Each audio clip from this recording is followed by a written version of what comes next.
go for the AKs, means they've got something up their sleeve, and it's going to be this Barman's one.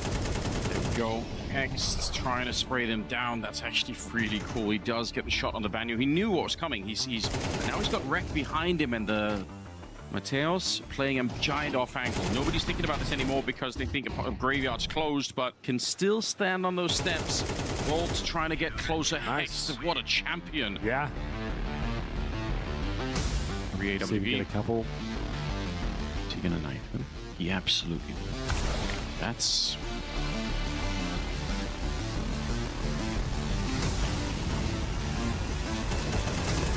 Yes. In terms of this sort of bullshit.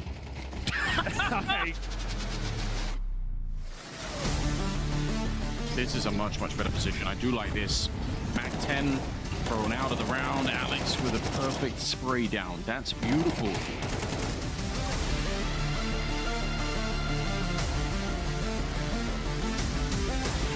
Blair's going to have some explaining to do after this. Yeah, I think so. Why do they let us play Inferno? We don't know. We are going to find out very soon. The panel is coming up in a couple of seconds here. Lucky with 3 at the end. For Astralis, if they win the pistol round, it is incredibly likely that they will just round out Mirage. Techno, good sharp shot. He's got the information. He's got to call the rotation. His teammates are coming through. He's got 3 CT. Oh my god, he's pulled up the knife. No way. No! Oh my god, Techno, how have you got away with that? There's a slash from Umi on the B bomb site. That is insane. Plan coming in for Hooksy. Zinho traded not only the trade, but also the follow-up kill to tip it in MongolZ's favor, but Boozy, that is what we're talking about! Destruction from inside cave! They're shifting a lot at the moment. Summitry's now going to the long corner. Good kill from Kerbeni. Better follow-up. Oh, no way you get 3 there. So going to be a tough retake ahead of Foot Esports here. Oh, maybe not, double kill there. No way! How has he got away with another one? Daylight robbery from Lounce again. Stellar performance. Jame again needing the clutch, and he's got it in him.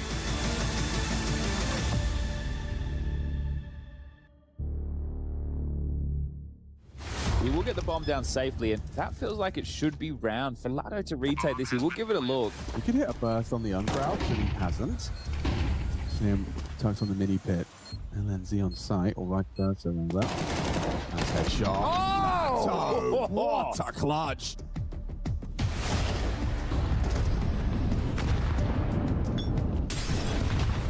Swinging at it, Zuma eats the flash. This is crazy. Still Clem manages to dig Oh my God. A quick no scope for good measure. Takes another. Clem shuts it down.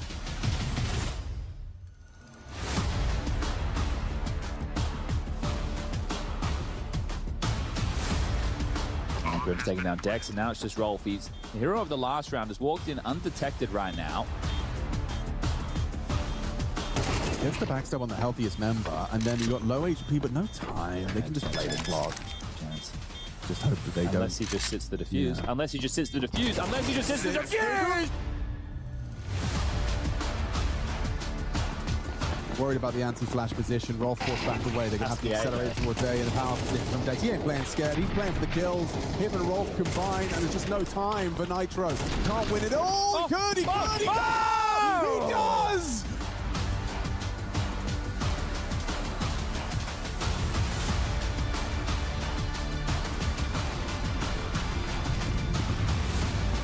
Try to simplify. Frag grenade sets up the Famas for an easy alley-oop. Zero fix. Quad kill. You know he's gonna scream. Dawi is dead, and Head Trick has afforded them a little more space as they get back into CT. Rosen comes through. Oh, he got it. Oh my God.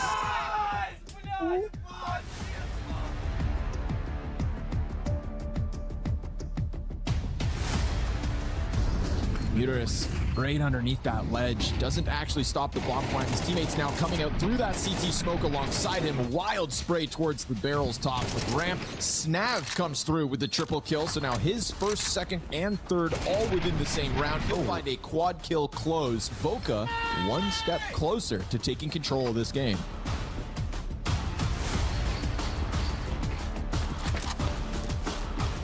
Oh, Carson's gone. See ya. Just like that. Oh, That was nasty. yeah. Muterus with a couple. Oh, Yo, Muterus, what is this round?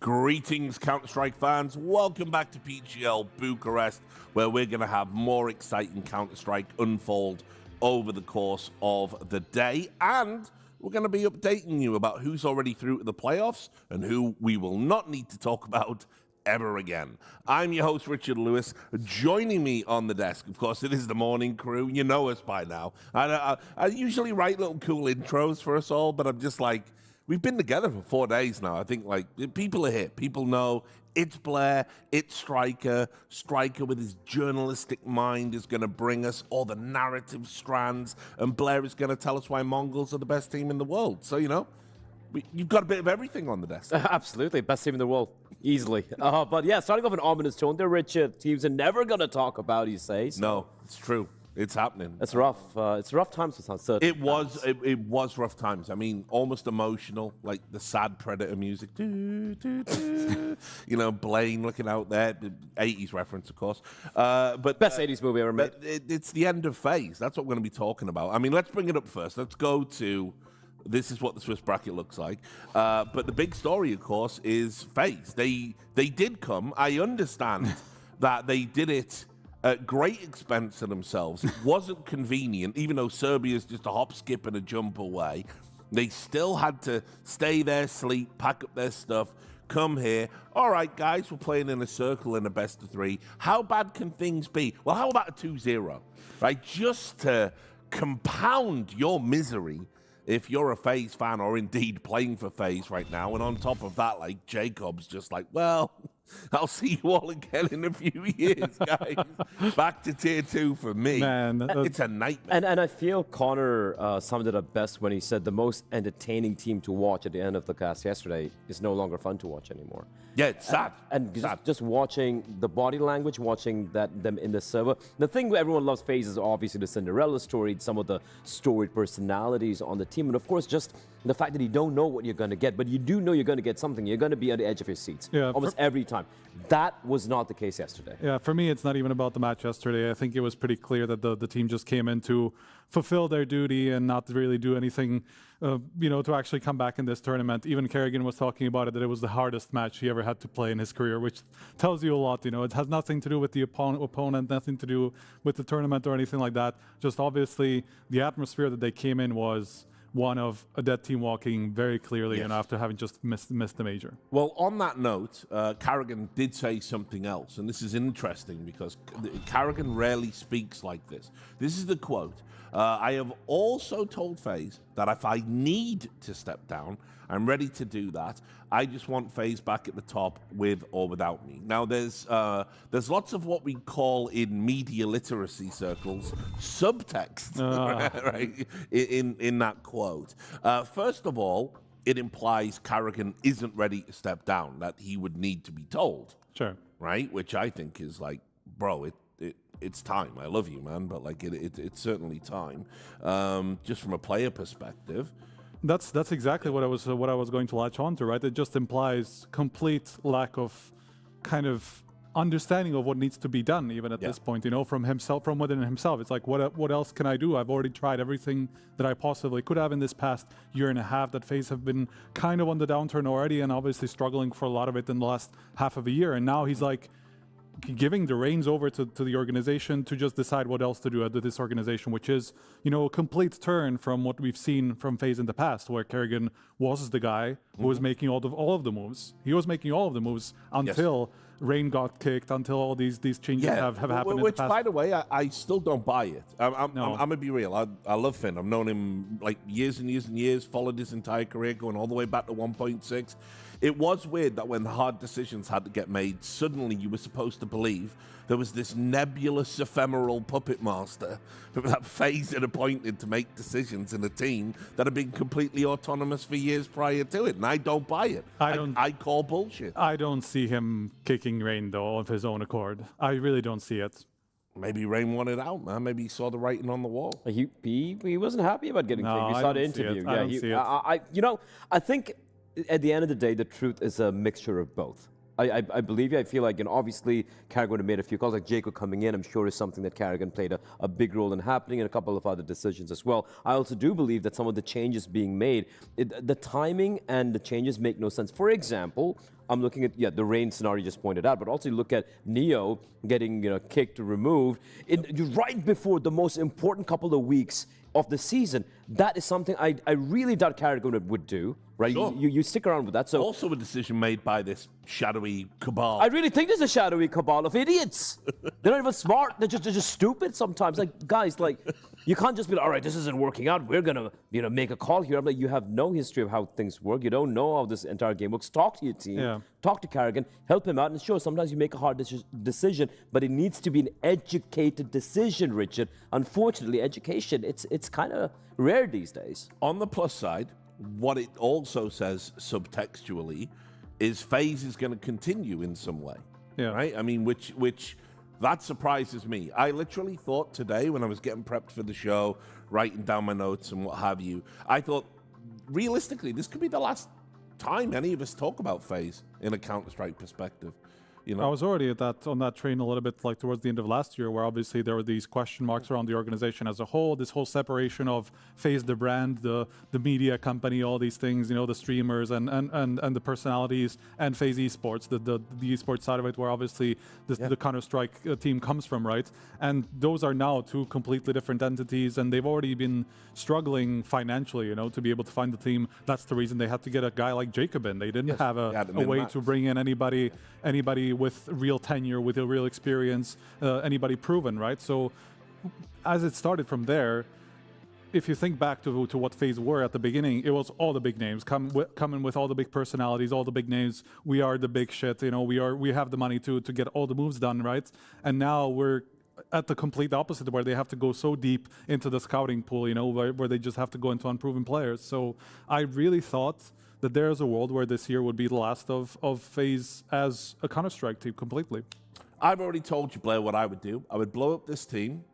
I would send Karrigan to Mouse. Yep, that makes a lot of sense. Instead of Brolan. Yep. He's got, you know, if he must keep playing, but he could also be, you know, a coach. I still believe he's got a couple of years remaining in him, in all honesty. And I did the mental exercise as well, you know, Frozen going to Na'Vi, for example. Makes complete sense. And of course, Twist can still go back to Liquid. Twist still has a home somewhere if let's the team wants it to. Let's not have him go back to Liquid. Okay, no, maybe not Liquid, but like, where else is he going to go? But screw it. They're NA now, remember? No. Twist is Twist. Like, the last few months... He can join anyone. The last few months, he's not been great, of course, but considering the context of the team that he's in, there's no way he should just have no options. He will have plenty of options around the top 15. And you know what? You know why I don't like this, Rich? Just the fact that we will be, even though it's the worst period of the org's entire history, right? Forget the name, just the fact that we lose an entity, you know, like a whole different team. Sure, the other teams get better, but the fact that one team just completely dissipates into vapor, especially a team like FaZe, that stings, dude. That makes me weep a little at nights. I mean, sure, but as I said, I think if all of that roster goes to disparate parts, I think it fixes a lot of the scene. You know, Frozen and RV, we've talked about that for years now. Yeah. We have an opportunity. So, look, moving on from FaZe, I will just say... and done with a FaZe podcast. Yeah, done with a FaZe podcast. But I will just say this. Whatever happens, they've got to change a hell of a lot. And they've given us some great memories and some great times. I think it's time for Karrigan to consider a coaching career.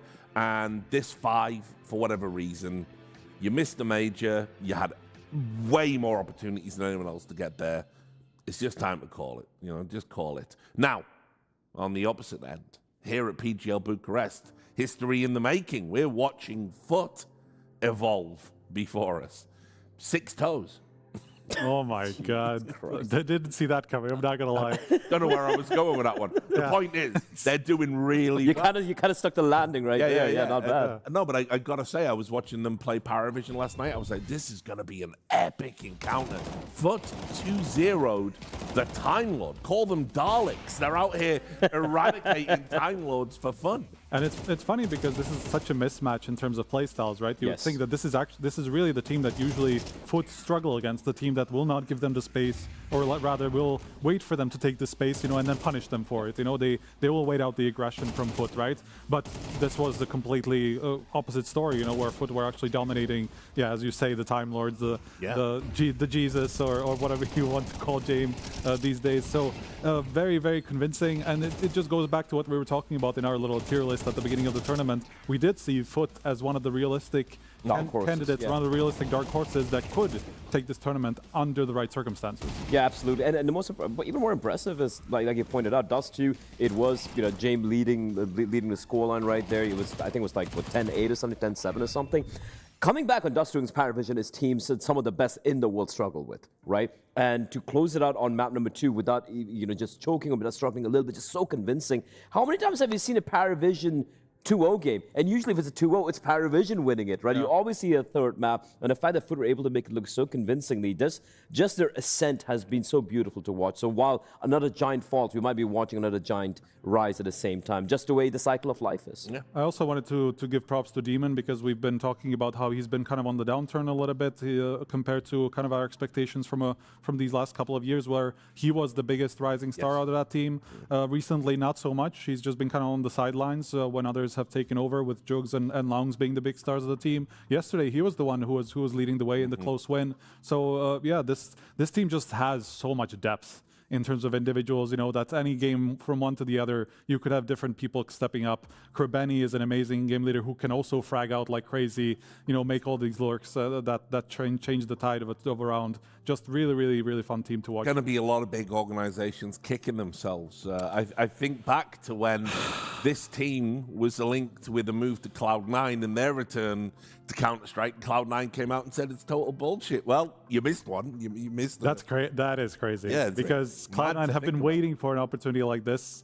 They've always kind of jumped on the opportunities like this, where they had a whole team to build on. When they brought in the Russian team, of course, that was an entire team that they just brought over and be like, yeah, okay, this is Cloud9 now. They had the exact same opportunity to do it now, and yeah, big miss. And just super quick, Astralis, we've talked about them a lot. They did it. They went 3-0. I think a lot of people felt we were maybe overhyping them a little bit too much on the desk, but no. Henry said it the other day, and I had to count on my fingers. He said, this is the best Astralis we've seen in 6-7 years. And obviously, he's doing the meme because Henry thinks he's a Zoomer, even though he's like 45 or something. He's 43. Whatever. But I've seen you make the same joke though, Richard. Yeah, but it was a I'm jest. trying to ingratiate. I'm through 10 levels of irony. You know what I mean? Okay. Obviously, I was like, has it really been that long? It has been. It has been that long. It has been that long. No, now they're through 3. I think our praise is very founded in just facts, right? Especially in this tournament. Look at the big names out. You have the Paravision and MongolZ, who are the favorites. Let's not get that wrong. But Astralis alongside FUT, where the dark horses we had to make this run right now, and Astralis have so far looked phenomenal. Yesterday, I was watching the map. I'm not trying to even make excuses for the Mongols, but they were kind of asleep at the wheel, at least on map 1. They didn't quite wake up. But that's what Astralis don't do. They just, from the get-go, hitting the round, they hit the ground running. They don't allow their opponent to kind of come back. And on map number 2, when Mongols had the massive lead, it was Astralis being like, all right, we're going to shut this one down. They look super convincing. The way they're playing, they're not afraid.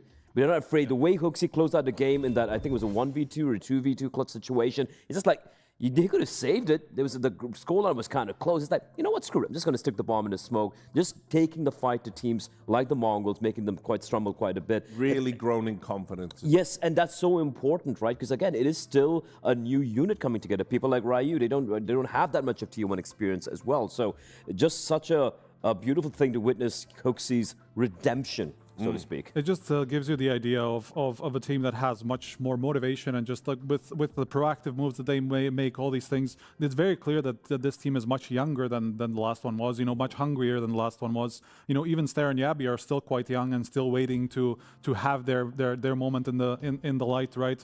And plus we have Fuzi and Ryu coming in, two effectively unproven guys at the top tier scene, so this really shows in the game though, because when you look at them, they're constantly in the pack, constantly have ideas. Let's push this area of the map together, let's flash in, all these things that you need to have at your fingertips all the time, and they're coming up with them time and time again, and that I think is down to that hunger.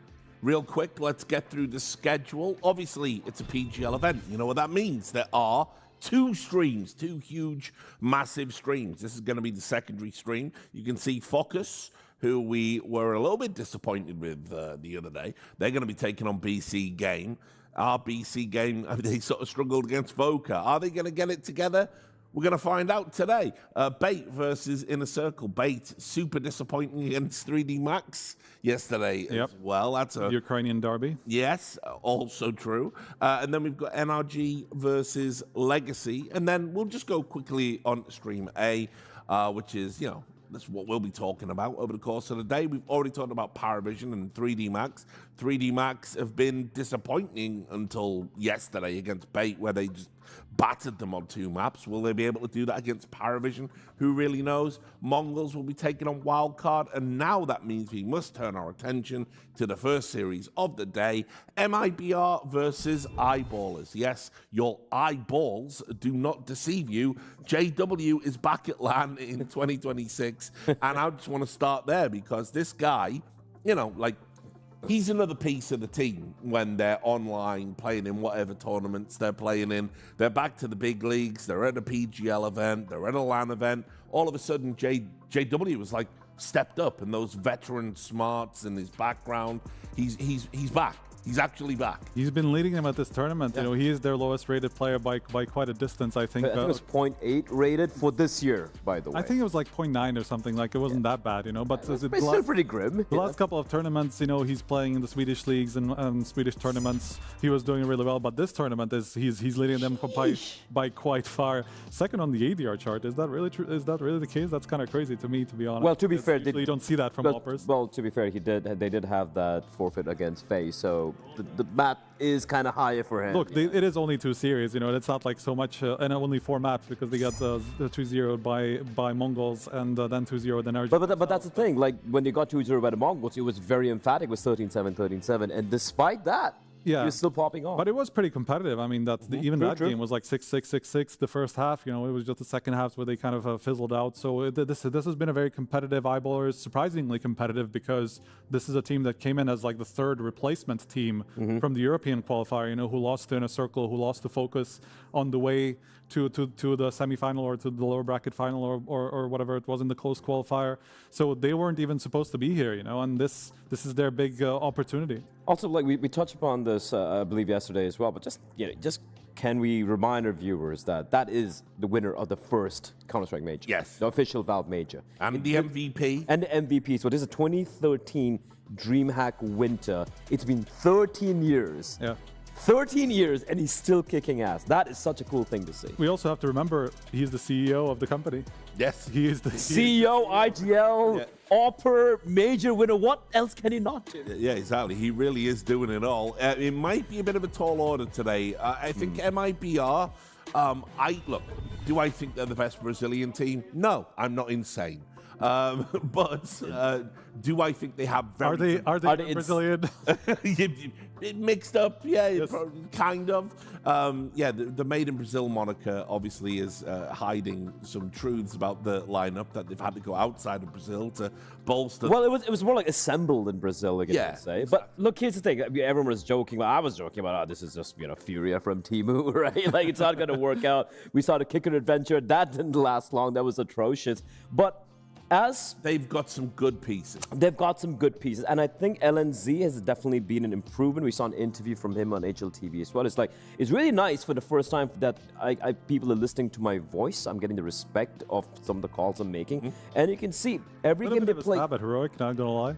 What's up? A little bit of a stab at Heroic. Oh, yeah, I mean, Heroic are used to getting stabbed, right? So it's totally fine. But I just feel like Klim, because everyone's like, save Insani. Insani's, the guy, but Klim comes in, he's like, no, I am the guy as well. And just watching this unlikely run they're having right now in the past couple of weeks or so, it's kind of impressive, honestly. But put it this way, when you all did that graphic we've just shown there, I didn't believe you for a second about Klim being the truth. He's got LNZ backing him. See, sometimes you spectate Klim and you're like, how does he kill the way he does?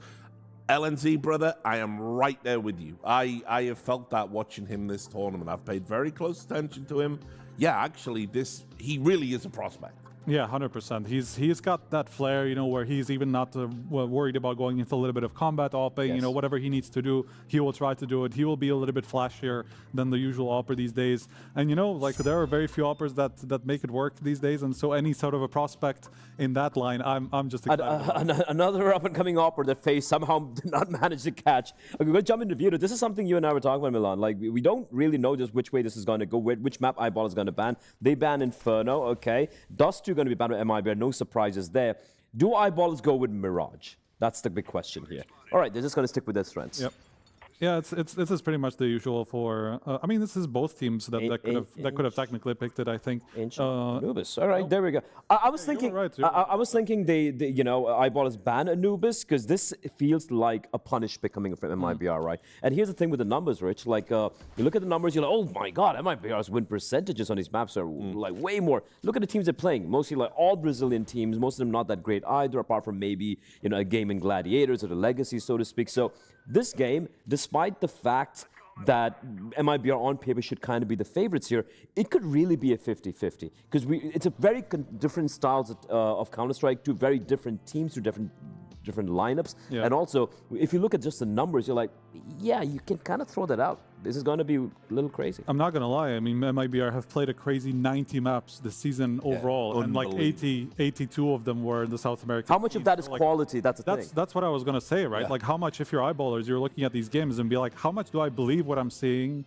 is going to happen when they play against us? Because the South American scene, they have their own little microcosm of play styles where everybody's in their own like playing in their face. Yes. LNZ was talking about that in the interview as well, where he's had to kind of recalibrate and make sure that they don't let it get away from their hands when they are playing some of these more measured teams, as he's used to a little bit more from the European tier 2 even. So I think it is a challenge to prepare for a matchup like this. And one thing which is kind of like interesting in these two teams as well, this event so far has been like two best players have been, Klim and JW, the primary operas. And then of course you have the entries that's Insani and Dex, right? So it's a pretty interesting contrast between these two teams right now.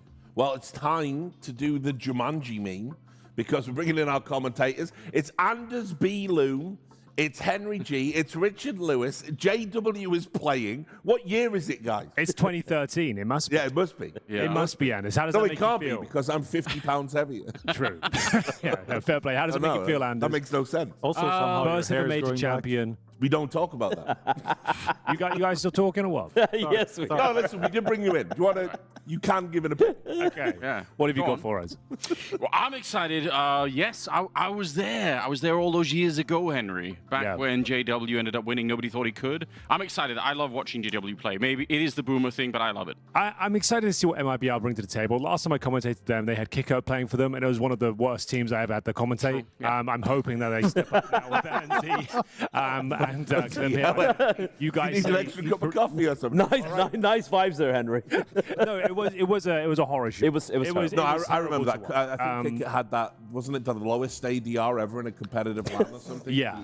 So I'm hoping to see a bit more than that. I'm not sure who's going to win. I didn't expect much from my ballers this tournament, but they're in a position now they can actually make it to the playoffs. This is the 2-1 game. Yeah, I did expect a lot from them. Yeah. I've been watching a lot of their games. I've been following their. They haven't even really brought out their super weapon, which is Bob XD, in my opinion. He hasn't really got to play that much yet. So the super weapon could be deployed. Bob's great. Deploy the super weapon, guys. Weird to say that geopolitically, but enjoy the game.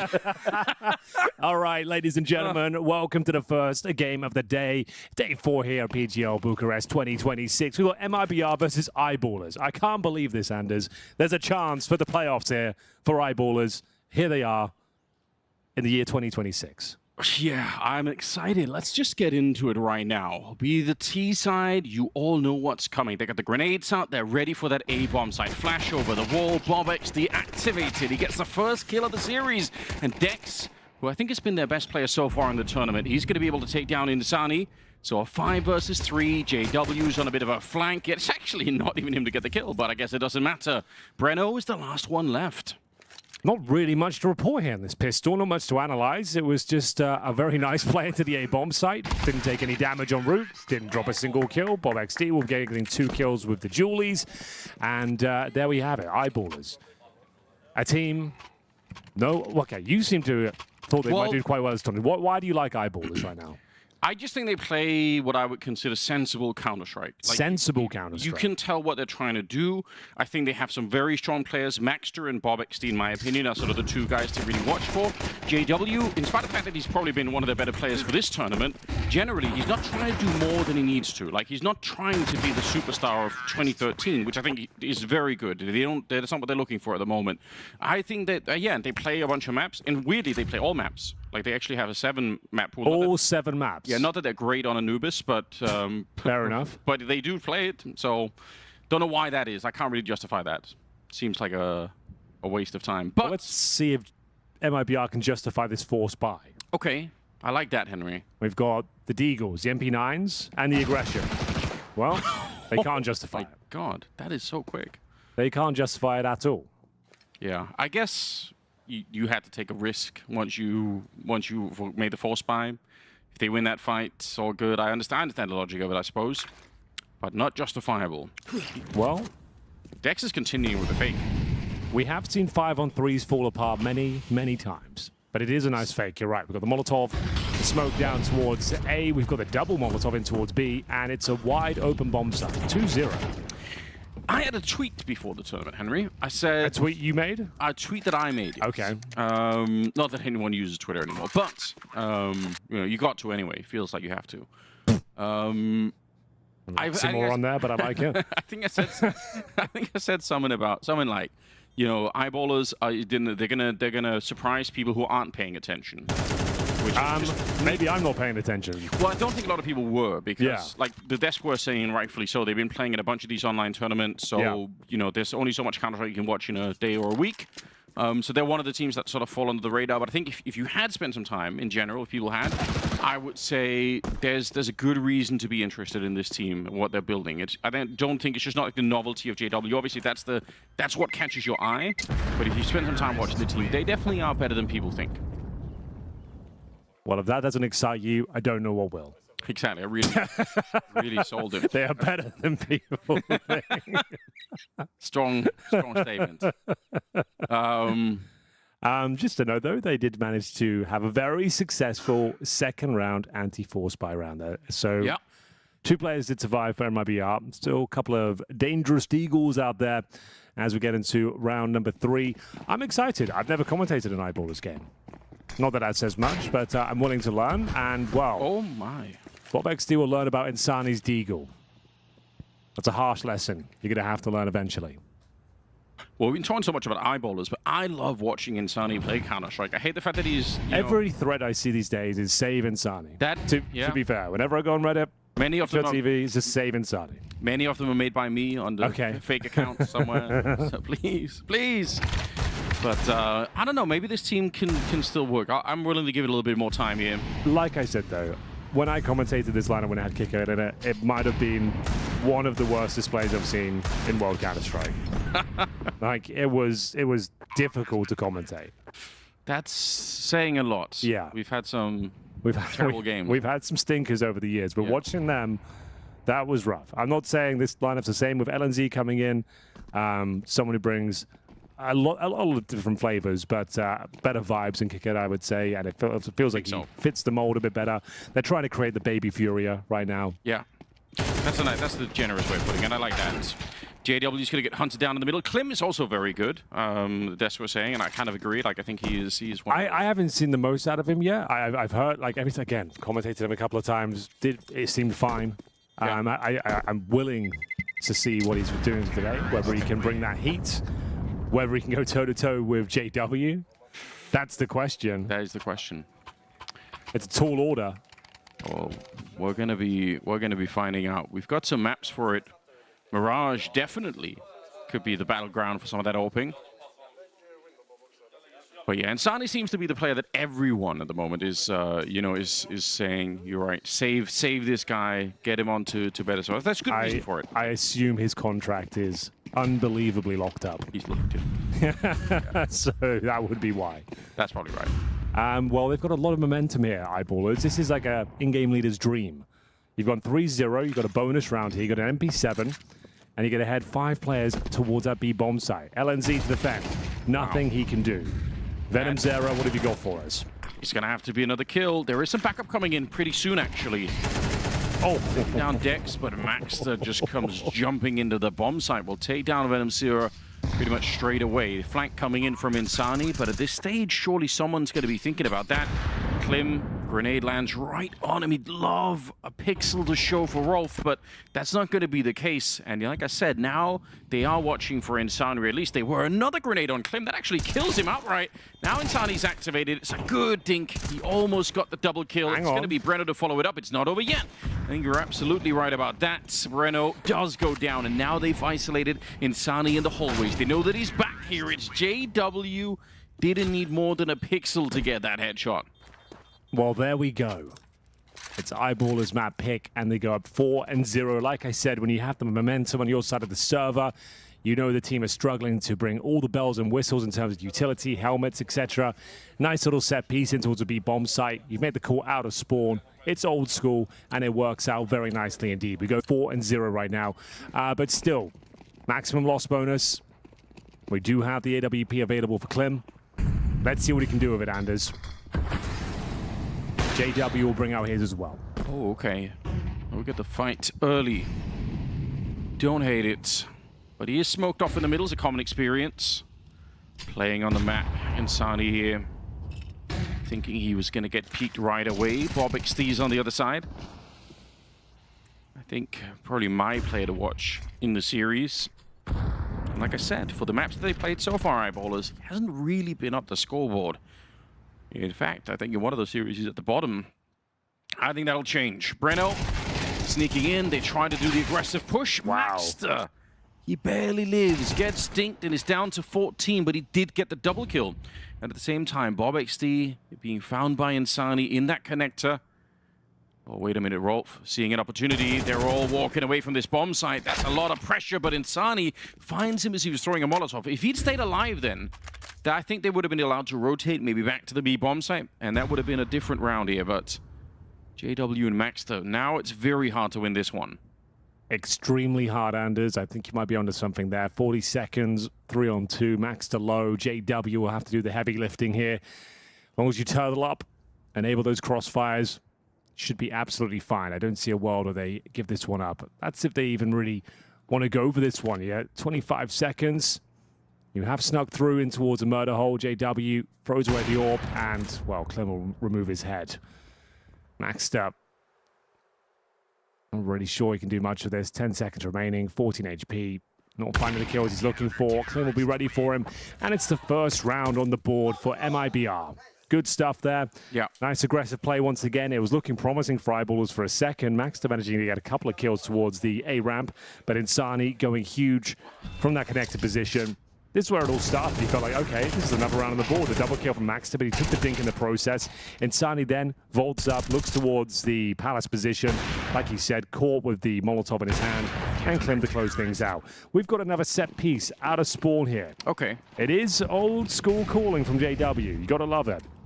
It's what I meant, sensible counter-strike. They're not trying to make it super complicated. This is straight up. Very fast onto Breno in the shadows here. Insani's going to kill for the smoke at the same time, so this push has fallen apart. The speed is the key in this kind of a play. Oh my god, Breno comes back. It's another headshot. He gets a quad kill before the dust even settles. Okay, that's one of the most convincing rounds you're ever going to see. That is very comprehensive. I guess one kind of hurts the morale of it. A little bit, but I will say this, I guess. For those kind of pushes, right, you live and die by the entries. If you get the first kill, if you trade Breno here, it's going to be a different round. If you don't, usually all this happens. You also don't do any damage whatsoever. True. Everyone looked very comfortable. Yep. It just, as the in-game leader now, you're like, wow, okay. The calls were going so well. That's one of our favorites in the strat book, and we didn't even do a lick of damage on the A rush there. So that should be the finances in the proverbial bin. In fact, we've given them 4 AKs and an AWP. Oh, they've got the Royal Flush. Already. That's not ideal. It's definitely not ideal. But nonetheless, we'll see if they can manufacture something. But yeah, the point of them taking no damage in that last round is probably worth highlighting, yeah. Unfortunately, we'll send MIBR's economy rocketing. Unfortunately for Eyeballers, for MIBR though, Very exciting. Breno, he's known to do some clutches in the past. I never really know where he's at, but I feel like there are some games where he could be quite a fun player to watch as well. So what have we got here? Not much, I'm afraid. Bit of an eco. Dex will have Deagle and a bit of Kevlar. That's about it. Everyone else rocking out. Glocks. One flashbang, one smoke, just hoping to find a pick if possible, but insani's on the prowl.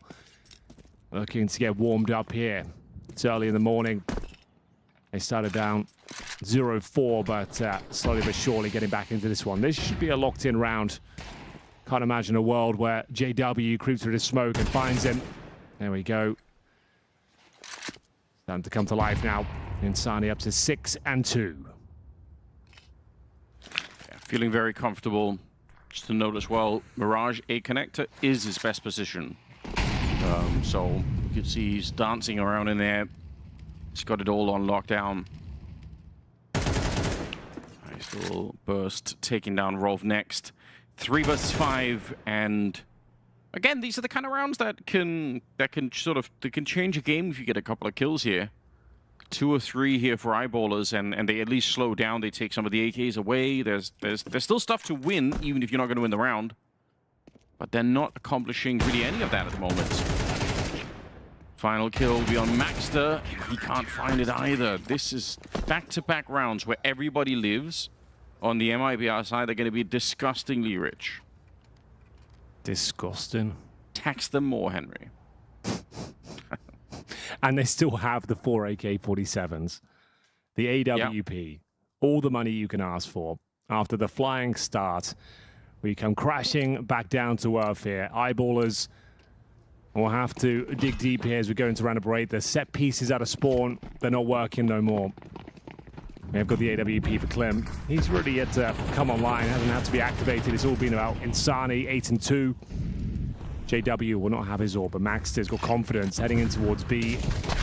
Ducking and weaving, but it's going to be a mid-exchange. We will see Bob XD at least find Insani. Big pickup, going for the spam through the smoke. Speaking of smoke, Breno will blow it wide open. Multiple players on the other side. Getting rid of Insani, though, is going to feel really good from the middle, I think. This double setup on Catwalk, you might not read. Venom Sira wants to push in front of it. Don't hate that either. He's got Breno and even 2 more. They're actually doing a very late mid-push here coming in from MIBR. That's going to catch eyeballers off guard. What a great call for MIBR. What a pincer maneuver. You're definitely right there. Bob XD probably gets this kill, but will he get any more? That's the question. 74 HP, Incendiary on his utility belt, but 2 players wide swing towards shore. Very comfortable in the end. Giving them a taste of their own medicine as they find 4 rounds in a row after losing the pistol. Round number 9 coming up here, and the money is weekenders. They have not planted the bomb since this spree of rounds has begun for MIBR. Well, that's not good. Yeah, we talked about that yesterday. Draw map pick, T side, not planting the bomb at all. Suggests you're being outplayed tactically. Yeah, it's definitely going to feel that way. And you're going to have to take another partial buy here. These are the rounds you want to be stealing away if you're going to reignite the flame. Yeah. Or at least at a minimum, like I said, just try and do some damage. Get a bomb plant, get a couple of kills, make them work a little bit harder. Some of the AK is gone from the CT side, I suppose, but that's kind of a small victory. The smallest victory at this stage, I would say. Victory. Don't worry, lads. We removed one of the AKs. It's all good. We should be fine from now on. Back in the game. Yeah, they're waiting over in the B hallways. I'm guessing they'd love a jump up from somebody. It would be cool if they could have caught LNC here, but that's not going to be happening. Crossfire is established. MIBR are looking unbelievably sharp right now. For a team that went down 0-4, they haven't really given much up as Venom Zera. First time he's really had to step in as well, getting himself a lovely triple kill there. And bear in mind, sure, it's against the pistols, but they've got Kevlar. As I said, these rounds are always dangerous at this level of CS, and not even getting a kill. Again, not doing any damage, Anders. Well, I guess in fairness to MIBR, so far in the tournament, they've taken down BC.Game. Now, I thought that was just a reflection of BC.Game being this really weird team at the moment. I mean, that statement, both things can be true. Both things can be true. I think that's fair. I'll join you on that. That's a good point. But then they also beat Legacy. I would have picked Legacy to beat MIBR every single time. Yeah, I agree with that. That wasn't even a question in my mind. So maybe they just are on the up and up. Maybe they're playing better than we're giving them credit for. Certainly, I agree with you. Right now, they're playing stellar Counter-Strike. It's really cool to watch. This is very nice. They look very confident. Not rattled by the 0-4. Nope. Eyeballers don't seem to have a response. They tried to throw multiple set pieces in that direction, and it hasn't been working. Now entering the defaults, and really can't do anything with them. 5 rounds in a row. MIBR will be up against the JW AWP, though. Klim, like we said, he hasn't really had to do too much yet. And we've got underpass control for the CTs. We've got multiple smokes down. Breno positioning himself on the A-bomb site. Great position at that. Gets himself a cheeky one. And you can see multiple targets. The swings coming through, and you can see Insani just stepping up to the plate. Another round with 0 kills found here. And SJW will find 1 fadeaway frag, which he will. It means nothing in the grand scheme of things. He's just holding on to the AWP. And that's whether they let him keep it. And I don't think they will. Knife him. Oh, he probably wanted to. I appreciate that from Venom Zero. It's a good idea. Now, I will say, the lack of entry frags here is really hurting eyeballers right now. I mean, the lack of any frags in general, Andy. Yeah, but I mean...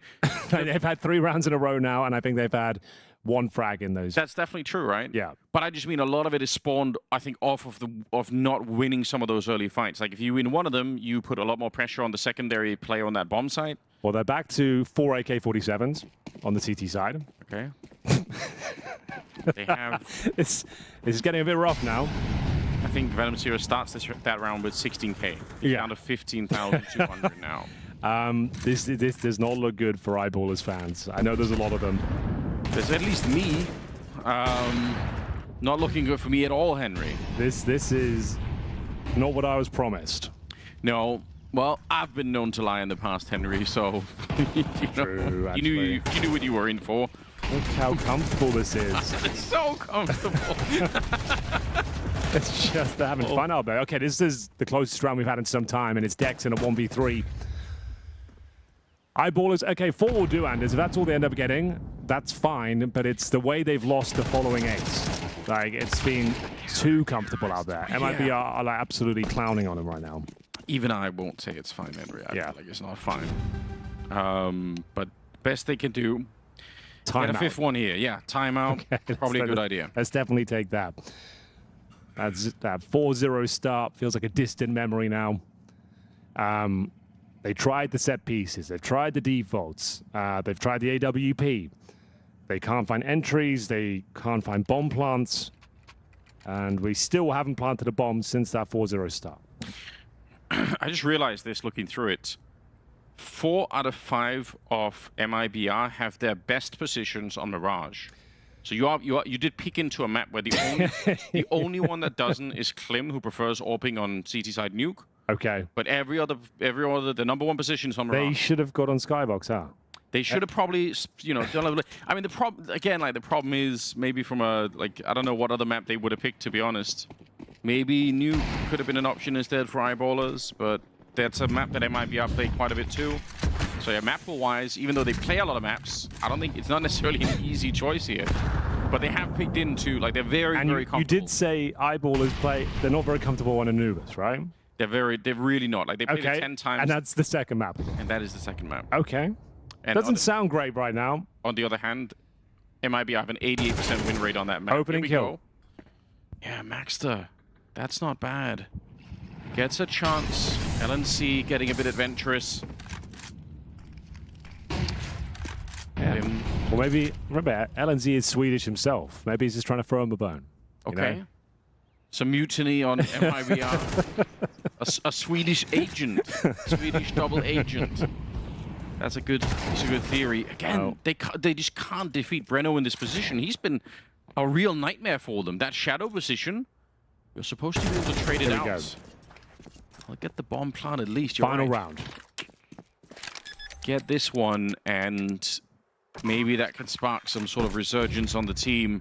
They've lost 7 in a row after winning Spotted. first couple of rounds. You're absolutely right. The gun barrel showing, but Maxter very far out. Bit of an off position. You might not expect JW with the last headshot.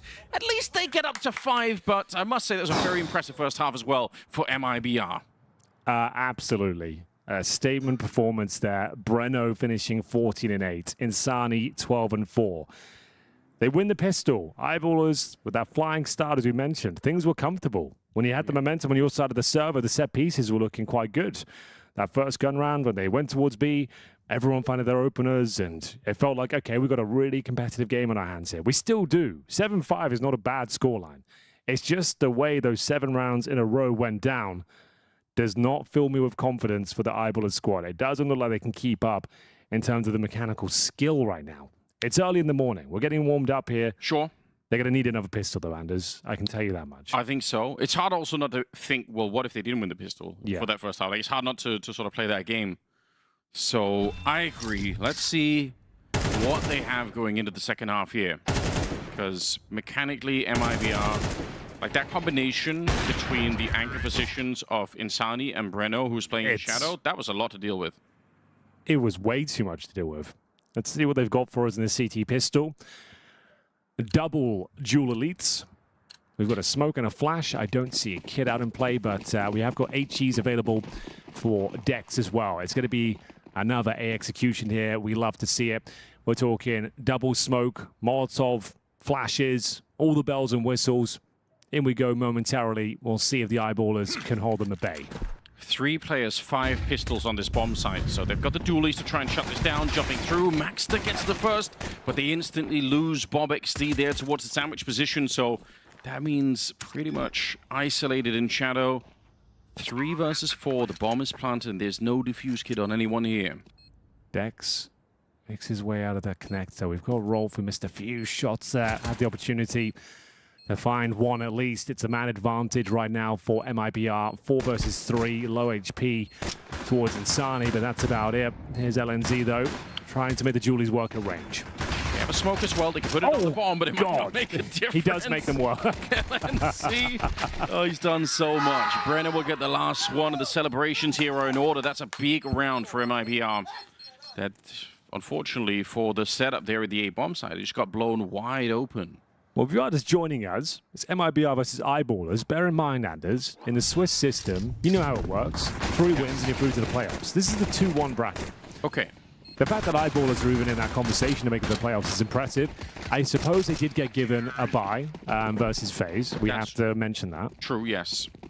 We have to mention that. Not trying to take anything away from them, but that did happen. That did happen. But the fact is even a conversation they can make it to the playoffs, I think is really cool. Just to put that out there. Yeah, and they have another chance. Like, it's not over. It's not over. Yes, so they'll go 2-2 if they give this one up, which unfortunately right now is looking to be the case. After that 4-0 start, it feels like MIBR are outclassing them. It does feel that way. I agree with you. LNC, he exited the first half, Henry, with 3-3. He died 3 times and had 3 kills. They didn't even need him. Well, he gets activated and gets a double kill through smoke with dual elites at range in the pistol. So JW, known to be good time to turn up. Yeah, it is. Definitely is. Yeah, I was just going to say, he's got a Seuss, known to be a bit of a Joker player. I mean, sure. When's the sawed-off shotgun coming out? That's exactly, yeah. If we had cobblestone, bring that back. That's what we need. Any boomers in the chat will remember fondly. Yeah, it's been a minute, but not going to get the Seuss working. LNC trying to optimize. Didn't want to die, and he won't. Gets 4 kills instead, I think, with a MAC-10, all of them. The thing is, you'd like to think, oh, it's quite nice they got a kill there. The problem is, though, with LNZ getting all those MAC-10 kills, he gets a load of money. He can drop over an AWP now to kick things off with a bang. That's if they want to. I suppose they could have the same sort of approach and methodology we saw from Eyeballers, maintain the momentum with the bonus rounds. We'll see if Clint gets the AWP. What's he got? He goes with the AK instead. So they're going to try and maintain the money. Suggest we go, like I said, yeah. You go for a pocket strat in these sort of rounds. You try and go quick. You try and utilize the lesser weaponry and convert when the CT side doesn't have everything they need. They certainly won't have the AWP, might not have helmets, and won't have the fuse kits. Here we go, Anders. So quick, the MAC-10 leading the charge here. It's a dink, but it's not going to be a kill. Rolf very nearly with the double, but he couldn't finish that one. Insani and LNC, they're very, very low on health. Insani's going to go down now. Grenades to the back of the bomb site as well. And the bomb is dropped. No one's picked it up right now. They're actually pushing towards jungle, trying to take this fight before even worrying about the bomb plant. And that might work out. That was not expected. BobXD caught sleeping in the corner. And now it's a 3 versus 3. If they could find Dex as well, it will open up this bomb site for them. They can probably get the bomb plant behind it. And I think they know it as well. They still don't have the bomb picked up. They don't care about that right now. They want to create more space for themselves. Dex, Nice. really good work. And it'll be up to Klim against 2. The grenade. Yeah, does a bit of damage here. They'll find Dex following it up. And now it's the 1 versus 1. Maxter, he's relocated back into the jungle. Oh, brave peek. There was a real opportunity there, wasn't there? Very brave peek, but bear in mind, Anders, that's the bonus round we were discussing. There is a ton of money for MIBR here. Yeah. They have plenty of cash. They'll be bringing in rifles, and now it coming down to 1v1 as well. The CTs will also be feeling financial pressure. They're going to have to make do with some concessions here, but LNZ with the open up. I'm very surprised he may have managed to get that kill towards the jungle position. 1 versus 1, and opting for Galil's here on the T side. This is a very important round. If Eyeballers can win this one, they are back into the game. If they do not, though, unfortunately, they will be in a very, very difficult spot. Breno at 15-9. Insani not far behind him. And we're going to go into more of a traditional round here. 1 player top of middle, 1 towards underpass, 3 outside A. Suggest we'll be going for an A split eventually. Well, from the point of view of Eyeballers, that's not the worst thing in the world. They've got 3 people near this connected jungle position, so fairly well defended. I think Maxter started to slip a little bit further away. But it should be able to hold this. Dex, I think, catching LNC as he was jiggling back and forth. Looked like he wasn't quite ready for the fight somehow. And now pushing through, Insani playing this mirror position that he was playing on the CT side. Yeah. And it's worked. Flashed in by Breno. They get a couple of kills. JW tries to follow it up. He actually gets 2. Still the most overlooked corner in all of Counter-Strike. Yeah. Even after all this time. You cross your fingers. You hope that no one's there. Every time. Yeah. See it a lot. 30 seconds, and they are walking back towards the B bomb site for now. And actually, the perfect weapon for the job for BobXD here. He's got the MP9, 2 players, and less than half health. If anything, this is preferable. Yeah, that's a good point. But he also has to do it on his own, right? Maxter is so far away. Just needs to play a sneaky little position like this. Let them into the bomb site, and he should be getting 1, no problem, and the 2nd. I don't see him going down here. Yeah, you can leap around. That's why it's the ideal weapon for the job. Nice. This changes a lot of this conversation. Absolutely. We said that was a very important round. So say it's about a 70% round win rate for Eyeballers on the CT side of this map. So they do most of the work here. Like they're a lot better than they are on the T side. If their accounts, again, we got to take into account who they're normally playing. That's fair. The transfer, and I guess the same is true for MIBR. So some of the stats here, they're not immediately transferable into sort of tier 1 level. Them attending these sort of tournaments, though, we're going to see more and more of them, especially if they make it to the playoffs. Yeah. Do you know what I mean? So it's definitely worth noting their history and where they normally shine. Yeah. Half forgot, but Peter's behind them as well. He's been around for a very long time. He really has. We've got a full investment here. I didn't expect that from MIBR. It doesn't feel necessary at this point, but we'll see what they can do with it. It's going to be Tech 9s across the board. I do see a Mac 10 there as well. So opening kill, a couple of them being exchanged here. 3 versus 3. Not too bad, but it's up to Rolf now. He needs to stay alive and not go down quickly. Okay, now this round gets a bit more complicated. Our rifles available, and we've lost Maxter as well. LNZ has put BobXD into a very precarious spot, and they can make their way towards the B bomb site through T-spawn with the bomb. Maybe if he could catch him right now. BobXD's got the right idea. I can't believe he didn't win the fight. LNC, I'm with you. Really great shooting, though. Yeah. 2 kills for him. Oh, that's the nightmare scenario, though, Anders, because the rounds have been very close before. They don't have any loss bonus accumulated right now. They're at $1,900. So this is partial buy territory, I would say. What have we got? We're going. Oh, I'm seeing scouts. I'm seeing scouts and 5.7s. They've dropped an M4. This could decide their outcome. Yeah, they've gone all in. This decides the game in my book. To be honest, even at the beginning of that last round, like, it's a bit disappointing to not have JW land those 2 first kills with the SMG at the ramp. You think he would? Okay, yeah, I can't stress enough. You lose this round, it is GG. Well, you've outlined it well for us. Insani, he is playing exactly like I would expect. 17-8. He's such a good rifler. No fear at all in fighting the Swedes on the other side. This is the pick of eyeballers. A flying start, 4-0, but since the gun rounds began over on that T-side campaign of theirs, they really couldn't get going. They didn't plant the bomb once, just to stress that point once more. Yeah. They've managed to have a couple of decent rounds here on the CT side, but now in a 5-on-4, all in, get $1,900 into the next round. Especially if you don't save anything into this one, you'll be 11-7 down with a full eco at that point, and that's my reasoning for saying it'll be GG if this one is clean, at least for MIBR. Bobix, they're really trying to make all the noise that he can, selling the idea, but they're not buying it.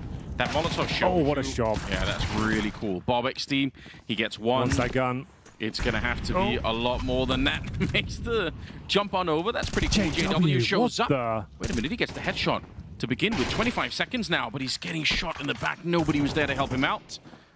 And I think, unfortunately, makes it very unlikely they could do anything. I mean, I hate to say it, but it might be better to save this. I think you're right. You definitely put the rod in the water, but with that smoke going down, you're calling it off. Look for the rifles, try and get the upgrades and get out of there. I did say if everyone goes down, it would be GG. If he can save 2 rifles here, there still is a chance going forward. That's reasonable. Wow. Saving the scouts, it doesn't feel great, but yeah, we'll take it. BobXT will have the M4, but that is going to be 11-7. Just to reiterate, $1,900 into the next round on top of the 0 they have right now. So BobXT can drop, if they do want to buy around this, they can drop a couple of SMGs, I suppose. They could drop a FAMAS. It's what you're saying is it can be done. It can be done. With a saved M4, there is a chance. It's just not how you want to play the CT side, right? No. You're going to have to take a timeout here and dig deeper than ever. Whatever you've got in the tank in terms of aggressive CT maneuvers here, whatever gimmicky plays, whatever boosts you have, some sort of 3-man stack somewhere, Anders. That's what we're looking for. Well, you need an opening pick here. You need to utilize this M4 and you need to decide whether you're going to be going all in or you're going to take the eco and try and make this M4 and scout combo work. It's pick your poison time. It's either allow your opponents to get a map point, you need 5 in a row on the CT side, or you go all in and potentially lose the game here. And there's the famous purchase. Are they going for the full investment? I think you kind of have to. Yeah. Yeah, there we go. Okay. It's a good call, Henry. We'll see if they can manufacture something behind it. 4-round difference right now. The looming threat of Anubis in the distance. Pretty scary stuff. Not too bad when you look at it. 2 FAMASes, an M4, and a scout for JW. He's going to have to roll back the years. Oh, that's not a great start. Definitely not. I think he thought he was on the edge of the smoke there, but unfortunately got burned down to a crisp 3 HP. Oof, that's just so uncomfortable. Oh no. Okay, they do a lick of damage in return. Doubt if Insani cares that much, but yeah. Do they have any other plans? I feel like they're back to playing a little bit more passive. They probably want to do something in the middle, but when Dex has to announce that he's only got 3 health from doing a bit of fire dancing, now they're back towards the A-bomb side. And Dex in this position, I mean, this is a very grenadable position that he's playing right now because he's already low. A Molotov lands on him. He's already taking severe burn damage. He's straight dead. Headshot to bring him down. Come on, JW. He gets one in return. Yeah, we need a scout to connect with somebody, but the flashes are really good. They're forcing him back behind this wall, and he realizes they might just run me down. I need the USP, the sidearm instead. BobXT is going to go down, and the defense is not holding at the moment. Maxter, he's trying, and it's a 2v2. They still don't know about JW. He could, there's a chance here. Yeah, there is a chance. Bomb getting planted. That's a bomb body shot onto Venom Zero. Thing is, they know exactly where Maxter is. Yeah, they do. Could he actually find the burst? He cannot.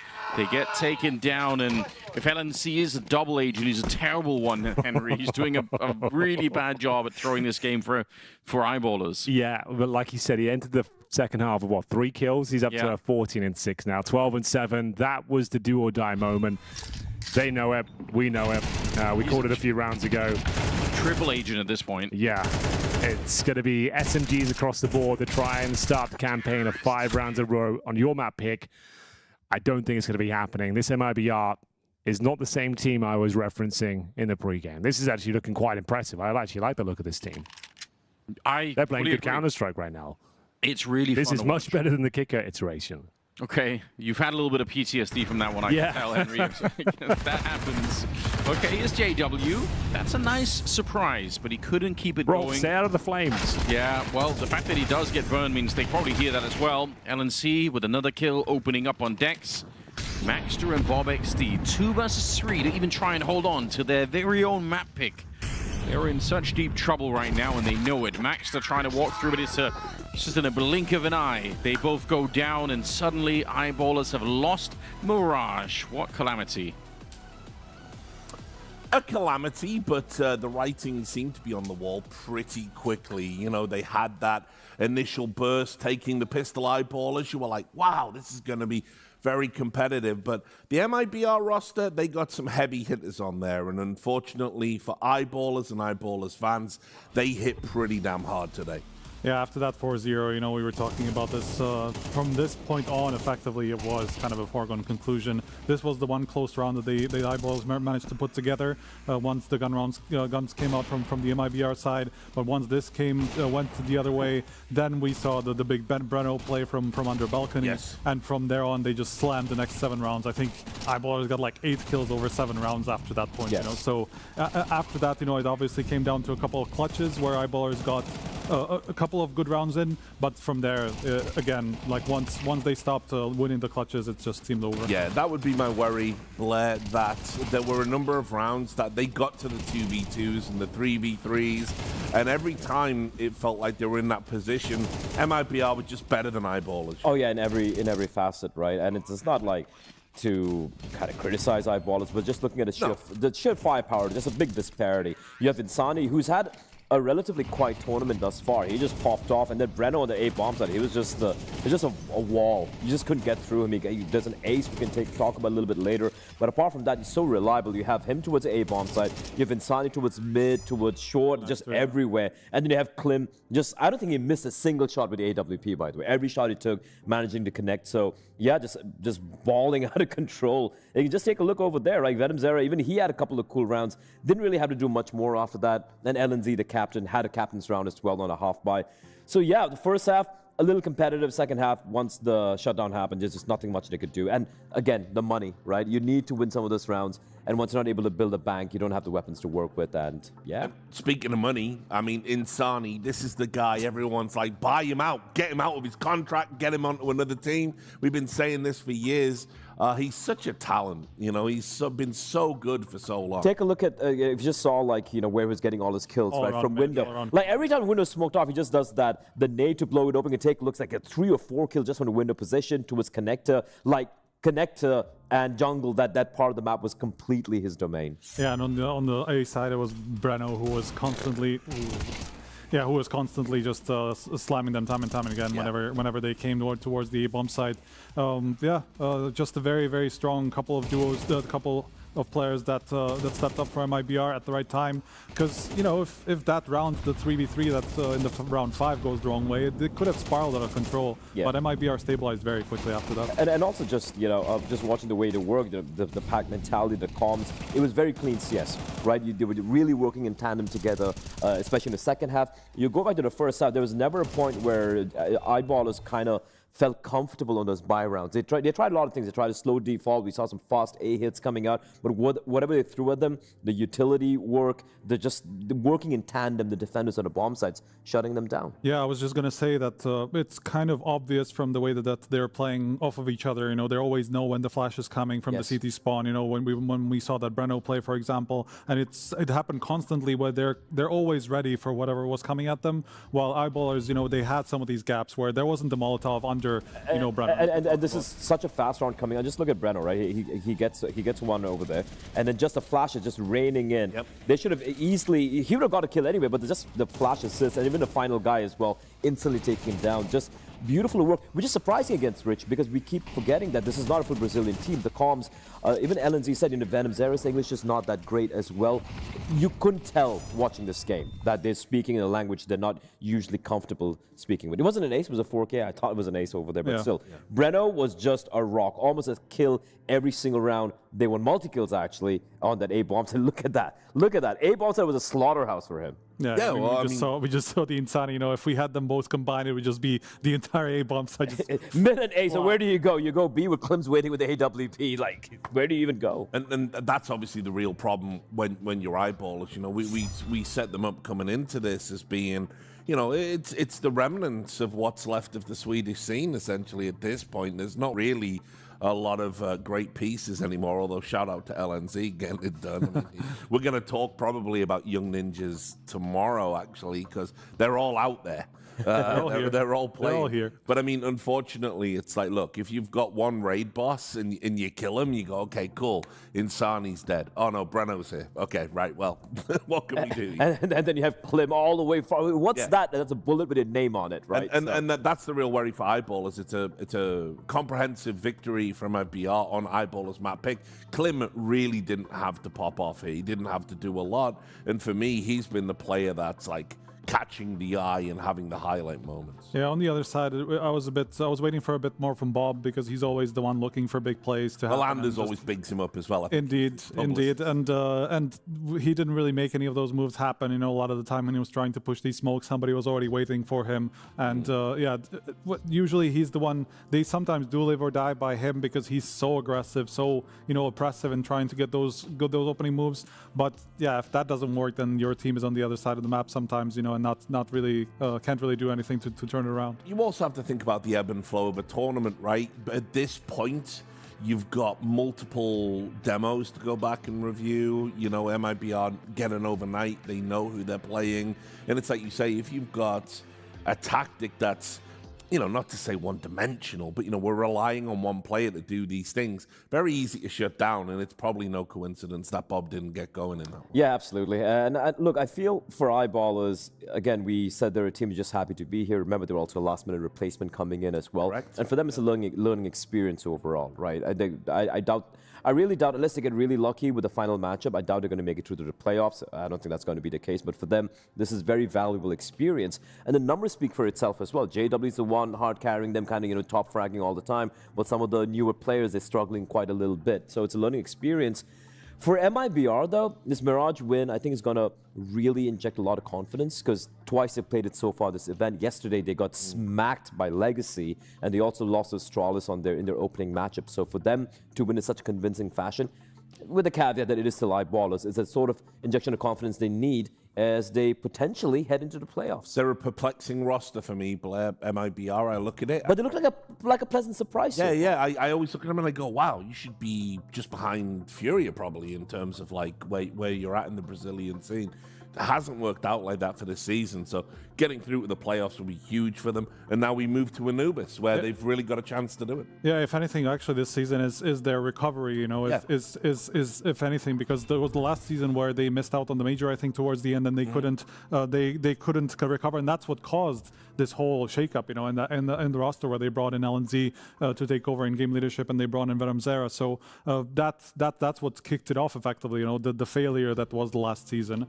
Yeah, Anubis, I do think that as much as Eyeballers actually have a pretty bad record on it, I was looking through the history. They beat Foot on it in an online tournament. They took Vitality to overtime on it in Bounty at the beginning of the year. That's actually insane. Which is kind of crazy. No, I remember think, that now. Yeah. They actually were competitive against the Vitality. That's has been ever since basically dominating everybody around the scene. So not necessarily a foregone conclusion, especially because we've been talking about it a lot. MIBR's experience is all South American CS. They don't have a lot of experience playing European opposition, so I do think that. But that also harkens, for me, it harkens back to what LNZ said in the HLTV interview, where it's like in Brazil, everyone says anyone can beat anyone. It's like I can totally see that why. Kind of is true, yeah, it is kind of true because of all the aggression and the just in-your-face style of CS. We saw that yesterday against Legacy as well. But he's like, when I come to EU and play, I feel way more comfortable because I know the style they're going to be approaching with. So maybe they feel a little bit more comfortable over here. I was looking at a map and I look at the B bomb site and it's Insani and Breno. By the way, B bomb site and Anubis, one of the hardest bomb sites to defend in modern day Counter-Strike. But when you have these two popping off the way they are right now, I think it's going to make life a little bit easier for them. Despite, the caveat, as I said, their opponents so far haven't been the best. My worry always is as well, I'm boomer coded. Anubis to us is a new map, and JW also boomer coded, having to do the IGL stuff. Does he have a really good handle on the minutia of this map? So I'm sure they do. They are professionals, but I guess we'll find out, guys, if that's the case. So anyway, with that said, we're going to go to a break. When we come back, we're going to see if Eyeballers can get back into the series. We'll see you in a moment. She said she loves you. But she can't love me. But I love you.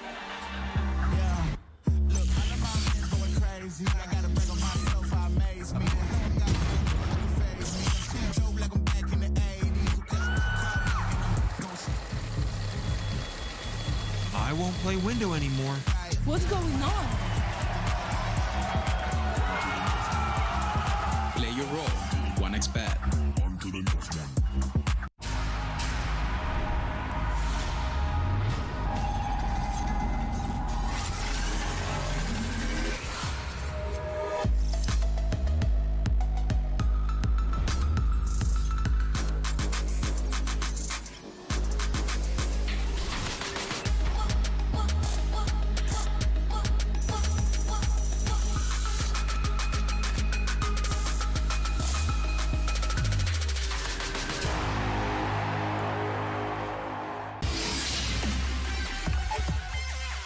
The human body was built to move, not trapped at a desk in one singular posture for 12 hours a day. It's time your chair evolved. This is Secret Lab Titan Evo. Ergonomically engineered for you, gamers, hybrid workers, artists, backing your every move.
What is going on, everybody? It's time to chat to some of our players here at PGL Bucharest and pick their brains on the recent changes to ammo and how magazines work. With Zwei of PARIVISION, FOZE of Astralis, Junior of Voca, Insani of MIBR. Do you still spam smokes now as much as you did before the change? Yeah, I think so. I think you just gotta be a bit more careful. I think you can still spam smokes, you just can't overly do it. and you have to like make sure your mag hits 0, or else you're just it's just completely over. Let's say when I'm going window on Mirage or something, I shoot the vent, I reload once, then okay, someone like Jabby on short saying, okay, shoot the ladder vent for me, shoot it once, and then reload again. You know, that's kind of the situations when you're getting cooked a bit. But like if I have M4, then yeah, I think I play the same with the spams. To be honest, I didn't really spend a lot of my bullets before to smokes, and now it's like even lower ammo, and I don't have to do it at all. As an opper, I don't really spam a smoke because you don't want to give your position away. Yeah. So I don't spam smokes, but it helps that riflers can't spam me anymore. Yeah. Nah, I actually don't do it. I play in some positions that requires spamming a lot of the smokes, but I'm kind of getting concerned about it right now and kind of conserving my ammo. So it made a very different. It's very different now. How's it been having to build that awareness? Did it happen quickly, or has it been a struggle? Nah, I think it's fine for me. I think especially with the AWP, it's not really affecting me. Like I think 5 or like a little bit more than 5 bullets maybe is often plenty, you know. You have to reload it. Yeah.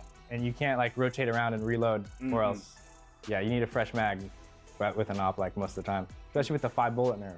It's rarely that you even see 5 people and get to shoot at 5 people anyway, right? So exactly.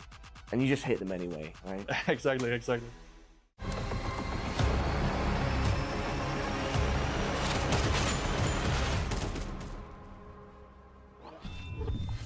Welcome back to the Counter-Strike carnage that is PGL Bucharest 2026. It's day 4 as we hunt for our third team to join Astralis and FUT in the playoffs.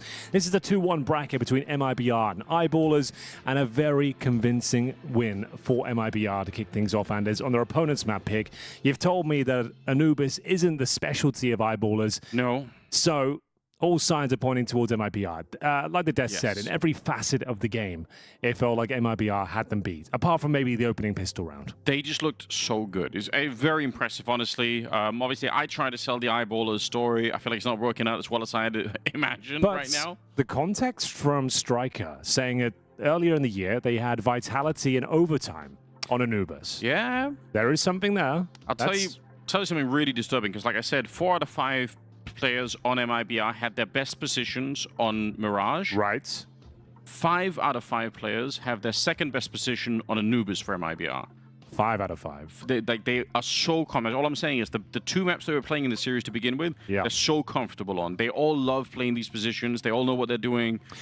That's hard to deal with. It's kind of difficult to find a player on the Eyeballers roster that really did too much on the first map. We had a couple of nice clutches. I think Bob XD had a couple of nice moments, the MP9. Like I said, though, he had the best weapon for the job against players with 30 HP.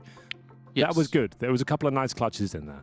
But overall, generally speaking, their T side, 7 rounds in a row against them, no bomb planted. It felt like they were getting absolutely blasted out the server, mechanically and tactically. Yeah, I think that's a really fair summary. Unfortunately, would have loved to have seen some of these Eyeballers players kind of, take the fight to Insani, take the fight to Breno, try and win some of those opening duels. That was not going to be possible. Here we go, though.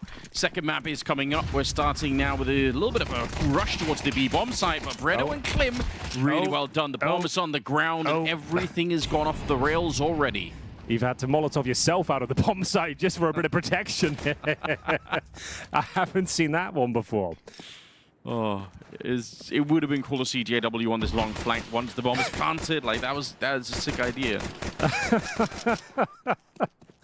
Okay, JW. Unfortunately, this backstab, it's his sort of frag, I suppose. Jumping headshots, but LNZ gives him a taste of his own medicine. Yeah, you're not going to see a cleaner pistol round than this, I'm afraid. They started off 4-0 Mirage. That will not be happening here on Anubis. This is the pick of MIBR. And like I said, if you're having to Molotov yourself from the bomb side to protect yourself when CT's pushing you, that is not good news. That is not a good image. Not a good it's a sign of the times here, unfortunately. Please don't kill me. I'm dropping down a defensive Molotov on the T side. Okay, well. At least we'll get a technical timeout. A chance to catch our breath. A chance to catch our breath. That was a bit too much. Can we do that one again? Yeah. Can we play that pistol once more? Yeah, the cast. We weren't ready. We need something more here. We weren't ready for that one. Let's do the pistol again. I can't believe it.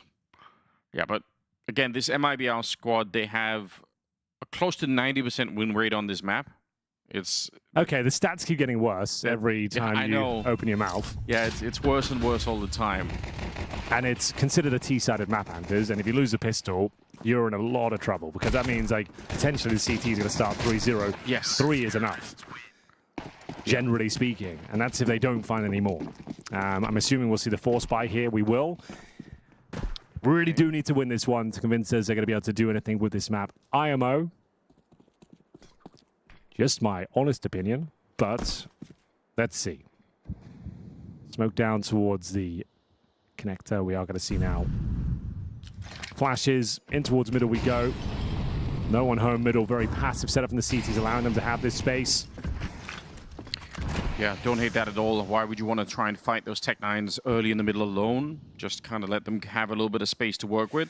Speaking of which, wow, here's a great little flank, and W has no idea. That's the bomb. Should be a trade. Don't let him get 2. That's fine. Okay, the round's still alive. He didn't do too much damage on the follow-up either. It's crazy that he got into that position to begin with. It's so hard to read if your eyeball is coming. I mean, it's impossible to read, obviously. LNC for a bit of an investigation, but now they're actually going back to mid for the second time. So right now they're just kind of walking back and forth in the middle. Here we go. Dex and Rolf will get a kill each somehow. Don't know how Venom Zero went down that quick, but he did. Breno. Okay, a lot of damage, but they're on the bomb site, Henry. It's the beginning. As you said, they needed to win this. It had to kind of go this way. It's looking very likely at the moment. I say that, but Klim comes in with a kill. The bomb is planted. You gotta remember as well, Dex is low. Okay, that might solve things for them. Just stay away from Breno. He doesn't have the smoke. He doesn't have a kit. You don't need to fight him. It's a 10-second defuse. So just give him a little bit of space. Check the bomb every once in a while. Or just get the headshot straight up like that. They're on the board. Felt like a must-win round. And they managed to convert it. To be fair, they were outmaneuvered there. The Insani flank, I think, should have yielded a bit more than 1 kill. Yes. Feels like he should at least got another dink off. But there we go. Eyeballers will take it all day long. Should force out the buy from the CTs as well. This is the moment. Such a great flank. You find the bomb as well. You think this would be a guaranteed round, but well played to Eyeballers. Needed this, and they get it. We go 1-1, but not out of the woods just yet, I'm afraid. MP9s, a few pistols. Smokes down. All the smokes. All the smokes in the world. E-box is covered. Bob XT out here. So scary going into these close-range encounters. Surely we'll be Molotoving before we enter. 4 players outside. Needs a very good pop flash at least. Let's hope it is. Double HE, but still right What's into happening? 5-7. I think you called it. A Molotov. Why would you not use? They had them. They're still fighting their way out, but a 2 versus 2 now. Still advantage for Eyeballers, I would say, even though Dex is low. But there's going to be weaponry available here at A main. They'll find an SMG and a lovely little M4 there as well. I think we're going to scoop that up just yet. Oh, now it's a low HP player. This is not ideal. No, they've even found the Molotovs that they didn't want to throw earlier. So the Molotovs are down on the ground. They're picking them up here. Dex, how much could he do with the AK? They're checking every corner. They got plenty of time still. Now they're going to smoke up the bomb and try and see if they get a little bit more. Headshot from Breno, and they bounce right back. That is a disaster for Eyeballers. So the protocol there was the double nade flash combo. I really feel like on that sort of round as well, you've got all the time in the world. Let's throw the Molotov in first. Yeah. Let's push them back. Then we can pop flash in. Then we can go. The double HE, it seemed like they were so discombobulated as well. I'm not even sure what the second player was doing. He didn't even seem to be aware that the CTs were present. He was looking at the bomb site still. It looked like they both wanted Let's have a look at this. Like you can see this player in front of him. Like, who's that? Maxter doesn't even know what's going on there. It's true. It's absolutely true. Unfortunately, you're right. He was pulling nades out when there was teammates dropping. He was like so locked in for the set piece of what they're supposed to be doing. He got a little bit lost in the sauce there. And now they're giving over more AKs to the CT side, which is what got them off to a really good start. In his mind, he's just going through, okay, now on this strategy, I'm supposed to run through and I pull out the Molotov and I Molotov off the cake area as we go in, and that's all he's really focused on. Yeah. Either way, this is what he wanted to do in the last round. Yeah. Well, he's got some A main control now. This is a very important round. 2-1 for MIBR, but a 5-on-4 start for the Eyeballers. Forces a big rotation in towards the middle here. MIBR expecting that there could be a faster play behind that first kill. It's not really happened yet. Dex, he's got a Galil in hand. Helmets on everyone on the other side. So that's not a problem. The Breno AK. It's going to be difficult to deal with. Ton of information once again for Insani. Maxter does like to push a smoke. And there's that AK coming in. Brings things back to a 4-on-4. JW. Oh, gives his position up. Freebie for Insani. Doesn't get easier than that. Not only do you telegraph your position, he's got the AK as well. Smoked off once again towards A. You had 3 players outside with 30 seconds, Anders. I don't even know what you do here. Yeah, I'm not sure it's either. It's a 4-on-3, and you can't really walk the entire way. Yeah, you're going to have to get your skates on, lads. In we go. Okay, at least no one's there to immediately shut them down from the window there. But Insani's outside. It's great position, like you said.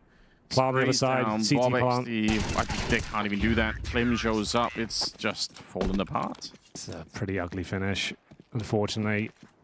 They're Swedish, Henry. What does that mean? Pretty ugly finish. Oh, okay. I see what you've done. What do you want from me? They're not playing the game right now. Okay. MIBR. That was actually pretty funny. There was a couple of layers to that. Yeah. That's first and last of the day, Henry. That's what it is. But I don't know, like, it's upsetting to see Eyeballers this way. It's really cool to see MIBR in this form. Like, I came into this tournament expecting nothing from MIBR at all. But what they're doing at the moment, I think, is awesome to see. So I'm happy for that. Well, we did say that must-win second round. Yeah. It did have a caveat attached to it that you had to convert and not lose to the force by yourself. Winning that one single round wouldn't be enough, but now you're finding yourself in like the full eco territory. It's going to be 4-1 on the CT side of Anubis. Can I get a replay of Insani killing that chicken with a grenade? I mean, you probably can.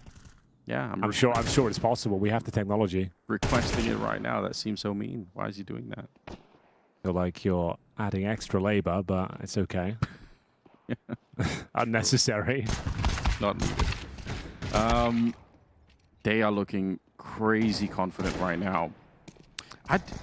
Did anyone have MIBR as a potential dark horse for the tournament? I feel like they're playing very high-level Counter-Strike at the moment. The confidence, I've never seen anything like it. Or maybe I have, but it's been a long time for MIBR. I think everyone's expecting a lot from Klim, especially. That's true. As the analyst said, he didn't really have to pop off on Mirage because it was Breno and Insani just going nuclear. Yep. But Klim right now getting warmed up. Doesn't even really need the AWP. It's 8-2. 4-1 up. As we said, it's considered a T-sided map, and this does not bode well for the future of Eyeballers. Will they take the tactical timeout? Doesn't seem to be the case. We go with AKs across the board here. Dex with no util, so concessions made. Could be another difficult round here. Bob XT and JW have 0 kills both. Yes, that's an undeniable fact. My guy, Bob XT. They've had a couple of stinkers in terms of rounds. That A main push definitely sticks out. I like this from Dex in the middle. He's pushing into the smoke that the CTs that push up. And I mean, sometimes you can catch people here. So I don't hate the idea. There's actually nobody in middle right now for MIBR. I think that's becoming more and more meta because the grenades. Well, we'll get into that later. It's about to be a B main push up. Nice shot from JW. Now he's got himself a kill. Low HP on the second, so yeah, that opening kill doesn't really do much, but that one certainly does. 3-on-3. Best chance I've had in some time. Max, you got to get this kill. He does. Clean as well. Insani once again pushing B main. And the bomb. Oh, I was going to say, where's the bomb? Like, nobody, like, you couldn't even see it on the minimap because it was zoomed in. It was so... Luckily, he didn't find it. That would have been an absolute disaster. Yeah, but what a bizarre scenario. You've got the bomb site. And you have to go back, pick up the bomb, spend an extra 20, maybe more seconds. Where is Insani right now? It's towards middle, towards that camera position. So I was hoping, or at least praying for Eyeballers. He wasn't just in the water watching for this cross, but they should be fine here. 20 seconds. In we go. Bomb recovered. Disaster potentially averted. They do have a lot of grenades as well, MIBR. I mean, one good kill here. They're going to have all the utility to go for a retake. They can block out Maxter there in main. There's a lot still to fight for. Insani keeps it going. That's the third kill of the round. He is such a machine right now. Headshot as he takes down BobXD. He's up to a quad, and Maxter's feeling the pain. He's behind the pillar here. Can he actually dodge the bullets and dance around? It's a long time before that bomb blows up. MIBR, they might have pulled this one right out of the hat, and there's the headshot. Insani with the ace to absolutely destroy Eyeballers. Bit of a horror show round.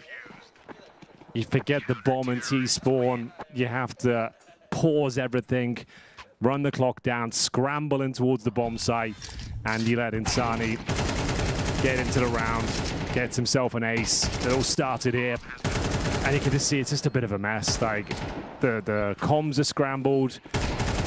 Everyone's a bit discombobulated at this point after the fact you've had to rejig everything to get the bomb over there. Just not a good looking round again from Eyeballers. It's 5-1, and even with the plan and max loss bonus, partial buy territory, I'm afraid. JW got his first kill at least. Yeah. Looking for Bob to step up. This is so hard. It's so one of these games. We've had a couple of them so far in the tournament. It's very hard to even think of a way that this could be better for Eyeballers at the moment. Like, they're on the T side. Yeah. This is where they're supposed to do the work. Well, just a couple of the rounds that are destined to break down. The one where you're leaving the bomb and spawn. Yes. The round where they're not molotoving a main and just walking in and with nades in their hands. Just two rounds that are unforgivable, unfortunately. I think that's a good point. Okay. Headed towards the B bomb site. Traditionally, this is a hard bomb site to hold. I would say even when you've got two people here at the start of the round, or even three, sometimes it can be difficult. We'll see if it can overwhelm. Yeah, they're in there so far. BobXD finds his first kill of Anubis. Slim, though, takes two in return. Could have been a third even. Okay. Best chance they've had in a minute. Playing a lot more loose for now. Nothing complicated. No bombs being forgotten anywhere. 2 versus 3. Venom Syrup. Could he do more? Coming out of that E-box connector. Looking for the kill. BobXD is already tagged up. He's going to go down quick. JW, he's behind the pillar. And he knows it. Should be a free kill against Venom Syrup. I think he's got no idea. He thinks he's checked that box, but for the position, Venom Syrup. JW's now rotated all the way back in. He's going to get smoked off. This is a bit awkward now. Doesn't get the kill against him, so he should be able to spray him down for the smoke. The defuse is in. I just can't believe it, JW. That could have been a free kill right away. Unbelievable scenes. No. Let's just let that one sit there for a second. We're letting it marinate. Oh, God. There's no worse feeling than that. I don't even know how they end up losing it. The bomb was ticking at such pace. Surely you know where it's planted. Apparently not. And as soon as your AK runs out of bullets, you're drawing the knife. You're slashing wildly. And that was the round that felt like, okay, they can bring this game back to life. They've got all the space, all the trades, the man advantage. CT so locked out. But what a clutch. What a disaster for Eyeballers. Another round to add to the list, unfortunately. 3 of them now where it felt like they had it in the palm of their hand and it all just crumbles. Yeah, there's not a lot of positives to highlight at the moment here. I mean, for MIBR there is. Great shots. Okay, Rolf trying to do something here. Insani's still playing around. Not the flashbang he was looking for, but doesn't really hurt him that much. That's the bomb, Dex. Okay, well, that's the round. You've given the bomb off and towards E-Box. They can't stop Insani. He's just too good right now. 13-2 scoreline. He had the ace earlier, triple in this round. JW gets a good kill, but he takes a lot of damage in return, trying to escape around the corner, and the grenade will catch him. Insani with a quad kill now. Last one there with the HE. This is brilliant. We just have to celebrate MIBR playing great Counter-Strike. That's true. And we do have a Brazilian team. We do have a 7-1 scoreline. You'll have to see that. That's, yeah, we're bringing in all the memes now. Yeah. Always is good to see.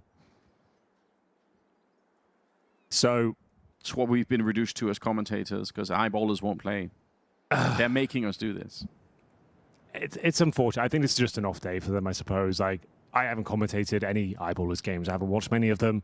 I'm sure they're normally more regimented than this. I feel like they're normally better than this. Yeah. Maybe, but again, I think that's really only half the story. I feel like maybe that even if that's true, this level of that MIBR are bringing, I still think this would beat what I would consider like the best level of eyeballers. When the level is this high from MIBR, you can't afford to make pedestrian mistakes. Like it just doesn't look like anyone on this team can beat Insani, even when they know where he is. Even when they put in the pressure on, they got him locked in a corner. It doesn't really matter. He's still murdering every single one of them. And now changing up the vibe, adding in some spice here. MIBR getting aggressive on the CT side. A lot of information garnered towards A main. It's another partial buy situation for eyeballers. 7-1 down on the T side of Anubis. Bear in mind, Swiss format, they'll go into the 2-2 bucket if they lose this game. They're not out the tournament. It's not the end of the world, but the way this has gone down has been, okay, that's crazy work. It's just been a little bit alarming for the prospects of making it to the playoffs. A 5-on-3. Oh, that smoke is not good. No. Breno's right there. Great spray down back into the 3v3. They got Insani out of the round. That's got to be a relief. And now Breno's the next to go. Klim, he knows where the bomb has been planted, that default position around the wall. They're going to know that he's here now, no question. Venom Zero back. He's picked up an AK. You can't even blame MIBR for wanting to go for this. They've got the money. They've got the momentum. They feel like they can probably do anything at this stage. For a smoke towards main, blocking off one position, but Bobixty on the other side. And there we go. There we go. Another round. They need much more than this. But again, that's a round that's been built off the madness with the Tech-9 in the middle. Like, it's not a reproducible round. It's cool. I need to see that replay from his POV. How did he get the second kill? So, first one makes sense. Okay, yeah. It's like great for him, but you're right. That's not a sustainable approach going forward. That's like, we'll take it all day long. We needed it, but very fortunate, I would say. Well, and like you said, they failed the smoke at the B bomb side, so then Breno got a double kill. That was right back in a 3v3. They've just missed both the grenades towards the window. They missed the molly and the HE.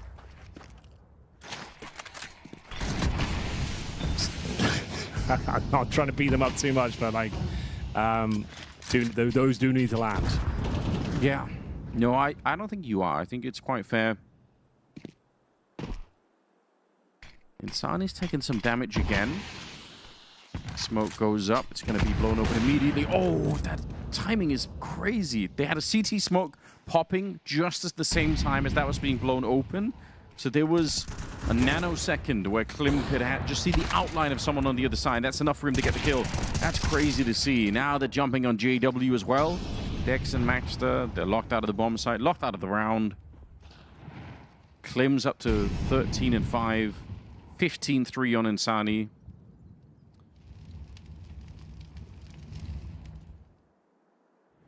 Come on, Dex. We need another double kill here. We need a bit of magic. I'm not going to get it. Easy kill for Clem. So they win the previous round. It was a partial buy. It means the money is actually not too bad, Anders. I would say take another tactical timeout here. You need these last two rounds. You've actually got cash to work with. You can bring up the AWP. I think it might be their last tactical timeout if they do use it, but right now you're in the mud. This was beautiful from Clem. This is now we're starting to see what this kid's about. Really nice round from him. Yeah, the timing between those two smokes, that looked really cool on the replay. Love that. Okay, well, let's see if they can nail the grenades this time. So, Molotov, there it is. That's what we were looking for in the previous round. Yeah, you're right. It is essential, though, because the CTs love to play in that corner. You don't want to let them do that.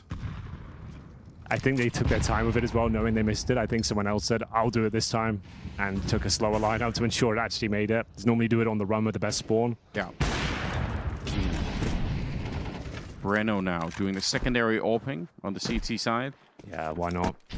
They're just having so much fun. It's got to be a great feeling for MIBR in these two maps here. Everything's working. Clem, just going to say, probably find that one too. A little bit disappointed that he couldn't. Bomb XD will take advantage. There's nobody on the B bomb side at the moment. They're starting to rotate back to the middle. JW's going to catch spam to death, though. Yeah, might not be easy to get out of here. Bullets flying through. It's a great visual. Breno takes down Maxter. How have they got a second AWPer on MIBR that's also landing shots? 3 versus 3 once again. Eyeballers absolutely need the last 2 rounds here. venomzero looking for a double. He's already going to kill JW. There's nothing you can do about that. He's dead no matter what here, but he's hoping to get more than just the 1 kill. There we go. That's... You're going to be jumping out of your skin there. Good shot, though. Bob coming to life here. Really rough start from him, but finding some impact now. Need these last couple of rounds. It's a 2-on-2 up on the retake. Bob low. Rolf will have to step up. They've got incendiaries. Upgraded to an AK. Much more preferable in this sort of scenario. Bomb ticking at some pace. We've already had a terrible moment for eyeballers in this bomb site. And Rolf now isolated in towards the E-box room. Got the grenade, so venomzero could go down really quickly if he's the one defusing. Oh, swings out, gets the kill. Bomb on the other side here. Breno going to go straight for it, hoping that he won't check it, but Rolf will. Good double, good clutch. No panic there. Plays it well. That could have gone very wrong very quickly if he'd committed to the full spam. Uses the HE, pops it open to perfection. That's a nice round from eyeballers. We'll take that. Going to need that final one as well. Wasn't looking good for a second there with the double AWP setup. JW, nice shot towards middle. And it's just when he got found out towards that window area, looked like there was a chance of a double kill. But fortunately, only one goes down. Left in a 2-on-1 clutch, coming out on top. But that was the story of MIBR. The only rounds he really picked up were the clutches and like the 2-on-2s. There weren't really any convincing gun rounds going in their favor. I think you're right, unfortunately. Just... rounds that are hard to reproduce, rounds that they don't look like they're in control of necessarily, but they kind of make it work anyway. This is nice work from JW.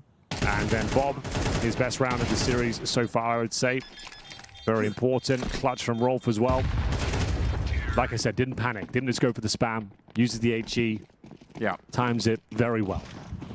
And they've somewhat broken the money here, but we have got hyper-aggression coming in from insani here. Does he stick around for another fight? He has been dinked. Well, it's actually venomzero that takes the brunt of the damage. Down to 16 points of health, but an opening frag and that little gambit towards middle. Just super annoying, isn't it, for eyeballers who are still in the throes of trying to figure out their own T side, and now suddenly you have to deal with this. You have to go back and check everything. Whatever the plan was, it's been discarded for a moment as they try to regroup on the map. I like it, though, from MIBR. Not letting the Swedes feel too comfortable here. Flashed in, Bob XD. Oh, he runs into LNC. What happened? The flashbang worked, and he still got jumped on by the MP9. What a ridiculous kill. Rolf goes down in the middle. We're going to see the replay of that flashbang in towards the connector. Dex and Maxter, 2 versus 5. MIBR have done way more than they need to already on the CT side, so... That's if they win this round, Anders. You never know. Well... Hold on. Hold on, you say. Hold on. I admire your optimism. Moses really is rubbing off on you. I appreciate that, Henry, you know. Let's see whether there's a chance. I would love to see the 2-on-5 go in their favor. Give us something here. Come on. That might actually spark the team. That could be a really sick clutch to kind of get the whole team yeah, walking up. That's what I'm thinking. Maxter, he goes down. Dex, it's just so many angles. He can't do it. LNC gets the final kill of the half there, and it is brilliant for MIBR. A 9-3 first half. So you want a second round force buy, you want a Tech 9 round later on in the game, and then one gun round with a 2v1 clutch. Yeah. Not great news on the T side of Anubis, I'm afraid. T-sided map, again, as Blair said, just kind of outclassed in every facet of the game. Yeah. Mainly mechanical skill. Just felt like they couldn't go toe-to-toe in the duels. Too many mistakes, too many blunders, leaving the bomb in spawn, running into A main against the force buy with your guns and nades juggling around. It was just too many mistakes against a very well-drilled MIBR. We got insani, 16 kills. Clem, 16 kills. Like, if you're going to make those mistakes when these guys are hitting hard, like, this will happen. This has been an exercise for you and I in trying to just find different ways to say MIBR are way better across 2 maps. Like, it's just been... From what we've seen so far, like, I'm guessing this is an off day for eyeballers. You've watched them a lot more than me. I think so. I mean, I definitely think so. I don't even know really what it is, but like I said, some of the... Usually, you'd want to see BobXD and Maxter at the top of the scoreboard, and...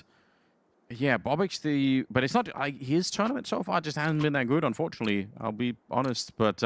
Because I suppose like, they're in the 2-1 bracket, but yeah, they got the freebie against FaZe. They lost to MongolZ. They did take an NRG, which that is a good result in my opinion. Honestly, they played really respectively against MongolZ. Yeah, I think so too. The scoreline doesn't tell the whole story. No. They actually did turn up there.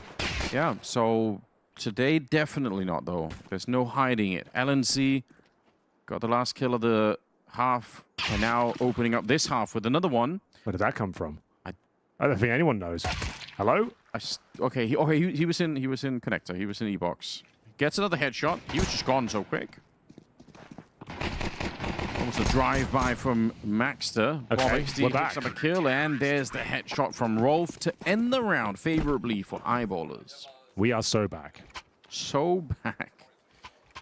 Oh, man. No, this was good, though. I think they need to rebuild the confidence. I very strongly doubt that there's a chance at all that they can win this map right now. But if they can start to just get something like it, you just don't want to leave a series like this thinking, man, we just really did nothing at all. If they could at least start a little bit of a comeback. As I said, they're not out of the tournament, so... No, definitely not. But going down to that 2-2 bucket is very difficult to recover. And we've got a mid-rush coming in here. JW under a lot of scrutiny. He's done very well. The fact he gets 2 there after ducking and weaving flames. Look at the damage inflicted as well. That should be enough to guarantee this round, and it will be. Good stuff from Dex. So they've got themselves at least 6 on the board to be full eco next. Okay, then. Starting to look a little bit more alive. Oh, yeah, for sure. Those are impressive rounds. It's going to be an uphill battle, but MR12, blink and you miss it.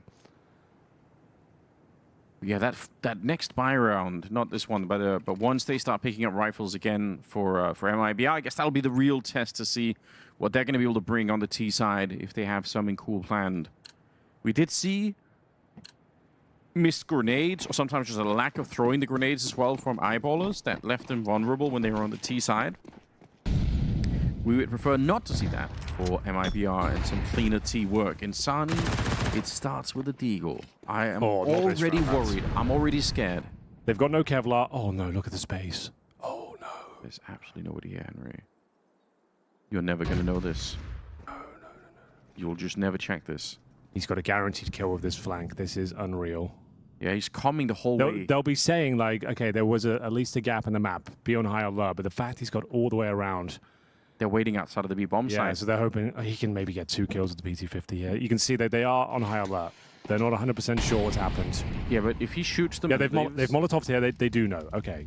They have a read, maybe, but still, he's going to open it up, and now the rest of them walking in. BobXD fighting for his life. He gets 2. JW almost running out of bullets. He does tap away at Insani, but Dex is alone. Oh, man. Bomb's going to be planted here. He can win, though. It's not over yet. They're going to pick up some rifles, though, is the issue. Oh, lovely camera work.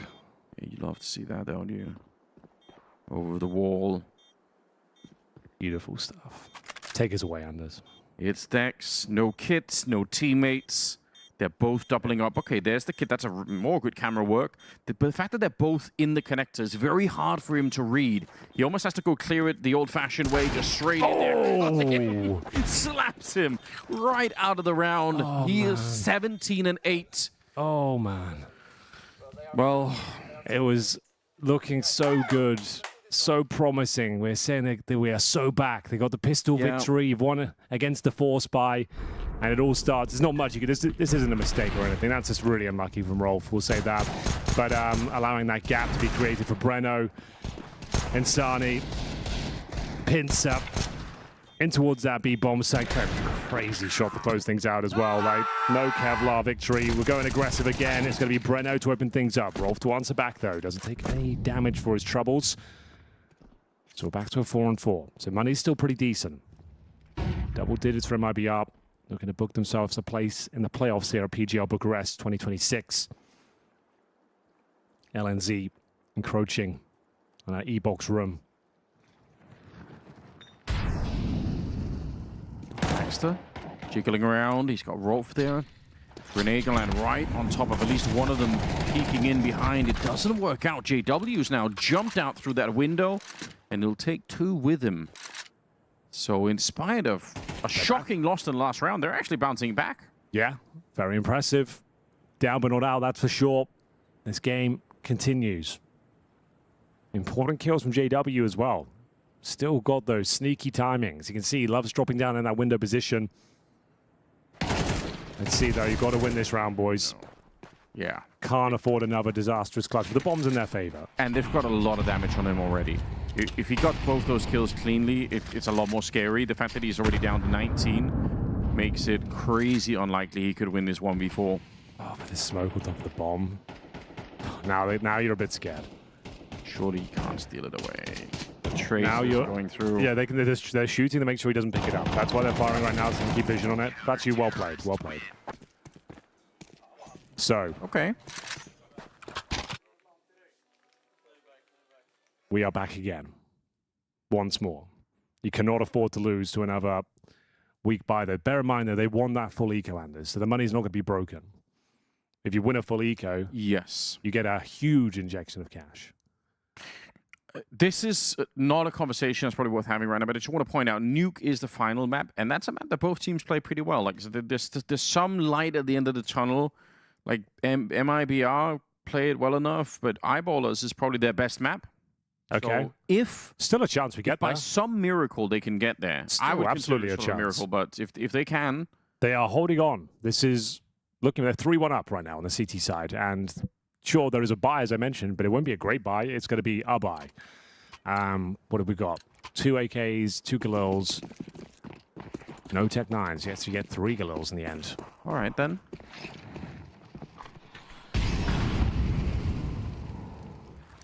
Molotov towards the middle. Another one towards that main position.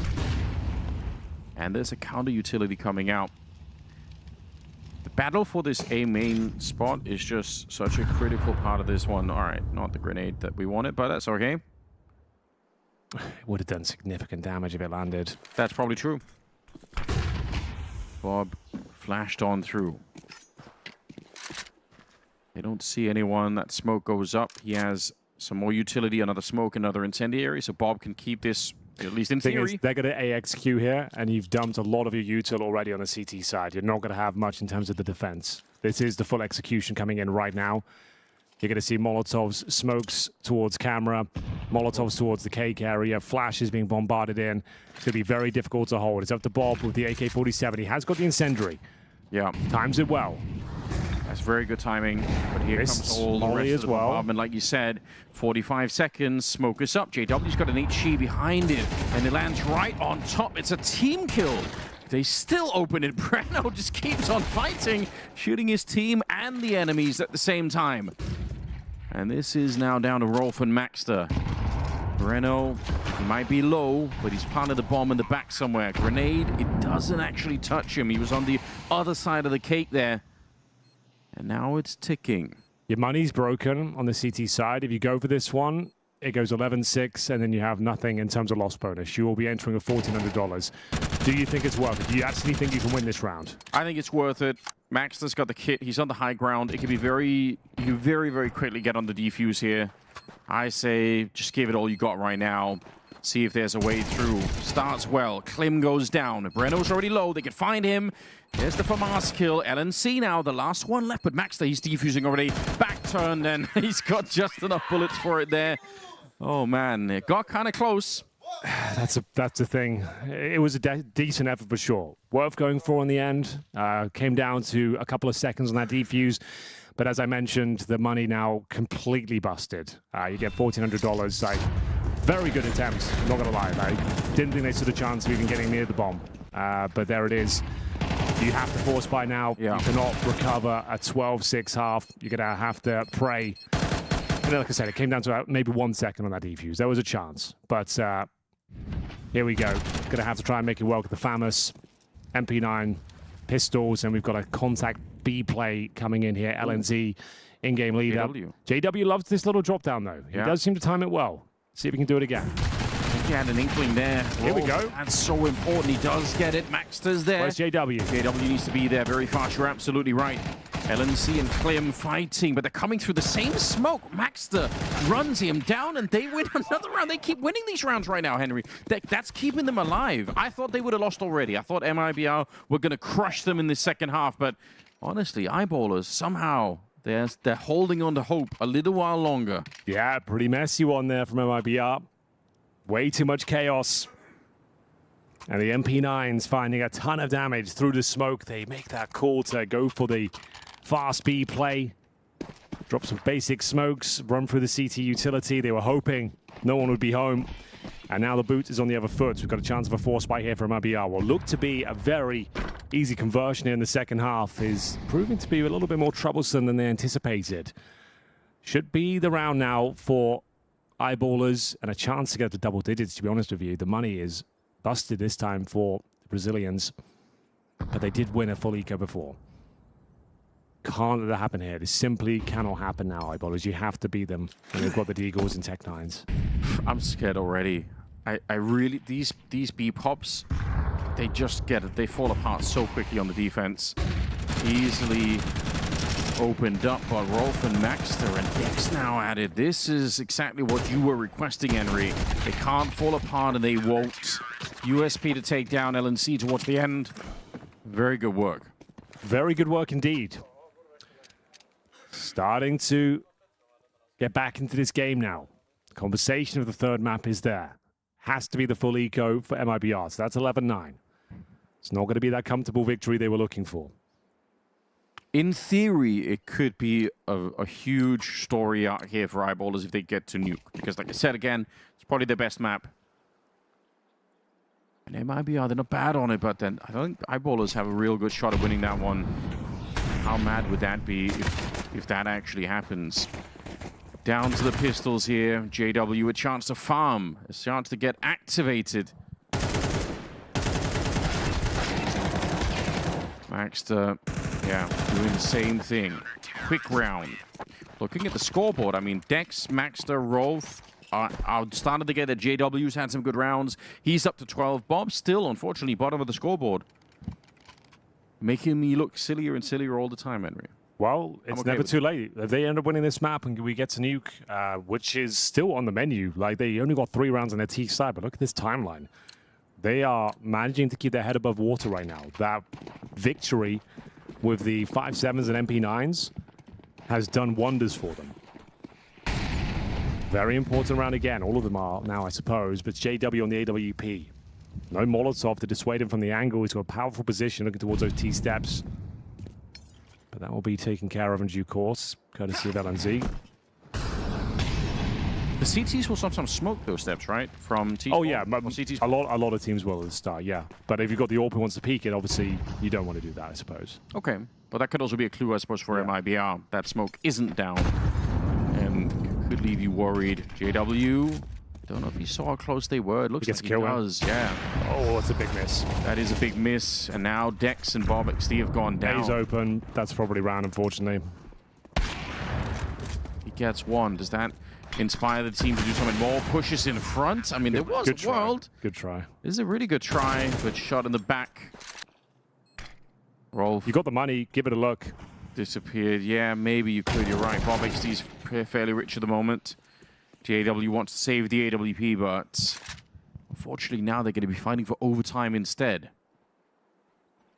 I'm still shocked that Eyeballers are still playing this series. I feel like with the first half they had. Admirable. This is great tenacity they've shown. Like this should be over. This should have been over 12-6. Sorry, 13-6. Yeah. But they're managing to win crazy rounds, huge clutches with the little weapons. It's kept them alive. But it feels like we might be coming to our logical conclusion here. So if you're on that Eyeballers copium like I am, you would say if they had started the series I think it was a bad start. It's the first game of the day. It's a 10 AM game, right? I think they just had a slow start. There was too many mistakes, especially on the opening half of this map. I feel like this isn't the eyeballers that I'm hearing all the hype about. This is not the best version of themselves, but they have looked much better on the CT side. You've got such high-grade copium, Henry. It's really good to me right now. It's actually soothing. Early games. Yeah, I think it's valid. I think they were a little bit slow to get going today. That's all. Well, I appreciate that. 1-for-1 trade to begin with. Dex is down, but so is Ellen. Oh, what a shot. Yeah, that's very nicely done. Bomb XD just wanted to investigate JW. Honestly, he had a good read. He knew insani was going to be there, but he doesn't hit the shot. Yeah. And they get smoked off. And the problem is they can be smoked off forever back here. And all three are there. Yeah, all three. They've got two Molotovs. They will never be able to get through this point. I don't think it's going to be possible. They try and flash their way in, but... GG. Yeah, unfortunately, it is Maxter and JW. It's not about skill or anything else. Just the utility here on the other side is overwhelming. Another kill for Clem. Maxter trying to open it up, but that bomb is already far ticked at the moment. They're around the throwaway now. Yeah. He shouldn't be able to win this. Can't imagine a world in which he will throw some grenades. That's a nice idea. He does at the kit, but Brenner will get the last headshot, and eyeballers unfortunately fall here. MIBR, though, they look stunning. Some of the best Counter-Strike I've seen out of this squad for a long time. Agree with that, Anders. Even if it wasn't clean at the end, I've got to say they limped across the finish line. Ultimately, eyeballers there, they didn't give themselves enough runway to get the plane up in the air with a pretty poor T-side on Anubis. Yeah, I do think limped is the right word there, because I do think it was a game of a lot of mistakes from both sides, really. Very sloppy, not so much great Counter-Strike as Anders called it, I think, to be honest. Yeah, I 100% agree. You could see Anders just loves the game. Well, that was a bad game. Maybe he likes a bad game. Look, that first half from eyeballers, so many rounds were just kind of threw away. We saw the round with with the bombers drop out in the open, then losing to almost basically just upgraded pistols as well. If that hadn't been the case, I think there would have been a chance of them coming back. But credit where it's due, man. MIBR, they managed to close it out, and also again, time and time, even though Mirage was playing great Counter-Strike and individuals popping off, here, sloppy CS. But man, the aim on these guys, insani, Bredo, just this is what I mean. Panda's credit, I'm sure he's talking about the MIBR CT side, which was, like we highlighted, good luck getting onto a bomb site when you've got these guys, waiting for you. Oh, absolutely. And also the aggression coming out from them, right? The moment they're like, oh, but that doesn't seem like there's any noise outside B. insani pushes out. They have all the map control in the world. Nothing too crazy for MIBR. Usually you see a lot more aggression towards water control, for example, smoking of stairs, trying to kind of asphyxiate the T side, but they just made some default CS and it worked out for them. Yeah, but the first half could have easily gone something like 6-6, even maybe in the favor of eyeballers if it wasn't for like two situations where they lost 3v2s, 3v2 after plants. One of them because they leave the bomb in the T-spawn and they give the CT so much time to then figure out what's happening and then pick apart the final retake. Same thing with basically the round right after that, where also another 3v2 they threw away. Yeah, a lot of. And then was it Breno or whoever it was who walks into an empty bomb site? Yeah. Starts to go for the flag. Yeah, that was the 10-5 against pistols. There was a lot of rounds that eyeballers feasibly should have won and had a realistic chance of taking it to map 3 really. I mean, insani. Yeah, Jesus well, just Christ. looking at it again, what a series he's had. I feel like this is like the scoreboard from the last map, pretty much. It is really cool to see. However, coming into this tournament, despite some of the ups and down results they've had so far this season, it's been Klim and insani, and I've been looking forward to seeing. All right, is Klim the real deal? I thought he really was, and he really is. Even though you look at insani, you remember an insani kill of how flashy it is. For Klim, you might not necessarily pop off with the AWP all the time, but with the deagle, with the rifles, he's so versatile and so capable. And it must have been nice for insani. Finally, he's like, I got someone else to kind of shoulder the weight of the fragging department. And on top of that, throw in Breno. I mean, to be fair as well, this series, Klim didn't really have all that much to do. I mean, Anubis is rough for AWP on a good. He almost had 100 ADR, by the way. Yeah, exactly. And, it wasn't the AWP, yeah. Yeah, insani just really took over both maps, and he's so sharp, man. Yeah, this is the so player fast. everyone's talking about. This is why he's so widely regarded, so hyped up, and why people have wanted to see him on. All due respect to MIBR. For years people have been talking about insani as the jewel in the crown of Brazilian CS, someone they could get onto a bigger team. It's just unfortunately the reality is how the Brazilian scene works with buyouts and contracts and probably a little bit of politics sprinkled in there. We've never really seen the Brazilian super team since Luminosity/SK. It just hasn't happened. I mean, that's the reason that Furia has to go on, had to have gone international. That's that is the reason, because where else would have a talent like that gone? It would have been Furia, right? But he never really had the chance. Speaking of the man Insani, I believe we've got him. I think he's going to be joining us. Hello, Insani. There he is. Hello. Congratulations on the win. What can I say, brother? You're looking cracked right now. What is going on? Yeah, everything's good now, bro. Now we get to the playoffs, so I think it's an objective that we conquered, and like it's one of our goals here on Bucharest, and I think we're doing well now. Insani, first, congratulations! Hell of a series there from you. My question is, before coming into this, you had that Fergie event, back home, and didn't quite go your way, right? It was very rough overall, but coming in, like, LNZ pointed out in an interview how playing in Brazil, it can get very messy, right? The style of CS that your opponents play. But over here, you guys have impressed a lot of people. You guys have looked so very clean, even against Legacy yesterday as well. What changed, or is it you guys feeling more comfortable playing against the opposition here? Yeah, I think there are a lot of things that can change the way we played. I think before we played Fergie, we spent a lot of time only practicing and without any game written. And you guys all know that it's different between tournaments and practice. So I felt like we were kind of rusty when we went to a tournament. And in Brazil, teams are a little bit crazy and they can catch you by surprise. They can catch you with your pants down. So I think we were not ready enough. But on practice, we were showing good CS, and we know what we are capable of, and we know that we can play. We can make a good run.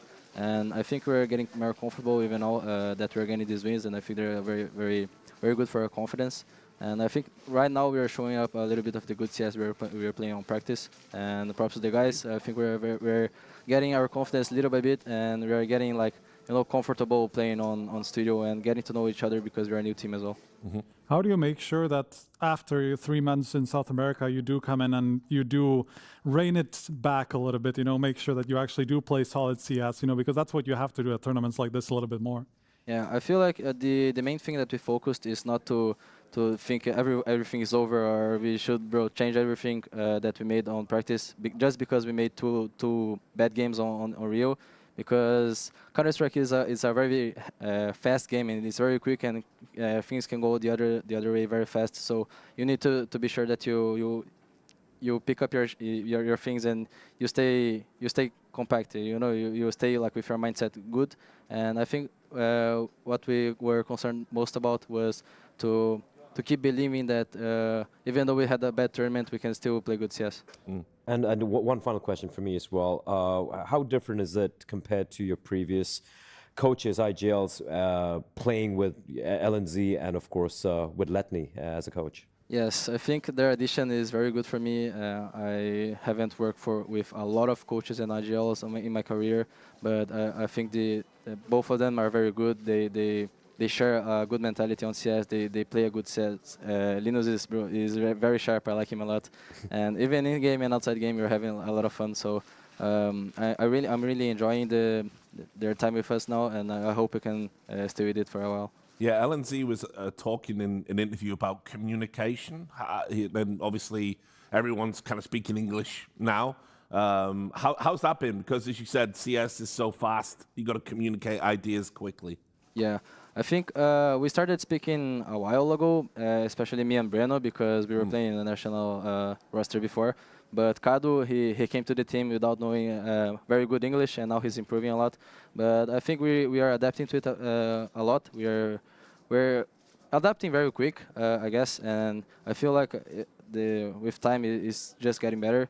I feel like we have some gimmicks to make it better, some keywords, a lot of keywords and things that can make communication more simple, and I think it helps a lot as well. And I got one last question for you, all right? Because whenever we talk about MIBR, we talk about Insani, right? You know that. You're a big deal.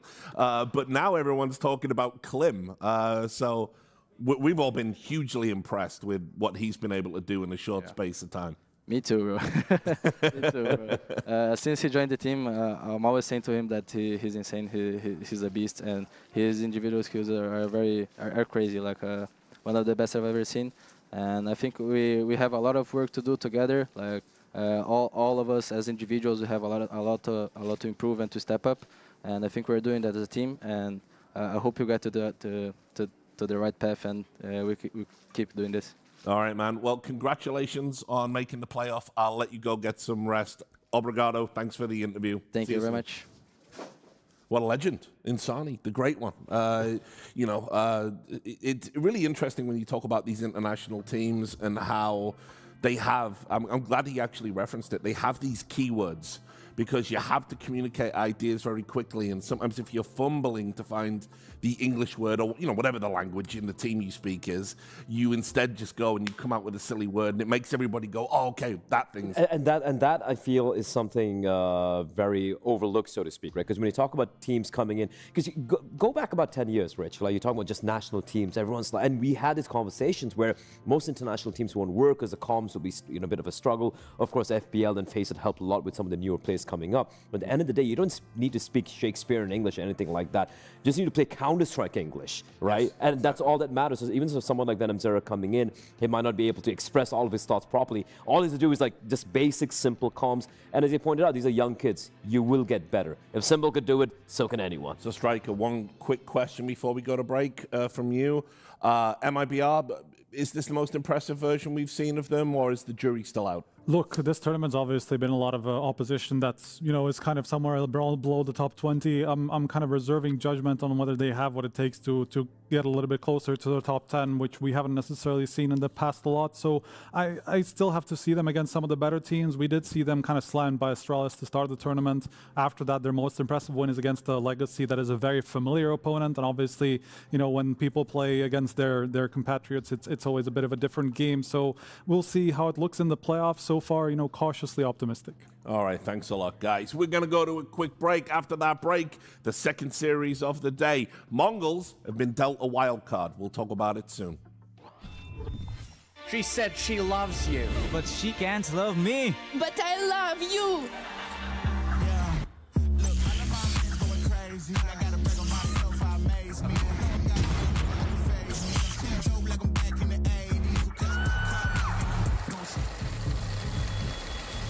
I won't play window anymore. What's going on? Play your role. 1xBet. On to the next one.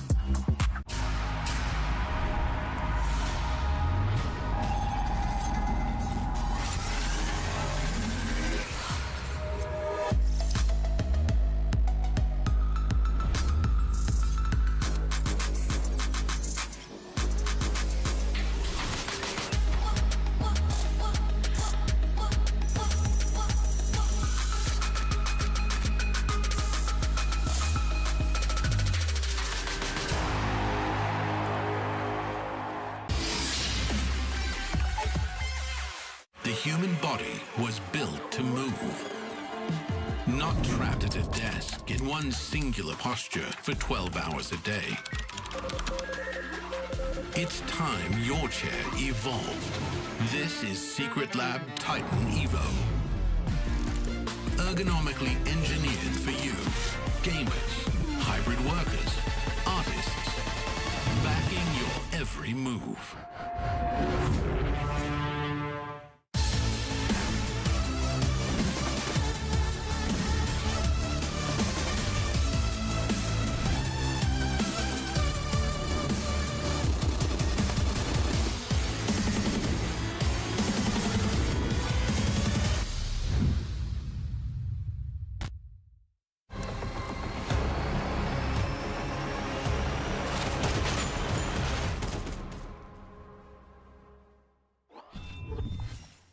Welcome back. So yesterday, right, everybody thought MongolZ were going to cruise to that 3-0. Hooksy and company had other plans, and now we're in that 2-1 bracket where MongolZ are going to be taking on Wildcard. And who would have thought? I know, right? And it is kind of crazy, and there's a bunch of caveats if you are just tuning in and you haven't followed the tournament. Obviously, Wildcard did get a forfeit victory because FaZe weren't here at that time. So a lot's been going on. Let's just talk about this matchup. I mean, it's about as David and and Goliath as you can sort of get, in my opinion. Well, I mean, it is like number 8 versus number 74, the big favorite against the underdog. You know, the plucky underdog against the big dog. Some might say all the dogs. Some might say all the dogs. all the dogs. You might say David versus Goliath. For me, it's more like hydrogen bomb versus coughing baby, because we can take a look at this, right? Because we have a team that's been together for almost 3 years in this core alone, you know, versus a team that's just been put together in this season. 312 maps versus the top 20 against 7, which is basically all of them here, I'm pretty sure. Playoff 17 big event playoffs for the MongolZ. Obviously, they have Mazinho, and then on the other side we have Hex, who has obviously and then of course MongolZ major grand finals 1, wildcard major grand finals 0. No, I agree. This is a very, very lopsided matchup coming in here. But Rich, I'm surprised you said everyone, because I genuinely did not expect MongolZ to just destroy Astralis. I thought it would be a close game, right? But the problem with this MongolZ team right now is the fact that they're just not locked in, right? And that's always been my problem with a team, you know, from my part of the world. I love watching them play, but it's just like they always have. We've seen this every season. Super slow start ramping up, but the ramp up takes quite a while, and they're no longer these group stage monsters they used to be once upon a time. Yeah, I think they kind of missed a window, and this is the thing that frustrates me about MongolZ. I don't want to be disrespectful or talk like I have any insight into their prep, but when they first came through, they were dialed in, and they could beat anyone, like genuinely. And that was before the ascendancy of Vitality, who are, you know, imperious in their form. Yes. MongolZ had a window. You know, yeah, they picked up a trophy in Berlin or whatever. You know, they picked up a trophy. EWC, yeah, exactly. I think, yes. You know what I mean? But it was like there was a window where these guys could have legitimately won more. And it frustrates me that they didn't. And now I see them and it's like they're part of the furniture. Everyone loves them. It's a super cool story. I also love pointing out that, look, if a team in Mongolia can get it together, when's America going to get it together? But ultimately, I feel they... Like Bless says, I don't think they're a locked-in team anymore. Yeah, it's something that you can see in some of these tournaments that they're playing out. Obviously, the last few tournaments, they were even missing Mara, so it was a bit of a different story than it was usually. But since that time, you know, since they brought in the EWC trophy, it's been a bit up and down, and they've had a little bit more of these moments where they falter against some of the top 10 teams in the world. And they falter in the events they're supposed to be winning, or they're supposed to go deep runs, or go back all the way to Cluj last year, go back to Bucharest events where they come in as pretty big favorites, right? And they just completely fumble the ball. This has happened time and time again. I don't think it's going to happen over here, but for the MongolZ, I feel like sometimes they just kind of, like I said, you know, just don't really zone into just getting that cup and just become a little too up and down. Yesterday against Astralis, map 1 was just them asleep at the wheel, honestly. That shouldn't be happening when you're a team of this caliber, especially, by the way, considering you lost your best player, top 20 player in the world last year in the form of Senzu. You get in Cobra Zera, who has done a commendable effort, but he's still not Senzu, right? You're still trying to, you know, kind of get back to the form you had last year. In that case, you need to really, really dial it in. Yeah, and meanwhile, Wildcard, very happy to be here, as we said on day 1, weren't expecting to be here. And what I love about what they've brought to the table is that, you know, they know exactly where they are, but what they've done is they've battled away on day 1. They've got through there. They had the surprise win yesterday as well, where we were like, you know, they were behind in the series, and, you know, they were trash talking, and they, you know, they've really grown into the tournament. And in particular, that guy you can see, Hex, who we now can say unequivocally is the best piece on this roster right now. He's so solid. Yesterday, the clutch that he had on Inferno, several clutches actually that he had in Inferno, 4 clutches. The quad kill on A side, or the ace on the A side that he had. He's been tearing it up this tournament, and it is from positions, you know, that you don't necessarily expect to have star. He's more of a specialist anchor, you know, and trying to hold down bomb side on his own a lot of the time. More of a lurky type of person who's going to be activating late round. He's been great, and he's been the one shining light on this roster. And on the flip side, unfortunately, you know, Dust's favorite NA player peeping, right? Ever since Nemanja has come in as the IGL and his company switched up a lot of things. We've spoken about how, you know, he's no longer got... That is atrocious. Now, I think it's a combination of 2 things here. Number 1, a lot of his old positions, the active roles and more star positions, have been taken away by Nemanja, even on the T side as well. And now he's kind of being put in a role which is unenviable. Number 2, when you have such stinkers of games to start off with, your confidence is going to take a hit because you got to remember, this kid is the most inexperienced kid in this lineup. So right now, he is struggling quite a bit. Freakishly bad series yesterday, though, it must be said. 0.6 rating across two games is terrible. Not normal. rough. Not normal. Yeah, anyway, Veto coming in. Let's see where we end up. I'll be honest, I don't think it really matters. That's what I think as well. Yeah. I mean, we're probably going to see a Mirage pick from MongolZ. That's about as much of a guarantee you can get out of them. And then the rest of it, no matter where it goes, I think it's always going to be an uphill battle. Yeah, MongolZ should go with... No, they're going to Nick. Actually, you know what? I like this from MongolZ. In fact, I thought MongolZ would actually go with Dust 2. That's a map they've been enjoying quite a bit recently. It's kind of flipped, but doesn't really matter. The reason being, Wildcard's favorite map is Mirage. So why give that? So I like this from MongolZ. It's a bit of a switch up. My biggest complaint with Mara and Blitz have been, guys, your map pool. It is the most predictable map pool in amongst all the top 10 teams. Yeah, that is fair. It also makes sense in terms of Nuke because we have seen Nuke from Wildcard twice now, and they got slammed on T sides. I think they got 3 rounds across 2 T side halves. So MongolZ probably have a pretty good idea that they can just do the same thing to them as they got handed last time around. That was when Wildcard was picking Nuke. Yeah, exactly. They picked Nuke twice already. You know, so I'm a bit surprised Wildcard, they went with Dust 2 instead of Inferno, honestly, because Dust 2 is a map MongolZ like trying to make it kind of the third map alongside Ancient, right? Apart from Mirage being the obvious pick. And Inferno yesterday, they look pretty damn solid. Sure, FOKUS messed up, but Hex was looking really good. They had some really cool ideas as well. Yeah. So this is a bit of a curveball, I can say, for both the teams when it comes to their map picks. Ultimately, though, I agree with you. I don't think it matters. I think this is going to be a I mean, look, I don't want to write Wildcard off, but I think they've given a great account of themselves so far. But do remember, one of those victories is a forfeit, and the leap up in caliber, I mean, 8 to 77 doesn't even tell the story. You might think that's just numbers. You have to understand the discrepancy between NA and the rest of the world just in general right now. And Wildcard, they don't get to come to events like this often. So it's a real tall order for them, and I hope MongolZ are gentle. Not even they don't get to often. They won't get to for a while after this either. That's true. It's just going to be, this is their one chance. And for them, every game they play, especially against teams like MongolZ, is a great opportunity to really test what they've worked with. Nemanja obviously been with them for a very short time, so to speak. But yeah, all I'm looking at from the NA side here, Rich, is for them to put up a decent effort, a commendable effort. Yes. Don't make too many mistakes. Hope Peeping pops off a little bit as well. But I agree with all. I think we're all in agreement. MongolZ should have this one. If they even drop a map, I'm going to be very critical of my boys. Let's check in with our casters, see what they say. It's Henry G and Anders. They're up there on the big screen, the bright lights. You hoping for a better game, a less one-sided game? What do you think? I'm going to try and be less critical this game. I feel like there was a lot of mistakes, sort of errors in the previous one. We're not expecting Wildcard to do much of this one, to be fair, Anders. I actually enjoyed their performance against FOKUS. I don't think it's a game they should have won, but the individuals went above and beyond. Hex, especially for me, MHL looked really good. And the surprise package, Nemanja, in-game leader with the hero rifles. If he turns up to that sort of level, maybe they can at least put up a bit of a showing here today. Well, the game is live, guys. You're going to see for yourself now. Let's do it. Okay, appreciate it, Richard. Yeah, let's jump right into it. Not waste any time.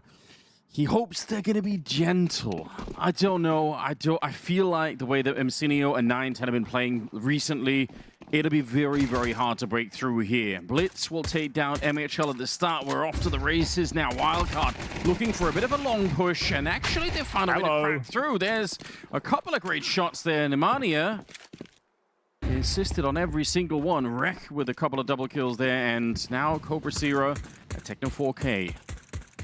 They're behind. Not landing any shots to the smoke either. The bomb is surely going to be planted. Jumping shot with the Julians. Yes. But not going to connect. Trying. I don't hate it. Now there's a flank coming in as well. So Nemanja, apart from setting them on long with some very powerful flashbangs, he's pretty much got this. Yeah, they're walking away. And it's being heard already. Dualies and some armor and really not much else to discuss at the moment. Wildcard.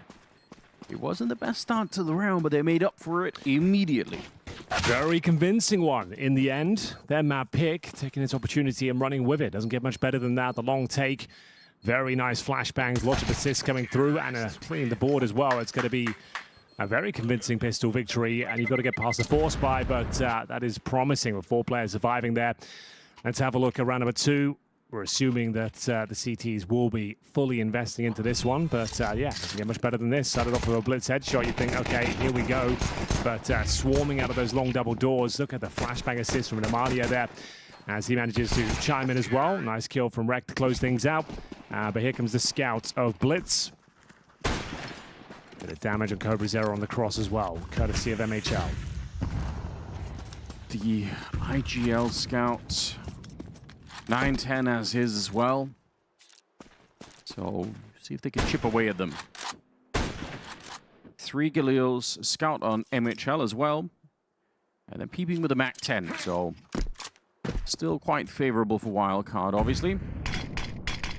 And the smoke. We do watch, we do keep an eye on it, because we do see teams, some more than others, mess it up every once in a while. Usually not a big deal, sometimes it can be. Setting up in the middle, and it will be a bit of a split from the looks of it. Long is where Emcinio's holding with the Deagle. He has been outrageous as of late. With Deagles and with everything else. We've seen some terrible things being done. Eyeballers were the recipients of it on Overpass, where we just had Emcinio going wild. But this time, not going to happen. 9-10 though, he lands a scout headshot, lands another one on the wreck. I don't even know how. Don't think it matters too much here. Way too much space and control of the A bomb site. It's going to take something miraculous now for the Mongols to get back into this one. 2-0 looking incredibly likely. But here comes a push towards short. Need to be careful here, lads. We'll see it though. Bomb planted. Don't think there's a way back into this round with a scouts and pistol retake, but we'll see if CobraZero can prove me wrong. Yeah, you've got to save, I think. Yeah, pretty reasonable. It makes you at least a bit dangerous in the next round, whereas if you lose everything, then, well, that's not going to be the case. Beautiful headshots from 9-10. I think he's the other force on this team that's just been so powerful. Don't know if you guys caught it or not watching at home, but if not, you should go watch the 9-10 quad kill on Overpass against Eyeballers. He gets a collateral kill, then a shot, and then a no-scope at the end. A very cool sequence. Well, Hex is feeling it. He has been the shining beacon of hope for Wildcard here, the new addition. Definitely the best player on the squad at this point. He got them through in the match against FOKUS. I think they would have lost that game easily without him. It felt like they had no business winning whatsoever. Yeah. You remember the first map? It was like 13-3 on their map pick of Nuke, I think, in favor of FOKUS. It was like, okay, these guys aren't even turning up. It's so one-sided, but... And then all of a sudden they end up winning the series. It was unreal. Yeah. All right, Blitz, what have you got for us? Would have loved to have found that initial headshot. No damage inflicted, I'm afraid.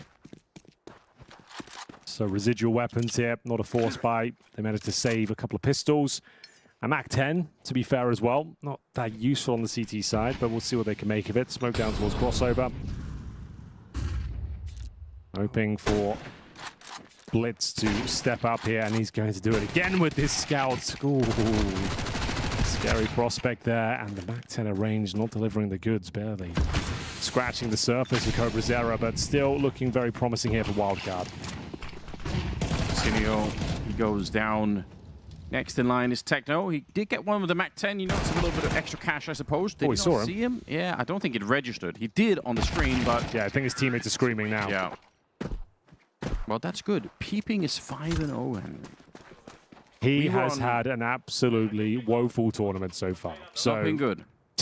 Yeah, so that's great news. We know how good he can be. So him having... some momentum at the start here in a game they're very unlikely to win. Like, this is what they need. That was one of the most outrageous things about the Wildcard FOKUS game is on the last two maps, Peeping wasn't even there. It was Hex. It was like 4 versus 5 almost. MHL's got the best possible spawn with the AWP as well. True. Gonna stick around. Okay. Dust 2 being one of the few spawn-based maps. We've got a nice little setup here. 9-10 to take the aggro. As soon as he takes a shot or gets flashed off, he gets the kill as well. His teammate's supposed to swing around, but such a now he can just push him to upper B. They have no idea. It's such a beautiful little maneuver. It doesn't get much better than that, Anders. That is... He wants to get rid of the incendiary because there's a T-side Molotov right at his feet there. That's a great detail. 3 versus 5, and this is how I'm envisioning a lot of these MongolZ rounds going now that they have rifles out. I think you might be onto something. That should be the case. Again, if Hext or anyone else on this team is going to be able to step up and take the fight to them and actually win, obviously that would be a big surprise. It would be a historic victory. It really would be. Well, this is for qualification, right? So yeah. you're going to be the playoffs. With a caveat, the wildcard got the free win against FaZe, right? Sure. Just to put that out there. It's not that they've had an amazing tournament run. No. They've taken on FOKUS. Yeah. And got the free win. Yeah, and that's you know, yeah, I think that's worth contextualizing that a little bit. No question about it. Romania try to jiggle for the middle here. They are a man down, and there's only 25 seconds in the round. So if they want to do something, then it has to be right now. They're going to go up on the catwalk. Defending his Messinio on the other side, and now backpedaling his blitz. He wants to be part of the action. Molotov at his feet, so they will get the kill. 13 seconds on the clock, though. They need to move right now. And Messinio, he doesn't have the health to stick around. He hasn't got a kill yet, and they might be able to find him down here. Or, because they're not the best weapon for it, but it does get the job done. Now the bomb is planted. They had almost no time on the clock. And Cobra Zero and Techno, 2 versus 3. They fight them straight up. No respect at all. Nemanja. He gets the last 2 kills in the round. They love it. That was a 5-on-3, by the way. That was a 5-on-3 with 25 seconds. A 5-on-3 where you've got this opening kill with the look at that burst from 9-10, and then the push into a lobby, a clean 5-on-3, and you end up giving that one up. That is a disaster for the Mongols. Well, with MHL getting those kills, might be a good time to remind everyone it wasn't just Hext. MHL was kind of the was other, very good. Yeah, he was the other part of it. Nemanja as well, the in-game leader. Yeah. Whenever they had a hero AK, it was in his hands, and more often than not, he was cracking things open. That's true. I'm glad you reminded us, yes. So they have that trio at the core of it, and if Peeping is going to be having a better day, I think Rek was also playing quite good. He just wasn't stealing the headlines, but he wasn't bad at all. There's something more to build with. Such a strange story with this wildcard team. Just put together the new IGL. Didn't think they were going to be at the tournament at all. But if they can make waves, I mean, it's a rare opportunity. We keep saying it because it's true. They're up 4-0 against the Mongols in Dust 2. That is already an achievement in itself. Yeah. And you've got them on the ropes here. They don't have much weaponry. They have a couple of pistols, a scout, and an M4. Nemanja has got full control of the A bomb site. Free kill. Makes a bit of a meal of it, but gets it done. And that should be it. Yeah, MHL might be in trouble here. That's a bit annoying, but it's not going to cost them the round. No, certainly not. It's the first kill for Messinio in the series so far. Like I said, he's been doing unspeakable things. So definitely the bar is set very high. Next. It's a pretty easy kill. He's there to guard the AWP, obviously. You don't want that given over to 9-10. He is a real menace with that weapon. Okay, that's... Scout headshots are working out. Another one. I think that's up to 5 scout headshots so far on the CT side. Yeah, maybe. Doesn't really matter, though. There's 5-0 down. That's true. They have equated to 0 round of victories. But, yeah, Mongols, this is a bit of a rough one. They've even got the coach here this time. Will they be using tactical timeouts this event? Time will tell. You're 5-0 down against Wildcard, boys. Let's lock in. Double up set up for 9-10 in Cobra Zero. That's interesting. Big investment to try and get their first round on the board. I can't believe I'm saying that. Techno was in the back. Scary jump there. They're going to push right through, yeah. In for the incendiary with the smoke on top. I feel like you almost have to commit, but they don't. They decide to walk away. I don't know. I guess they have no idea what's on the other side. Felt like there was an opportunity. It's going to cost them some health and some time. And they're going to be back on the catwalk. 9-10. Very important shot there. Picks it up. Well, here we go then. In towards that mid to B split. Nemanja unable to crack things open. Blitz will try and find some space towards short. Speaking of space, that's Techno confirming that upper B is now clear. Looks like we've got that first round locked in. Peeping taking significant damage. by virtue of that AWP at this point, just trying to inflict some financial wounds if possible. As the MHL fighting back here. We'll find an AK-47, 45 seconds. Still a chance to find some nice shots. Gonna need plenty of them if they're gonna stand a chance in this round. They have given over 5 on 3s, but this 4 on 2 will be landing firmly in the Mongols' favor. And there we have it. They'll retain the double AWP setup, find a couple of AK-47s here, and now it's gonna be full speed ahead. Thankfully, with 5 rounds under their belts, they do have plenty of cash for another buy, so there's no eco. It's actually an MHL AWP that'll be coming out into round number 7. But they've already made a statement here. They've already got the Mongols on high alert. But great recovery. When you feel that mid to B split coming in, taking territory elsewhere, getting information towards the upper tunnels, perfect reaction. Great round for the Mongols. And wow, that's a great shot from CobraZilla to open things up there. With the AWP, finds the boost, knows there's another player there as well, but you don't need to stick around too long. A few more pop shots. But they've got the early advantage. The Mardia, in-game leader, will take the AWP for himself here. Okay, we'll see what he could do with it. He's been pretty good with a bunch of different weapons in the tournament here. Maybe he could find something. Sneaking up close to that short position. The rest of them are in upper dark, so suppose if he finds out that there's somebody close to middle, maybe that'll be a sign that there's only one defender at B, and you can kind of put the rest of the puzzle together from there on out. He's actually going to push it in front of that smoke. There is a player up in the window or by the scaffolding, I think even, CobraZilla. So that's a hard position to clear out, I think, for Nemanja. He's slowly walking in, doesn't quite get the flick, but he's putting a lot of pressure on middle, keeping a lot of the attention here. Smoke goes up, it's a lurk smoke as well from the T side, but Techno's reading it well. He knows they could be coming through, and they will right on the other side. Sprays a couple down, Rek gets 2 in return. Oof. Not that much damage, actually. Sounded like that could have been very bad. It was nothing. Well, that one connects cleanly. It's going to be a 3 versus 1. Rek, what have you got for us? You're going to have to try and isolate some duels here. Cut this one down to size if possible. The 3-on-1 starts now. What a shot from 9-10. Yeah, well, they have officially arrived. The bomb will be planted, but the money won't be great.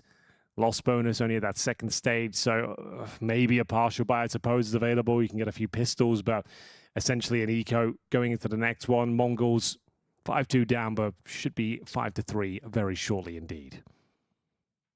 Some good shots from 9-10 in this round. Yeah, he's been on a bit of a heater this tournament. Kind of hard to blame Rek for trying to do something in the window there. Like, he knows that if he waits... Oh, yeah, exactly. That's what I mean. He's going to isolate the duels. You've got to catch someone trying to rotate in with a grenade in their hand, hopefully. But 9-10, watching it like a hawk. Get into another mid-peak situation. Oh, bloody hell. He's rushing middle. He'll live to regret it. That's the in-game leader. Nemanja stepping up. Nice shot towards Blitz. The most scout action I've seen in a minute here. Peeping goes down. It's the AWP sounding off. CobraZilla still keeping the double AWP alive on the CT side. But there's some good damage onto 9-10 and CobraZilla. So there is a chance you can still build something behind it, although I say that chance is kind of rapidly evaporating. Next. See if he could do something here. He's got a minute to play with. Not that much else. No Kevlar. So, yeah, if they push him, which they're not doing, then that will give more of an opportunity. But the discipline being shown here on the CT side, unfortunately, makes it very hard for him to break through. 9-10. We've seen how good he could be already. Tight angle that he's controlling at the moment. And he can call in reinforcements very fast. Missed shot. Oh, heck, coming into the other AWP. That's a nice maneuver. That's actually kind of sick. Gets the headshot on 9-10. To win this, Anders. He can still win this. insani. Oh, it's a bit of a failed jump. Oh, my God, it's close. I thought he actually had the opportunity there. Wow, a little insight, a little snippet of what Hext is capable of. The most talented player in the wildcard roster, for sure. Got kicked from M80. It was a questionable move from them. Like, you'd think, considering what you see now, it was a crazy decision to make. But I feel like he's developed as a player, as an individual, and his skill level has gone above and beyond what we used to see back in the day. I feel like I haven't seen Hex on a lineup where he looks this comfortable in the past. Yeah. He's always looked like it's just been way too much, or there's been too much fluctuations going on. I feel like this is maybe Nemanja has got a read for how to play Hexed, which would be great. But like you said, 3-5 was always going to be quite likely. They didn't have a lot going into that last round. The double up continues. Certainly does. Wildcard with the flying start, but coming crashing back down to earth here. Will be Galil's in the hands of, or I should say Galil, singular, in the hands of the in-game lead up. AKs otherwise. Xbox smoke used this time with the double door smoke to avoid that play. You can see that actually allows you to get up towards shore without the smokes being popped open, but it doesn't avoid that. 9-10 pushing off towards shore. Blitz detected down towards lower B. Peeping will take a dink for his troubles, but ultimately does bring it back to a 4-4. I think Nemanja failing that jump told 9-10 that he was going to be there. Yeah. Like he heard it and he thought, all right, that's it. Got my opportunity. B execution, B contact play. What have we got as a final decision here from Wildcard? Grenade's going to get a kill, I think. Yeah. Couldn't have been any better. And that kind of gives things up. If you're getting a frag like that, you're thinking that there's probably more players behind him. Yeah. There's no activity elsewhere on the map here. They drop in the lurk smoke. Molotov's pretty decent, but I just don't think you can justify this running into B at this point. It's an idea that Wildcard have tried to return to a couple of times. Like, they've been wanting to be fast at B. They've been wanting to lurk into B through their own smokes. Wow, Cobra Sierra. Can't even tell that he's the secondary AWPer right now. He's got 3 in this one. And he's managed to kill all of them. Okay, this is about what we expected. Yeah? These sort of rounds. A little bit more. Bear in mind, Wildcard weren't even supposed to be at the tournament. Last minute replacement. At this tournament, they had their first ever showing on Mirage with Nemanja in the roster. Like, they shouldn't be going toe-to-toe with the likes of the Mongols. A truly world-class team that are one of the absolute favorites to win the tournament. So fair enough to even get that great start and find the 5-0. Yeah. No one expected that. Even with that, though, as the game develops, you can see MongolZ just getting warmed up, realizing that these guys can hit back. They do hit hard. So Cobra Sierra leading the way so far with that secondary AWP. I feel like there's already been significant improvement in how Wildcard look and feel in just a couple of days. Sure.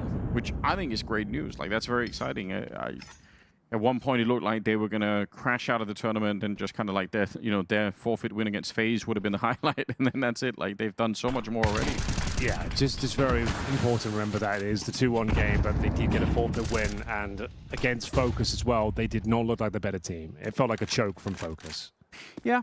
And that's maybe true, but it did revive Wildcard at least. Like, they absolutely did something, you know. I don't take the victory away from them, but it felt like FOKUS like, will be kicking themselves. They didn't close that game out. That is definitely true. Blitz, easy pick off here. Gotta be careful. Didn't actually get the reload, I think. Blitz, he's gonna get overwhelmed. I don't think he had enough bullets. That's a bit strange. Peeping will take him down. Insinio, though, they're still fighting on long. Not a lot of fear in this one. And Peeping isolated and taken down. 9-10 with 3. Apart from the failed reload from Blitz there, it's all good. Wildcard getting a taste of their own medicine. 5 rounds in a row conceded. Round number 11. They've maintained this double AWP setup throughout their CT campaign, and ever since it's been online, it's been one-way traffic. See whether Wildcard can post at least one more. Feels like MongolZ get the 7-5. It's over, considering the way and fashion it went down. But let's have a look. Gonna go for the long take. 5 players here. In we go. It's going to be Hex leading the charge. Star player of the squad, but Flashbang's coming over the top here. Slowing them right down, but there's Rek. Nice shots here. Gives the man advantage. Grenade on the corner. It's going to be 9-10 with the AWP. Sort of shot he nails every single day of the week. Yeah, they need a Molotov to get him out of that corner, but now the smoke is up. They can't really do that. Hex is coming in for the party. Oh, he's in the corner. They actually run him down. That's a very brutal way to get rid of that position. Smoke on the one side, Molotov at the other end. Hello. Now through this smoke, Peeping. Starting to show some character. He's up to 9, and that double kill just... That might be his best play of the tournament. That might be and the it wasn't, best play. It wasn't anything too crazy, but... Don't do that to him. Yeah, no idea. Now it's turned into him getting knifed. Either way, he wins in the round. And yeah, nice calm push through the smoke. Gets the double kill, guarantees the round. Wildcard in the lead, 6-5.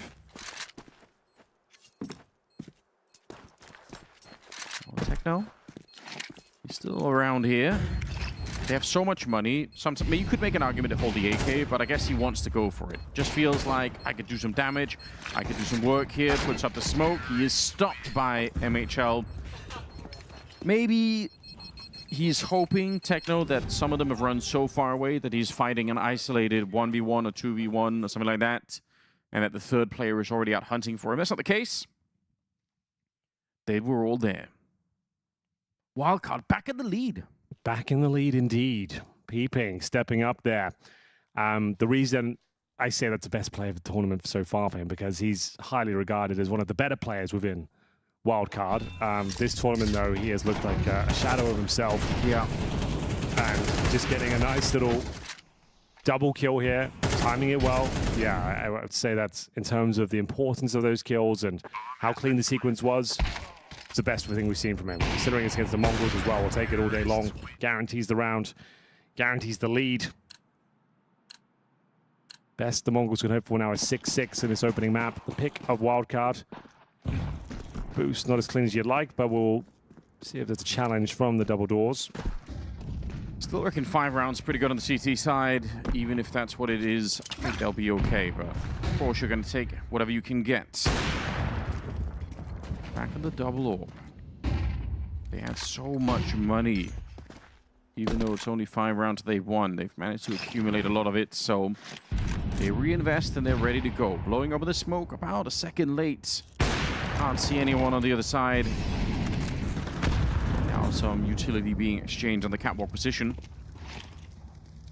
Another HE landing. Blitz is taking just a sliver of damage there. Looks like they were all on the catwalk right now here, so what is the plan for Wildcard? Even if you want to go catwalk, typically you'll still try to signal that you could do a B split. Like you're going to throw that CT spawn smoke just to signal something. Yeah, here we go. Hex setting it up, making a lot of noise in the middle, jumping back down. It's the crisscross now. So they're sending all the signals that we're going to be coming out middle. The bomb, though, is on catwalk still. Let's see what happens. Romania trying to make something work, but Emsenio finally activated one of his better rounds. Yeah, that is great flashbang, and they run right through. Don't need the AWP for that one. The Tech now will do the job. 3 versus 3, and all they have to do is get past 9-10, and they get the bomb planted. Hex is controlling CT spawn. They did make it past him. I thought that wasn't going to happen. Peeping takes him down, and Hex with the final headshot. Wildcard. What a great first half. It was looking a little bit scary at one point after getting up 5 rounds in a row to kick things off. It was 5 in return from the Mongols, but posting the last 2 has left Wildcard in a very promising position now. 7-5 in their favor. Who would have thought? Still a lot of work to be done. Still not a foregone conclusion, but still everyone's turning up. We've got Peeping getting double digits. Yeah. Probably, okay, I'm not going to beat him up too much, but like he's been posting like 2 or 3 frags a map. Well, now we're not beating him up on him. Now we're saying, yeah, it's great. Very good stuff. Hex is up there with 11 as well. So the fact you've got the whole team showing some character. Romania had some good moments as well, some good opening picks, some good backstabs. They might be onto something here. Let's have a look. 9-10 and Cobra Zera, that double orb combo. Certainly lit them up a few times, but wasn't enough to win the half. Looked like Amzenio had them locked down here, but the perfect flashbang from MHL sets himself up a success here. Hex patrolling that CT spawn position. Oh, nice shot to close things out as well. Beating themselves. Nice indeed. We'll see what kind of pistol is in store here. I would love to see some aggression from Wildcard. Take the game to them. It's a lot of utility on the Mongols. I think we're going to get there, Anders. I think we'll see a push towards middle. Ooh, that's a crazy shot. He's blitzed on 1 HP. Almost killed him. Okay, some utility being brought out here. The MongolZ, they're still fighting it though on the CT side. They were doubling and even tripling down on the aggression. It's backfired. Okay, yeah, I wanted to see it, but hasn't necessarily worked out for them. But bear in mind, 5-on-3s have fallen awry for the MongolZ in this series already. That first gun round that they had the 5-on-3, it was Wildcard that ended up winning it. Can they do it again?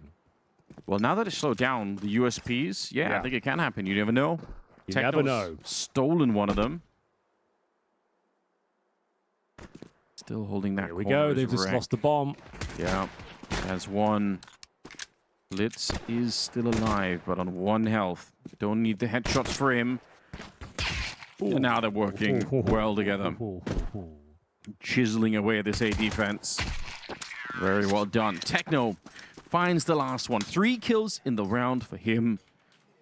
And the MongolZ, maybe not the easiest pistol round, but they get the job done.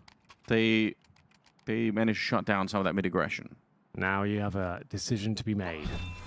Wildcard, you forced by the second round. I think when the Molotov came down towards short, I felt like you called off that mid-push. The Molotov, you had the smoky yourselves, and things just got very messy at that point. But I like the intention. I like the idea of the aggression there, but let's have a look. It's going to be MP9s, a couple of those, the Eagle 5-7, and the Scouts. Romania this time down to 1 HP, as MHL will be trying to offload the Scout right now. Focusing on the Galils on the T side and focusing on a bit of a short push here. Multiple players ready and waiting there. It's going to be Blitz to open things up. He'll find Wreck. Grenade over to the top. Doesn't scratch the surface of 9-10.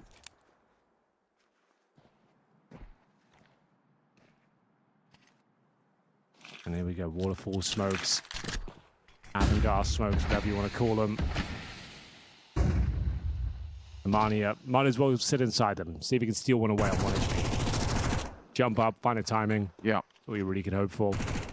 Might be overlooked, yeah. A lot of scenarios. And anywhere else that he plays, very likely to get grenaded out.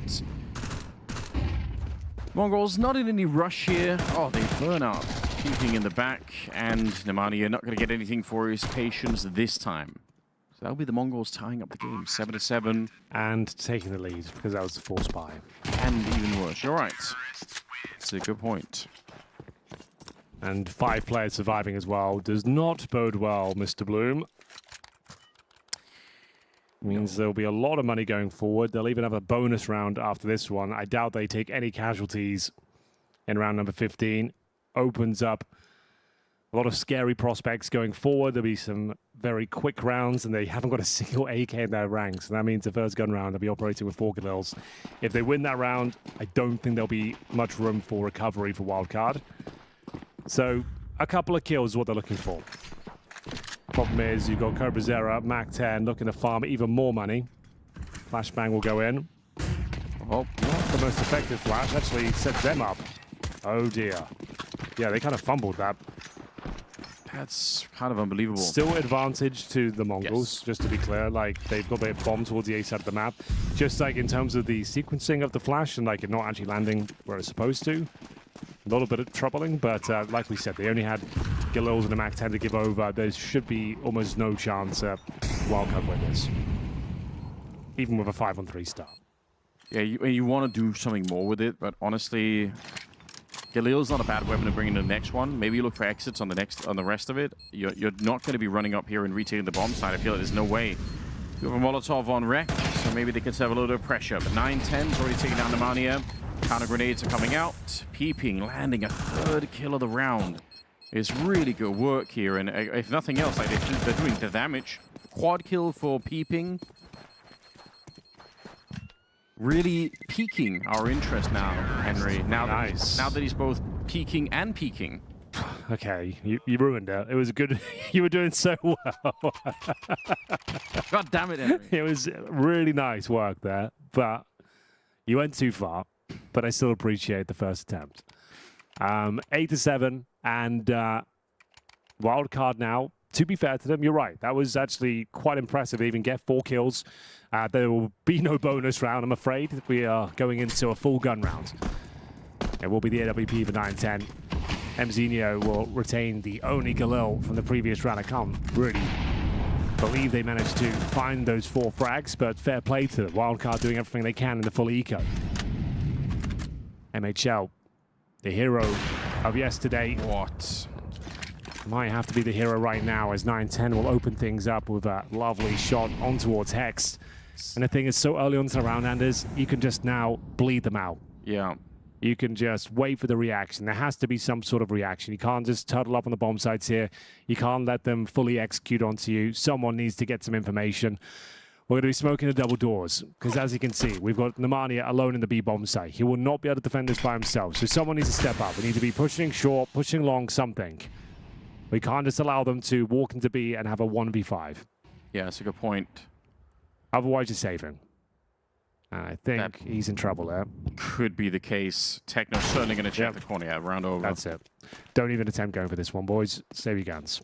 What is Hex's plan? Is he holding like a pixel angle to drop the smoke? Because he had the smoke in his hand. He had the pull. Exactly. I think that's what he's already. I assume that's what he's going for, and he was just planning to play the pixel. But the thing is, you're going up against one of the most highly rated snipers in the world right now. Yeah. You give him a pixel, he's going to hit it. Okay. But that's such a shame, right? Because like we said, we were surprising that Peeping got those 4 kills in the last round. That builds such a great opportunity to really steal the money of the Mongols. Now you're giving it back again in some sense. Yeah. Like, let's bear in mind, though, like, 5-0 start, sure, it was impressive, but it was a lot of momentum behind it. It seemed like the Mongols weren't necessarily anticipating the sort of pacing Wildcard were bringing out. It was very aggressive play. They get very fired up. They can be difficult to shut down. But once that double orb setup came through, it's been pretty comfortable for the Mongols. They're now up 9-7. They do retain some weaponry here, though. But like we said, I needed to see a bit more of a reaction, leaving Nemanja in that spot. If you're going to go for that round, need to be a little bit more active in the 5-on-4 deficit. Yeah. Didn't really. Otherwise, just save them in general. Like, what are we hoping for? Nemania's going to get a 3-man spray down from that spot. It's just not going to happen. Certainly not the way that the Mongols are playing right now. They look sharp. Cobra Sira AWPing on the CT side. Techno hitting some really good shots at the moment. Not the best game for Messinio yet, but not bad. And the fact that they don't even have to rely on him, I think, is probably good news regardless. Taking a leaf out of the Mongols playbook, we will have a double AWP setup here. Okay, then. Money's pretty strong, all things considered, but running out of time and space here. It's been an admirable performance on Dust 2. Whatever happens here, it's been impressive. The fact that even keeping up at this level will be great for their confidence, but can Peeping maintain his? I think that was a failed flashbang being thrown there from the T side. I think that did nothing. That might have actually set up Peeping. It'd be interesting to see. Well, you probably have to go into the demo to figure all of it out, but there was a lot going on out there. Very good work regardless. Peeping still top of the scoreboard with 16 kills. Really worth highlighting because we did spend all day yesterday talking about Peeping not doing any work. Oh yeah, I think he's been in deathmatch probably for 12 hours after that showing. Well, I hope if that's the case. That's what I'd be doing. More power to him. Yeah, like if you have that kind of performance, you're supposed to be one of the big names next to Hext, and you're posting 2 frags a map against a team like FOKUS. Like, yeah, like you better be locked in for the next game. Oh, they've let them back into this round though, Anders. Yeah. Well, Peeping's still on long. Where he doubted himself for a second there, MHL. He had the idea. He was betrayed by himself, unfortunately. I'm liking the moves, though. They're getting intel. Bomb This is what we were lacking before. Yeah, they've got up a B control now. Nemanja, not known to be an AWPer. See whether he can fend off 9-10. No, he cannot. And now you can smoke off spawn, and we've got an open A bomb site. But like he said, a player towards long will be dealt with. This is a nightmare scenario. It was looking so promising. That position for Cobra Zero is just so hard to clear out. He thinks he's being sneaky, Peeping. He's thinking, all right, I'm going to catch them as they come out of CT spawn. It's all good. And they've got a nice plant as well. 2 orbs for this 2v1. But Hex is known for a clutch. He can probably get this first kill, no problem. Yeah, you're right. He doesn't have a smoke, and there is a Molotov on Cobra Zero, but more importantly, there's an AWP back there. Here we go. Has pushed him off the angle. Going to try and put a bit of a flashbang and just hope for the best. He does tap the bomb. Doesn't go for the full-on defuse. Lands the headshot and jumps around. He's got the kit in his back pocket as well. That is great for Hext. Some shades of what we were seeing yesterday from him. Returning here today. That's so important. Fantastic clutch there. Cobra Zero has been hitting AWP shots all day long, but didn't have much to work with. Couldn't smoke the bomb. Like we said, it's a perfect long plan as well. He would. I don't know why he was peeking the angle so deep, though, Cobra Zero. Like, he can still hold the wall, jiggle it, but he committed fully, thinking a 5-second defuse was coming in, I presume, but gives Hex the opportunity. And it was looking so good. The recovery for the Mongols. But, yeah, 2v1 Hex. That's what he's known for. Most skilled player on this team. Gives it a good demonstration as to why we think that. Great clutch. 1-round game. Needed that. Double up setup. Maintained. The money is not infinite here on the Mongol side either. No, certainly not. So this 1-round game could be changing very rapidly. Bit of a flash into the middle. They don't actually go through and clear anything out behind it. And there's no counter utility coming out either from the CT side. Even that could be an indication that maybe nobody is immediately in that mid position. Look, smoke. Oh, they want to boost over it. I do like this idea. It's very cool. Might be an early death here for Techno if he decides to take a bit of a look. 9-10 though. Surely he's not fast enough. All right, they dismount. They don't want to stick around with it now. The smoke in the middle, the Molotov as well. They're pushing. Blitz is coming for them right now. They have to kill him and turn around to defend this. That's not going to happen. Wow. Blitz took all the attention away, and then they burst through the smoke. Yeah. Didn't even need any kills. In-game lead up. Takes the aggro. Head down. Teammates rip heads off as we go into the 5-on-3. Money still maintained, though. This is an important save, but you can see Techno in towards T-Spawn. Hasn't got the HP to justify the hunt, and their money not great themselves. So it will be the round, but they will be able to hold on to the AWP, M4 and FAMAS. Not going to say the whole round is constructed off of this, but when they do that pop flash in the middle on the T side, oh yeah, and there's no counter utility from the CT side, that does tell you something about, a little bit about what the setup might be like. It looked like Blitz was very comfortable taking that alone. He smoked middle, he threw a Molotov into CT spawn. And they never had any grenades at any point, the Mongols, for that mid position. So he probably felt like, you know what, I can take a lot of real estate in here, and the rest are going to be coming through the smoke at the B bomb site. Well, and as we are running out of time and space here for Wildcard, it's the first map. It is only the first. You're not going to get a better start against the Mongols than 5-0 up. A 2v1 clutch in your favor from Hex. Like, you've got all those variables working in your favor, but it doesn't feel like it's going to be enough here. Very important round. They've only picked up one in the second half, currently down 5-1 on their CT side. Going in towards B, but the big man stepping up, got picked off by 9-10 before, spotted in the corner, now in a lot of trouble. It's going to be Romania to open things up. Here's Hex, so much damage, should be able to get multiple kills here, sprays them down for the hat-trick. As 9-10 will be left with nothing to do. Great recovery. It looked like they were about to be pounced on there, but Romania providing the covering fire, allowing Hex to get a huge triple kill. That was on a knife's edge. I agree, it looked like one more step, and that just doesn't work out. But Romania, the grenade was so good. So Hex has found them both of their rounds now on the CT side. As we mentioned, the money's not out of control on the T side forces, but there's definitely another buy available. Can they keep the round clean, though? Can 9-10 find a few picks here? Got to display some discipline now if you're Wildcard. Can't afford to lose any money. Yeah, oh, that's okay. There's some good discipline here. Look at that. They've really boxed him in, haven't they? It's a pretty big box right now, but still, it's shrinking. It is. They're getting closer. They are going to take him down.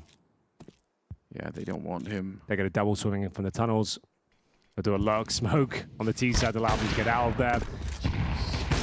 Okay. So that's now you're kind of like, that's enough. He can keep his orb. He's just so good. Oh, man. Okay, now they're just trying to fend him off. They actually don't want anything to do with it. You can keep your orb. If you wanted that badly, yeah, you're going to be that way about it. Acting out. If you broke, just say so. You can have your orb. No need to be that hostile. Could have solved it another way. Okay. Again, that should tell you something about the kind of AWPer that 910 really is. That's another good reason why getting rid of the AWP is a really good idea, though. Like, the plan is certainly really reasonable. If you can get it to the point where they can't afford to have the AWP on 910, I mean, it does change the game a lot. But they can't. MongolZ still in the lead here, but Wildcard. Very important hold. We do have timeouts. Mara, he's been behind on the talking. Missed out on a whole tournament. Yeah. It was kind of bizarre. The last couple of tournaments, they went through Rotterdam without taking one single timeout. Yeah. Kind of a bizarre sentence. High-level Counter-Strike, yeah. We're used to that, but they have a cardboard cutout of him instead, I believe. Yeah.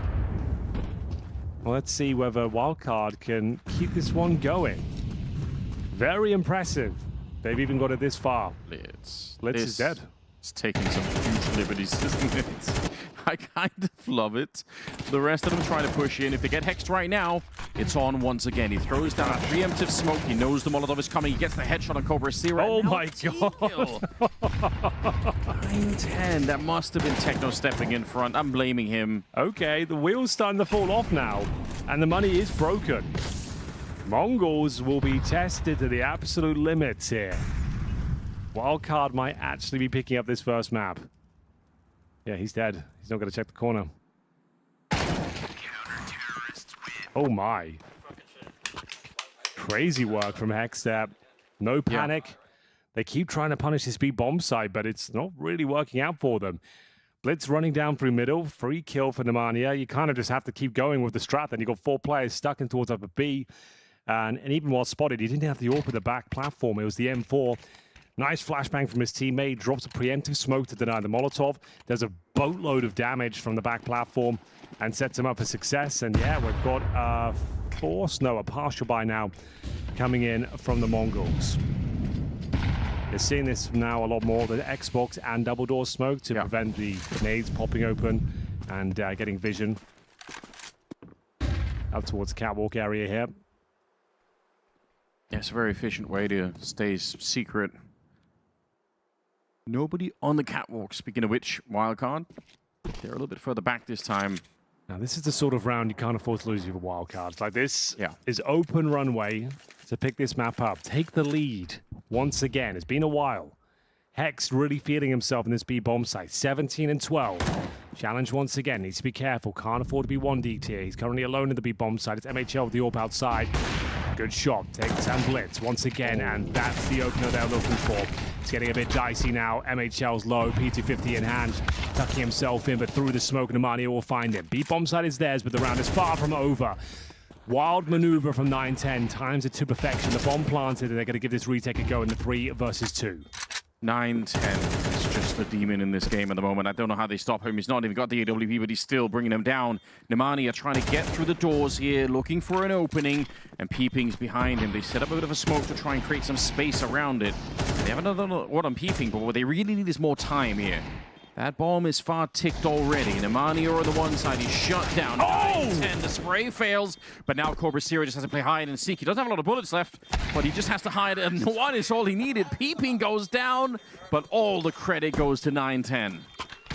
So unfortunate. Like I said, Wildcard, that's the sort of round you need to be putting to bed. Up against the 1AK, the Tech 9s. And it's the one that comes crashing down. 910, I don't know how he finds that kill. Was it through a smoke? How did he get such a clean one in towards that B bomb side? Let's have a look. Yep, okay, straight through the smoke. I was going to say, I didn't think anything went wrong there for Hex. He was playing it so well. That's just very unlucky. Fortunate for 910. Great performance. If Peeping wins that round, wow, what a moment that would have been. The retake was looking impossible there. If he somehow comes out on top in that clutch, it would have been remarkable. Thankfully, they have plenty of money. That goes for both teams now. That was a partial buy victory for the MongolZ. Maintaining their lead now. Still a one-round game at 11 to 10. Hex to save the day multiple times here. Can he do it once more? Looking for opening damage here on the cross. Not going to find it. MHL will have his AWP posted for any potential boosters. No one home on the break of the middle smoke. This is such an intense game. We're talking about MongolZ versus Wildcard. I know. The fact that it's an 11-10 game, I know it's the Wildcard map pick, but nonetheless, this is a really cool And I think statement. it's because, like, Peeping's actually showed up today. Yes. He's top fragging. He is top fragging for his team. It's just very impressive work. See if he can do it again now. Is ready for them, but Emsenio dinks him through the door and then re-peeks him again. Will take him down. That's unfortunate. Just as we called him out, he gets taken down first. But he has looked fantastic. Like, his undeniably his best performance so far in the tournament. Yeah. Against one of the absolute favorites. He goes down early. They've managed to recover deficits before, though. And like I said, when you go into a 5-on-4 on the CT side of Dust 2, you have to react, Anders. You cannot sit back and rest on your laurels. Exactly what we're seeing now. You need to reclaim territory and find a frag in return. Space or a kill is required. Last time they didn't. This time they are a little bit more active. So that's good to see. The bomb is in upper dark, though. There's nobody on the B bomb side. That's fine. You're just going to have to save at that point. As long as you're active, no problem. This is so interesting. So there's still a fight out long. The bomb is going to be planted in B in a couple of seconds. There's nobody defending it, but this fight's still happening, and they're doing real damage to the rest of Wildcard. Now this is a bit of a problem. They'll recover an orb. No, just have to save that. Yeah. But it's going to be map points. Double orb setup. Surely don't give this a look in, boys. No. Oh my god. Bloody hell. That is a shot, isn't it? This is the problem with the MongolZ. Like, we know Wildcard, like we've been talking about this. Hex, the firepower has been there for the Manu as well. Now Peeping too, but... A little bit careless there when they were trying to save the orbs. I think they could have done much better with that one. I think they were just a little bit lackadaisical, jumping around, and yeah, you didn't think that sort of AK shot was going to land, but when MongolZ on the server, they certainly will. You needed those 2 orbs to this final round, and you leave with nothing. And now it's going to be Scouts, MP9s, and FAMUS at map points. What looked to be a historic upset is starting to fizzle out. Yeah, when you've run out of the money especially, that's when things get pretty ugly. Well, let's see what they've got. The Scouts, admittedly, in this game have been doing great work so far on all sides for some reason. Plenty of Scout headshots to What have you got, around. Rek? I do like this idea. He knows of that. Find the opening, 9-10s on the other side. They get the 1 kill, and they get Corbacira, I think, in lower dark here. Nemani is going to be found and hexed. Oh my god, it's close. Nearly showing his legs, but he does fall back. They've done some damage to 9-10 and to Emsenio. Well, they know Hex to be anchor, right? So that push for the smoke might have been a bit too obvious. Techno was ready for it. I see what you mean. If he goes down, the round's over. He stays alive, there's still a chance, and that chance lives on. Yeah, tagged up earlier from Peeping. Emsenio dead to the Scout of MHL. And Hex returning to the bomb site. It's actually not bad at all. Dancing around on the other side, making a bit of noise. Now they smoke it off, but all of the attention here. Just needs one. Just needs one. Yeah, look, he's still trying to be active with the USP through. Hex, just the 1 kill, and he will get it. Great spray down. Peeping for the final one. Wildcard. They keep the dream alive. Now they're fighting for overtime, but it is doable. Oh, it's definitely doable. The money's busted on the MongolZ side. Overtime is actually looking quite likely. Not gonna lie. This has been a rough game for the MongolZ. Some frustrating rounds. Some crazy upsets in terms of what Wildcard can bring to the table in terms of firepower and weaponry in general, and they somehow get away with that one. Well played from Hex. Like we said, the key detail there was not pushing into upper B. Yeah. A lot of players would. Like, you think you've got all that chaos going on, but he knows if he goes down, and knowing he's caused so much carnage in towards that B bomb site, Techno was ready for that push. Him falling back and displaying that discipline is what wins in the round. Because he would have died otherwise. And you could see he was on a knife's edge. He was considering going through. He thought there's a chance maybe he can get the trade, but held on to the B bomb site. Gets him into this prime position. And we'll have a look at the buy. It's not a good one. No. 2 AKs, 2 pistols, and a MAC-10. overtime is looking very likely here. I feel like the fact that they got the AWP out of the hands of 9-10 itself is sort of a victory, even though he's been deadly with the AK-2, admittedly, but somehow more terrifying with the AWP. So yeah, reduced to much less than that. Pretty quick on the catwalk here. They're going to go for the full A execution. They're going to give it all the bells and whistles, the waterfall smokes, the Molotov at the ramp, flashes over. It's kind of round you have to bring in when you have this sort of weaponry. It comes down to MHL at least hitting one of his AWP shots here. You'll see them juggle some util. Smokes go down. Oh, not a great smoke. It should be fine though. Looks okay. Man, they're waiting around for a long time. That has me worried. I'll see what the final play is. There is the option to go back to mid to B if that's what they're feeling. Yeah, maybe the counter utility here. Oof. Let them second guess it. Gives you a good idea of how strong the B bomb set is looking. So here we go. The waterfall smokes. I think they go for a mid to B though after dropping these smokes in. Yeah, I think you're right. It's a good read. So I feel like, yeah, this is going to be a convincing victory for Wildcard. You're not checking this position up here, surely. The scaffolding. Oh, the flash is in, though. Is that a team flash? I think it is. It might not matter. He still gets something, but the B defense is why I think they team flashed him. That's unacceptable. That probably loses the map now instead. No, hold on. There is a chance. MHL, all right. Hold on. Peeping is still there. MHL, did he pick up an AWP for a second? I think he did, but doesn't have it out right now. He swapped that for an AK. PP can't quite land it against Techno, and now it's on.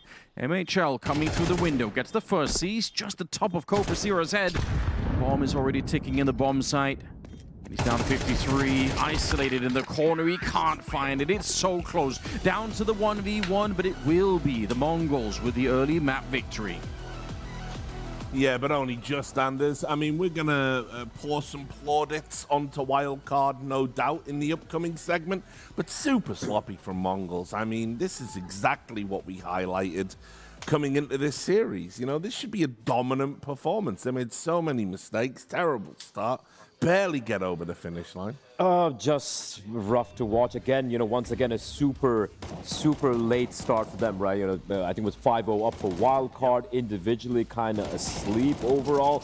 And even some of the calls coming out from them, right? I know they're trying to use a B-bomb side, but it looked just a little too one-dimensional. And then you see a round of brilliance, right? Almost a very important round. It's 11th in the scoreline. They call it beautiful fake towards A.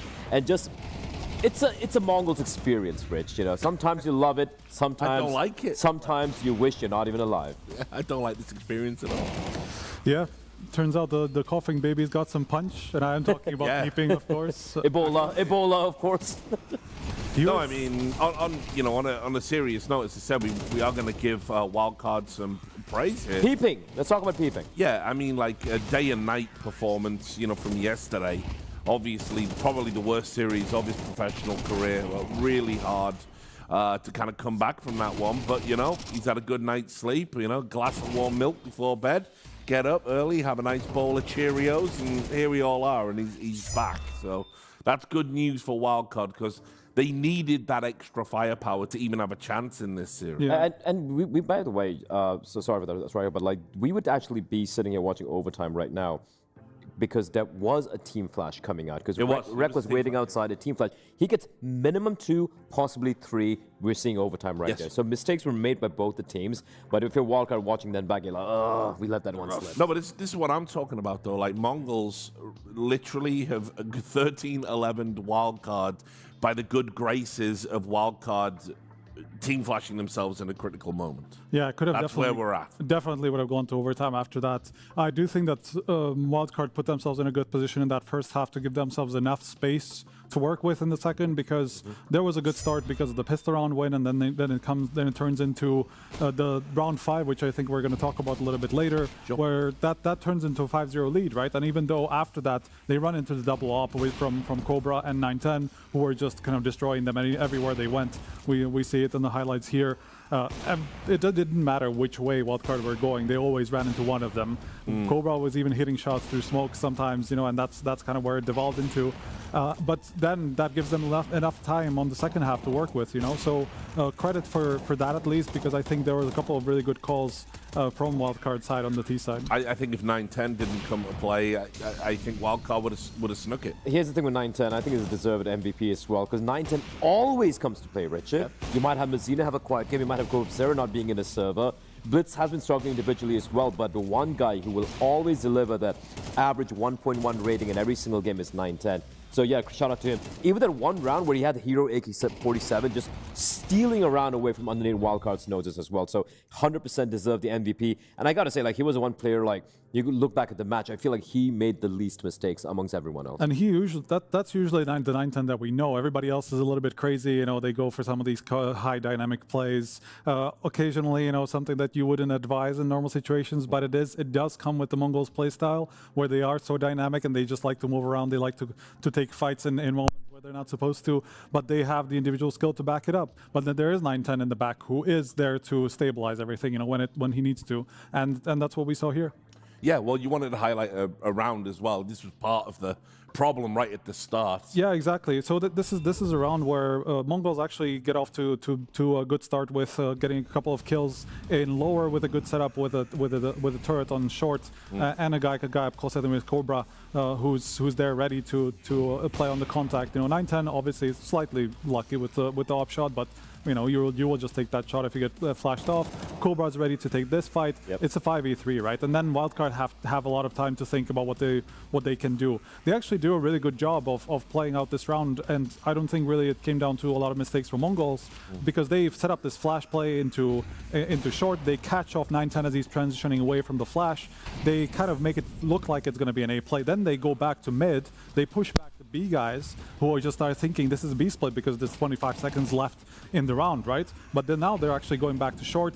They get caught in transition under the bomb site with Blitz and I think Techno it is who's on the long side. And like, this is actually a really, really solid play under time pressure from Nemanja to call this out from a 3v5, you know, that looked very unwinnable. And I think that's a big mistake there from Mazzinio and 9-10 as well, right? Because, so you not 9-10, whoever the players who died second for the side of the MongolZ over there, like you're getting Molotov'd off, your teammate is not playing towards Car. If both of you are playing Car holding the same angle, you can But that's how it started actually, because... Initially, yeah. Yeah. So Blitz was transitioning into CT, you know, Blitz, trying to fight the B split, then realizes it's not, he's transitioning back. He has the guy on Car, but they're not ready together because of that split second that they pulled the rotation, basically. Yes. And yeah, but again, credit to Wildcard. And now you can ask the question, man, if we saw this peeping yesterday, we saw this peeping day before yesterday, for example, how much more we would be praising this particular team, right? So for me, I said it early on as well. I wanted him to have his confidence back, and it looked like he did. He was working well with the pack. Some of the lurks he was pushing in as well, like getting those important kills, and that's a role where they have been kind of lacking because of his individual form. And this is easily his highest rated map so far. I think the second highest was 9 kills out of like 5 maps. That, yeah. So like he's like more than double. Also not just kills, but also finding a lot of impact. So that's good to see. All right then. Well, guys, we will be going into Nuke after the break. We're going to find out if MongolZ are going to get their act together. We'll see you there. She said she loves you, but she can't love me. But I love you.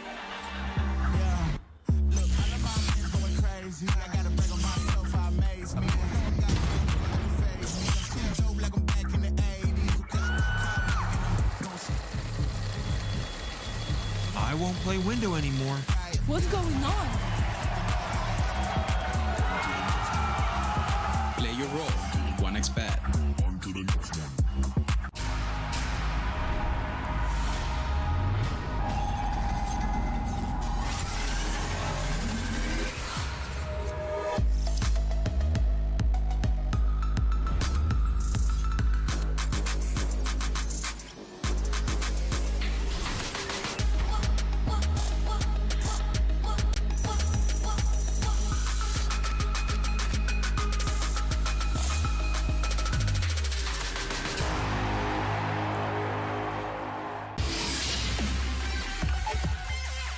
The human body was built to move, not trapped at a desk in one singular posture for 12 hours a day. It's time your chair evolved.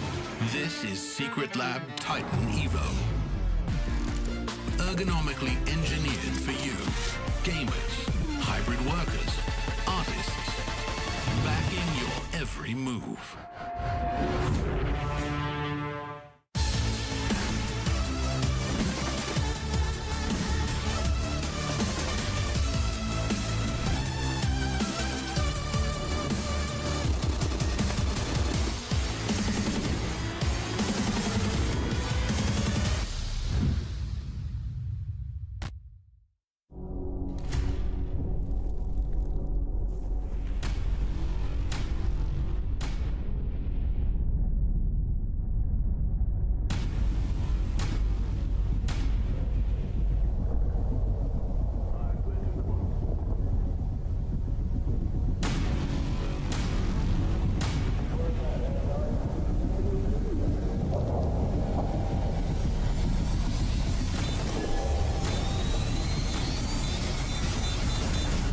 What is going on, everybody? It's time to chat to some of our players here at PGL Bucharest and pick their brains on the recent changes to ammo and how magazines work. With Dewi of Inner Circle, Mutaris of BC.Game, Alex666 of Bait, Bob XD of Eyeballers. Do you still spam smokes now as much as you did before the change? I mean, I think now less, because at the first days you kinda were in the old way, but after some time, and sometimes I'm even forgetting about that. You know, like I'm usually play with the case, so like in the case it's 3 clips, so I'm usually like spamming 1 clip, and that's all. Like I have 2 more clips, so it's good for me. I haven't changed my game at all, actually. So I haven't noticed any big differences. Let's say that I'm playing Nuke, I'm breaking the vent, and I'm insta-reloading, and I'm like, oh, I did something bad. But yeah, I think we don't spend so much through the smokes, or we are more careful, I would say. I think I was playing yesterday official match on Ancient, and I had USB and I was spamming smoke. I forgot that there is like a new update, and I realized I have like 3 bullets left, and situation was like 4v4, and we lost the pistol. So I think I just need to get used to it. Yeah. For me, I felt a lot of difference when I'm with pistols, because sometimes you forget and you just reload, and it was really hard. With M4, it didn't happen so many times, so more with pistols, to be honest. Almost every single one of you that we've brought in here, professional players, has highlighted pistols, that's the main place where it's going to be felt, the change in ammo. Because sometimes you shoot 2-3 bullets, you are used to reload, and it's all good, but now sometimes I'm forgetting, and I'm like, oh my god, I only have 12 bullets left on USP. So yeah.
Good afternoon, gamers. Welcome back to PGL Bucharest 2026. You join us for the second map of Nuke, the pick of MongolZ, as we look for our fourth team to make it through to the playoffs. First map, much closer than we anticipated. In many ways, it should have gone to overtime there, Anders, but as you noted, a team flash cost them the entire map. That was rough, but nonetheless a really cool showing for Wildcard. I'm still really impressed with them. I didn't expect that they were going to be able to put anywhere near that fight. So I'm quite happy. The MongolZ, though, they win the opening map. Now on to map number 2. It's going to be on Nuke here. You got me some info? You got me some stats? Ooh, do I have to? I can dig some up for you if you want, Henry. Yeah, we'll have a look into it. I'll get us into the pistol round, and you can let me know where the kind of top players may lie, where the problems could be for Wildcard especially. As we get into it, it's going to be a CT start, of course, for the North American organization. It's going to be Blitz defending this aggressive push in towards the trophy room, and, well, defend it he shall.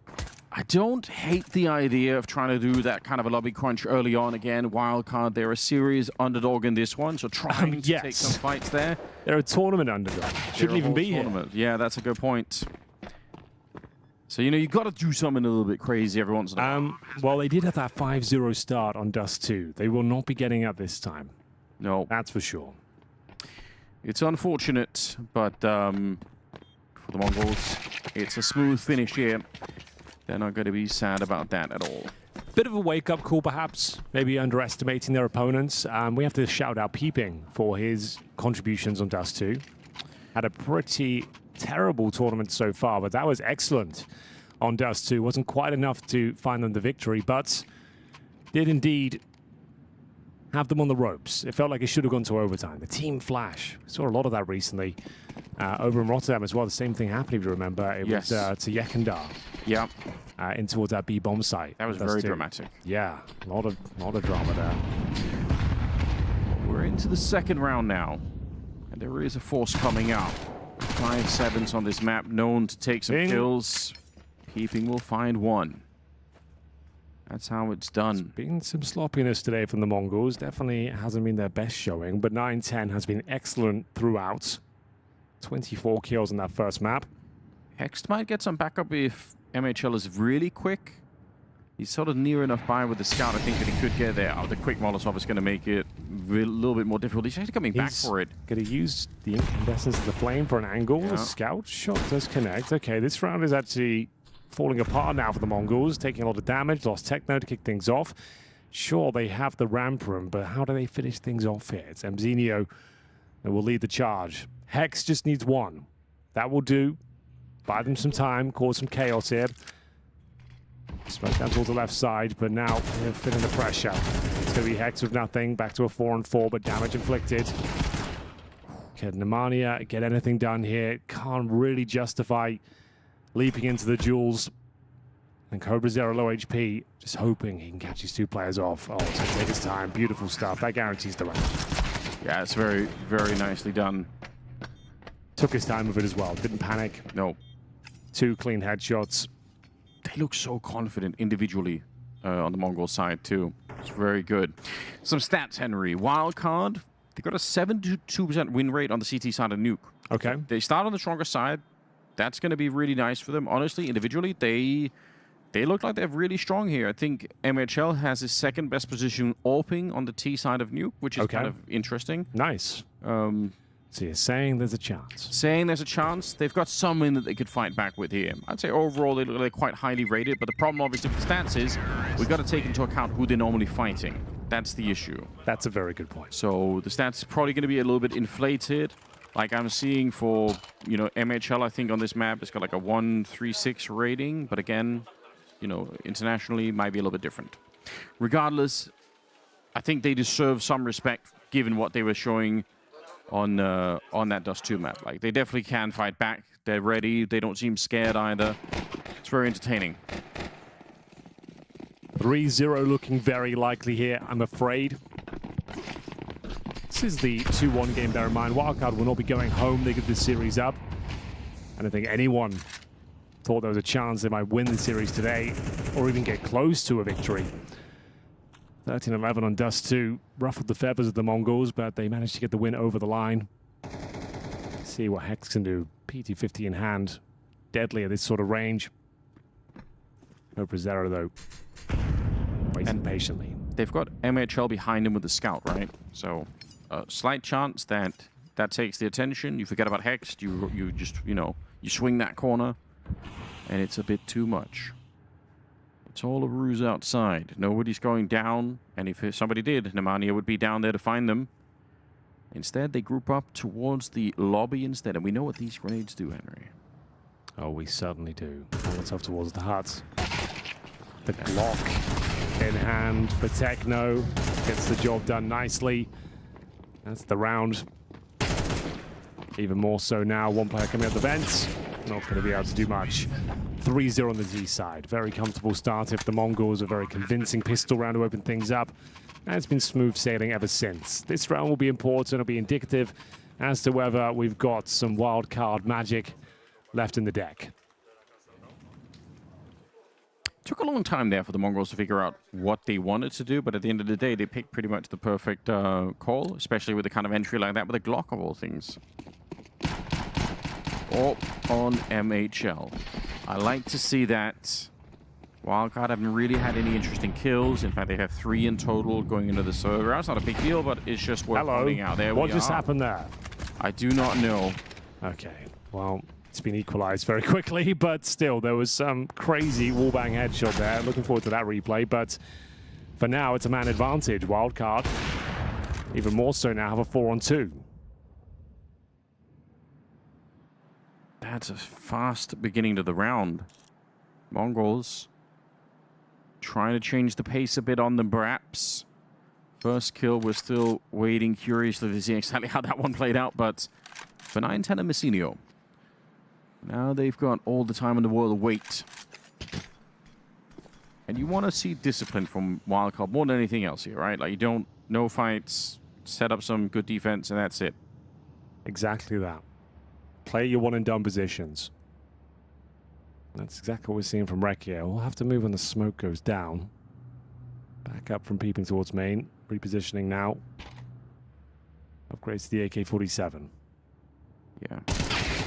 Gotta say, should be fine here, but caught in position. We did not want to see that. I really don't like this. They know that Rek is here. I think they know that wasn't the guy, because they heard the weapon drop. You're re-peeking it now. 25 seconds. Okay, Messinio hasn't checked him. Now he definitely knows. Here's the gun going off.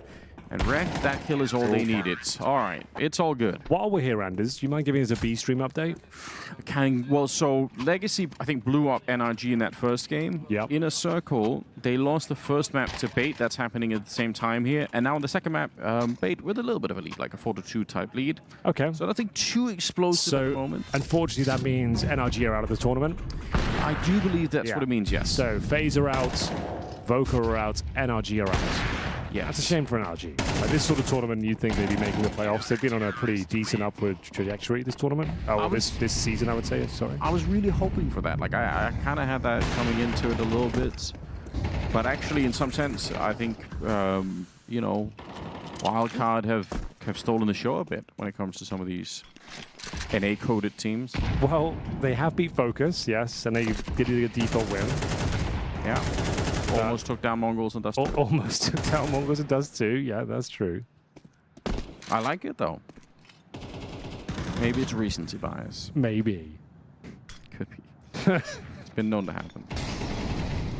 Okay, well, some good utility. Nice smokes going up. They're clearing out what they can in the yard. MHL off position here with the AWP. It's hard to clear on out. Wants to back away. Almost through the incendiary, but decided, you know what? Smoke will get the job done. Okay, 2-man lead. Another good position for Wildcard, but they will lose peeping. Hanging around Mini. Nemanja immediately there to return, and now the rest of them locked here. Oh yeah, they have to push through. They will. Messinio takes down Nemanja, and that kind of keeps the dream alive here. They were about to get blocked off on that part of the map. Now they're fighting up on the rafters. And Messinio against the world, and it will be Rek to take them both down. Very good. Yeah, no blowouts here. It's going to have to be an eco going into the next round, or at least a partial buy. 3-2. And crazy shots coming down to open things up. Yeah. So far, it's been looking very smooth for them. They get the lead. They're not throwing away those 5v3s, even if, again, the firepower of the Mongols is pretty overwhelming. No bomb plant either. These are the rounds you need to put to bed. Yes. Against the Eco and the Hero AK. We're going to be rushing ramp by the looks of things here. And it's not a great start. Not a great start at all. Be careful, MHL. You go down with nothing as well. That's round. Nice shot. They knew that he was coming in as well. That's why they all froze. They were waiting for him to make a mistake there. We need to see some rotations down towards lower. Don't lose the fight to the Glock. That was too close for comfort, but still, Peeping should be fine here. No, he's not. He's absolutely fumbled that. Really nice shot from Blitz, but he had all the time in the world to get that kill in his favor. Yeah, don't disagree. 3 versus 3. Bomb planted. Oh, this is a round where you had 1 AK and 4 Glocks. And Nemanja is half HP, courtesy of one of those Glocks, and now the time is ticking. 2 defuse kits. I know where Nemanja was, at least. Oh, no. Might not matter at all. Oh, no. Senio gets that one. Got to back off. They've actually given it up. Stunning work from Blitz. In spite of everything. I mean, the opening kill on the ramp was really beautiful. It's down to Peeping, unfortunately, there. Yeah. He overlooked, could have taken his time. He did take his time, and still, beautiful shot. I want to see the replay. Maybe I'm being harsh here, but it felt like you've got to connect that shot. It didn't even seem like it did much damage. I don't think you're being harsh, Henry. I think it's fair. This was excellent. This was really unlucky for Hex. Not much you can do about that. Unlucky, I would say. This was really nice from Blitz. It was that second one though from Peeping that seemed like it really should have been a kill, probably a couple, considering it was the AK you would have taken down first. The rest of them without Kevlar, without guns, without weaponry. Yeah, that's where the wheels fell off, and you've given it up. That was the round you couldn't afford to lose. My heart bleeds for Hex there. It's a good position. Felt good for him for a second. The incendiary was down. The smoke was there. It's just a beautiful shot from Blitz. He gets a couple. Goes 8 and 2 to open things up here. Some individual heroics from the boss man. Yeah, what a gift to the team. Well, that's why they call them hero AKs. They start popping off, they can win rounds single-handedly. Yeah, puts the Mongols right back in the driving seat here. And for Wildcard, and it digs deep into the economy too for Mars. Still have that AWP on MHL. I guess that is nice to see, but it'll be a tough round nonetheless. Utilities already low. They've got 1 kit on wreck. Point that out early in case we get to the bomb parting stage here. Oh, the spray, it's anything but perfect. Blitz down to 41, but he is very sharp at the moment. Lands into the headshot of the garage. And now MHL, just what a peek from Messinio. Oh, they're getting destroyed right now. This is the mechanical difference that I sort of expect in this kind of a matchup, and I think the Mongols are starting to show that. They're asserting their dominance. Oh, no. Techno likes to have some fun and was going to go for the knife kill there, but found out it's a very clean round and anything but for Wildcard. Their money's been reset to averaging $2,500 per player. Not real much point of a timeout here. Just going to have to take this one on the chin, take the eco. Looking a little fired up on that CT side. Can feel this one slipping away, being outclassed. Techno will bring a MAC-10 into the fray, the perfect weapon for the job. Round number 8. Yeah. This one feels a lot more convincing. Dust 2 was exciting for sure. He was great. Oh, it was super fun to watch. Nice work from Nemanja. But the bomb has made it down. But I agree, it's a different vibe in this one. There's no question about it. Blitz doing so much work to get his team back online. As you could tell, he's up 12 and 2 now. They're all coming for him. You might not really hate that. You might be all right with it. Nemanja. Okay, the round is somewhat on. Captain on the other side. Now trying to see if he can do the same for his own team. The bomb is planted. So I don't know if they can find Techno very quickly. Maybe there is an opportunity to put some pressure on, but unfortunately they can't. The lack of Kevlar just making these fights unwinnable. Blitz is looking unbelievably sharp right now.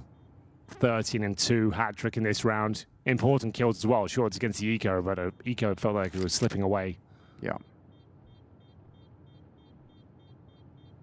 It's unfair, isn't it? They've got 9-10 on the first map. Now Blitz is stepping up. They can just keep going, cycling through players. They're all going to be really good. Well, bear in mind as well, Wildcard had a great opportunity in this game and it was fumbled. 4 Glocks and 1 AK. Giving that sort of round up is going to cost you against the MongolZ, I'm afraid. Yeah, I can't disagree. I wish I could. I wish I could come up with a story in which that's okay or there's some other silver lining. But no, there's just not. Like, if you lose that round, you're cooked. It's really opened up the field for the tournament, though, because Foot managed to take down Paravision. Yep. Astralis have already beat MongolZ. Yep. MongolZ are looking good once again, though, now. So, like, we've got a potential for, I think, a really exciting playoffs, all things considered, you know? Great to see Foot continue their great storyline. Like, managing to get to the semi-finals over at EPL. Like, crazy work from them. Like, no one saw that coming. Got a top 4 finish. Now in the playoffs once again. Astralis, same story for them. Another playoff run. Oh, look at this opening. They got 1 kill pushing through the ramp with the AWP on MHL now. They follow the second one here. Blitz finally out of the picture. Spotted MHL commenting that he saw another one down towards lower. Yeah, important info. 5 versus 3. Got to convert this. They've had 2 of these positions already with 5-on-3s. They've won both of them, so they're not giving away these rounds. Not yet, anyway. Let's see how much they can do. 50 seconds. Bomb planted down below. So even if they got spotted... And there's a free kill here for Cobrazera.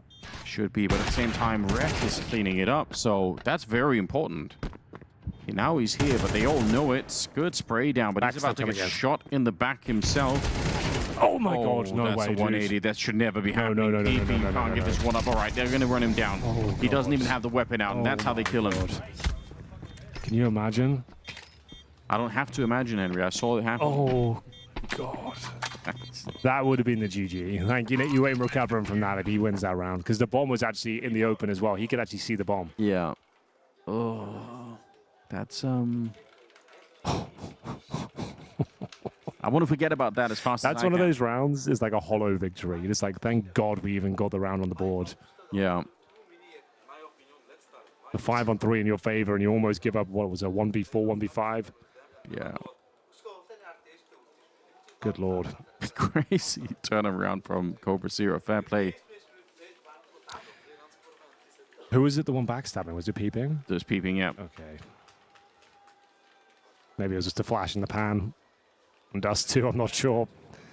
He is having a harder time once again here. 2-8. Hexton 1-6, though. He's been getting bullied in ramp. Yeah. There's been a lot of problems on that side of the map. But still, 6-6 still available, winning the previous round. Sure, a little bit scrappy and uncomfortable towards the end, but they do manage to get the round on the board. Let's see. Going to be getting on towards the silo here. Outside play. Deployed. Smoke's going down. And we're sending pretty much everyone out there. Techno to lurk towards the lobby. It will be a lower finish here, Anders. Good damage exchange from either side. Nemanja, though, takes the brunt of it. And he actually gets one through the smoke, so opening advantage here. That was his last magazine as one of the M4. Not to say it's a bad thing, it's just this one of the conversations we've been having about, right? Absolutely. He's down 20 bullets from doing that. Now, he got the kill, so maybe it's worth it. But at least it's cost him something, right? He's had to make that choice. See how it plays out. Still got plenty of time in the round. The bomb is sneaking past out in the yard. This is 9-10 alone. He misses a shot. Now the bomb's on the ground. There's no more smokes. That's why we throw the smoke walls to begin with. And Nemanja Orping. Okay. 2v5. Close it out cleanly now. Well, Blitz is still alive. Yeah, but he's low. Should be no way they get close to even a conversation of a bomb plant around victory. Oh. Done. He actually did see the elbow, but obviously he's looking at a lot of things at the same time. So yeah. He can't register everything there. That's all right. Mcinio against 5. They don't know that he's down here necessarily. I don't think it really matters. He's got the bomb on his back. Waiting out the round. They do have a little bit of cash on some of their players, although saving an A for Mcinio is probably not a bad idea. No, absolutely not. Let's hold on to that. We saw the power of the hero AK before. He's tucked himself in to guarantee that he will survive the round, which he will. No problem there. Great round. Romania getting that spam through the smoke. Definitely worth the mag dump. Takes down Cobra. Had to say, lucky to be alive here, Hex. 2 shots on 9-10. You don't see him miss too often. No. Hex having a bit of a rougher one there on Nuke, but finding a couple of kills there. 6-4. Couple rounds remaining. Guns still available here for the Mongols, considering they saved that previous AK-47. Mzinho currently 7-7. Blitz, though, has been doing the majority of the heavy lifting. Towards outside we go again. I think it's the same sort of approach. We'll see multiple players make their way towards Secret. Yes. Hopefully not get spammed this time. It's hard not to want to say, what if they hadn't lost that one hero AK round here on the wildcard side? Like, what a different half it could have been altogether. A bit of a sour feeling, really. So we're going to have all 5 players making their way over. Romania could get a backstab situation going on here. Rotation's already going down. Well read. We've got 3 CTs down towards lower. Good smoke. Wow. I think they just have to go through. I think they might. They're actually going to call it off. This is a really awkward spot now. You got 5 players in towards Secret, and you have no idea what's coming behind you. Grenade. Throw it now, and it could be golden. That's 4 people, but Blitz will still find another opening. Peeping, he gets blown up here. MHL, important kill. They know that he's up there now, and he has to move. They could be coming out of the other side. Are they? Surely not. CTs are ready for it. Yeah, Big Blitz. kill. He's just so sharp at the moment. Rek drops down to try and take the fight to Blitz, and he will pick both him and 9-10 off. And let's open it back up. And now the bomb is planted. Techno and Mzinho. They've got to make this work somehow. Bomb's already ticking at some pace here. Yeah, there we go. That's the kill they were looking for. Techno, I get the last one. It's a bit of an easier one, to be honest. But Blitz is just so sharp. Some of the openings that he created for his team down here. They'll put MongolZ a step closer to victory and a step closer to the playoffs as well. Yeah. A few rounds away now. Should be an okay buy for Wildcard to close things out here. Money hasn't been the main issue. MP9 for Rek, sure, but we have got the AWP from MHL. 2 kits in play, Hexed and Peeping with those.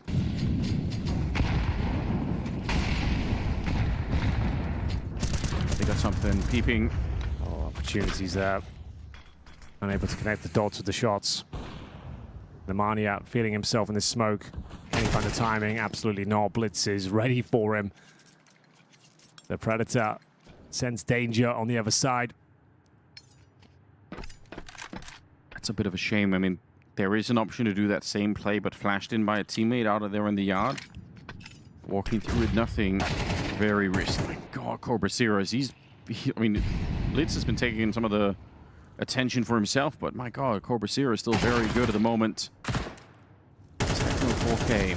He goes down. Cobra Sears continues the fight. Peeping. He ends the half with 2 kills. Can't do anything about it. MHL. They know where he is now. He's against 4, and they're just going to throw the grenades. 9-10 to take him down. The MongolZ with a very strong first half here. 8-4 in their favor.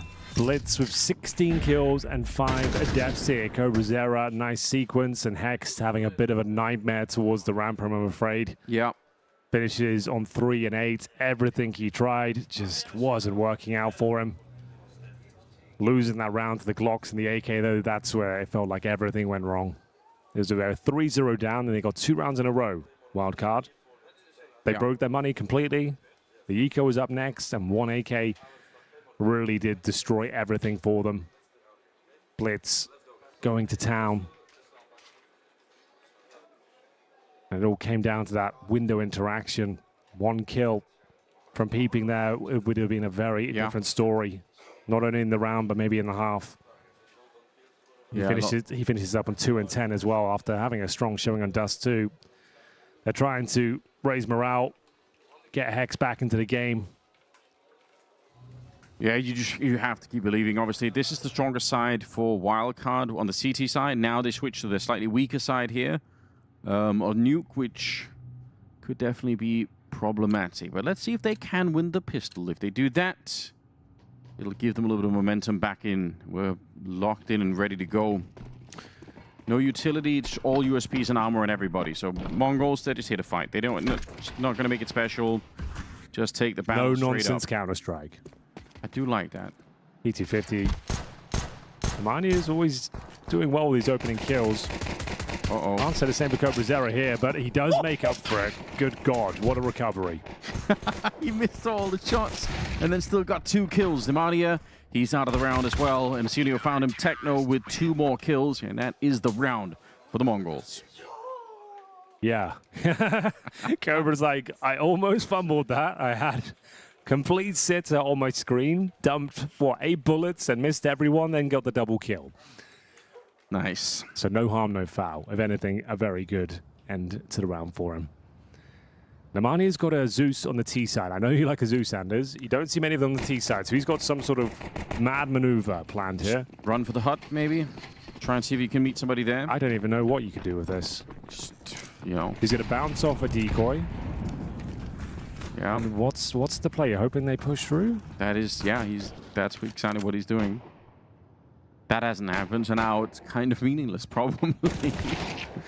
You know, credit for creativity. Oh, no, absolutely. Like, if there was an aggressive CT, sorry, pushing in towards the hut, maybe he does get a kill. But there we go, double digits. Feels like we are just going through the formalities at this point.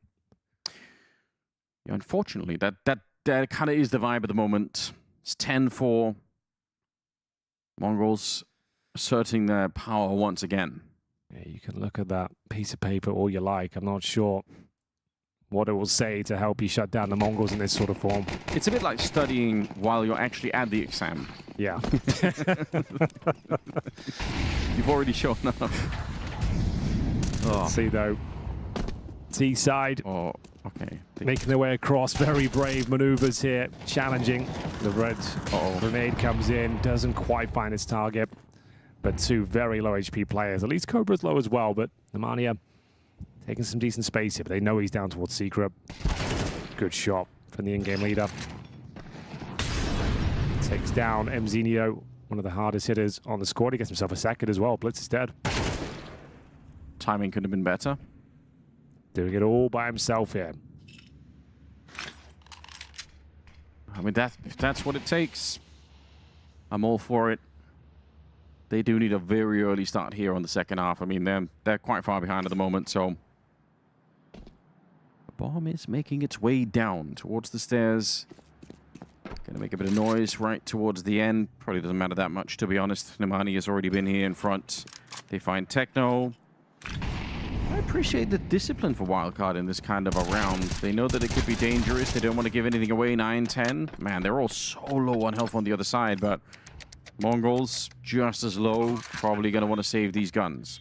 Think you might be onto something there. It's Nemanja helping himself to 2 kills down towards lower. Like I said, a courageous journey towards those secret steps. No smokes down, willing to take heads-up duels. Gets himself down towards lower. Finds 2 excellent shots, and yeah, that's going to be the round. But they will save 2 M4s here. Money's going to be absolutely fine considering these saves. Have a look at these shots here. Nemanja gets himself in the vents as well. Finds Blitz, the danger man. Hex. Nice work on that little as well. Finding some form, but it might be too little too late, I'm afraid. First round here on the T side. And they lost MHL in the process with the explosion. Not ideal, but not the end of the world. 10-5. Need Peeping to show up here. Can't have another game where he is MIA if they're going to have a chance of recovering this. Yeah, and I think Hexed maybe a little bit stun-locked as well from that first half ramp position. It's very hard for him to do much work at all. So they got a couple of players that just need to reactivate. Hexed on 410, Peeping on 212. The rest of them doing all right, though.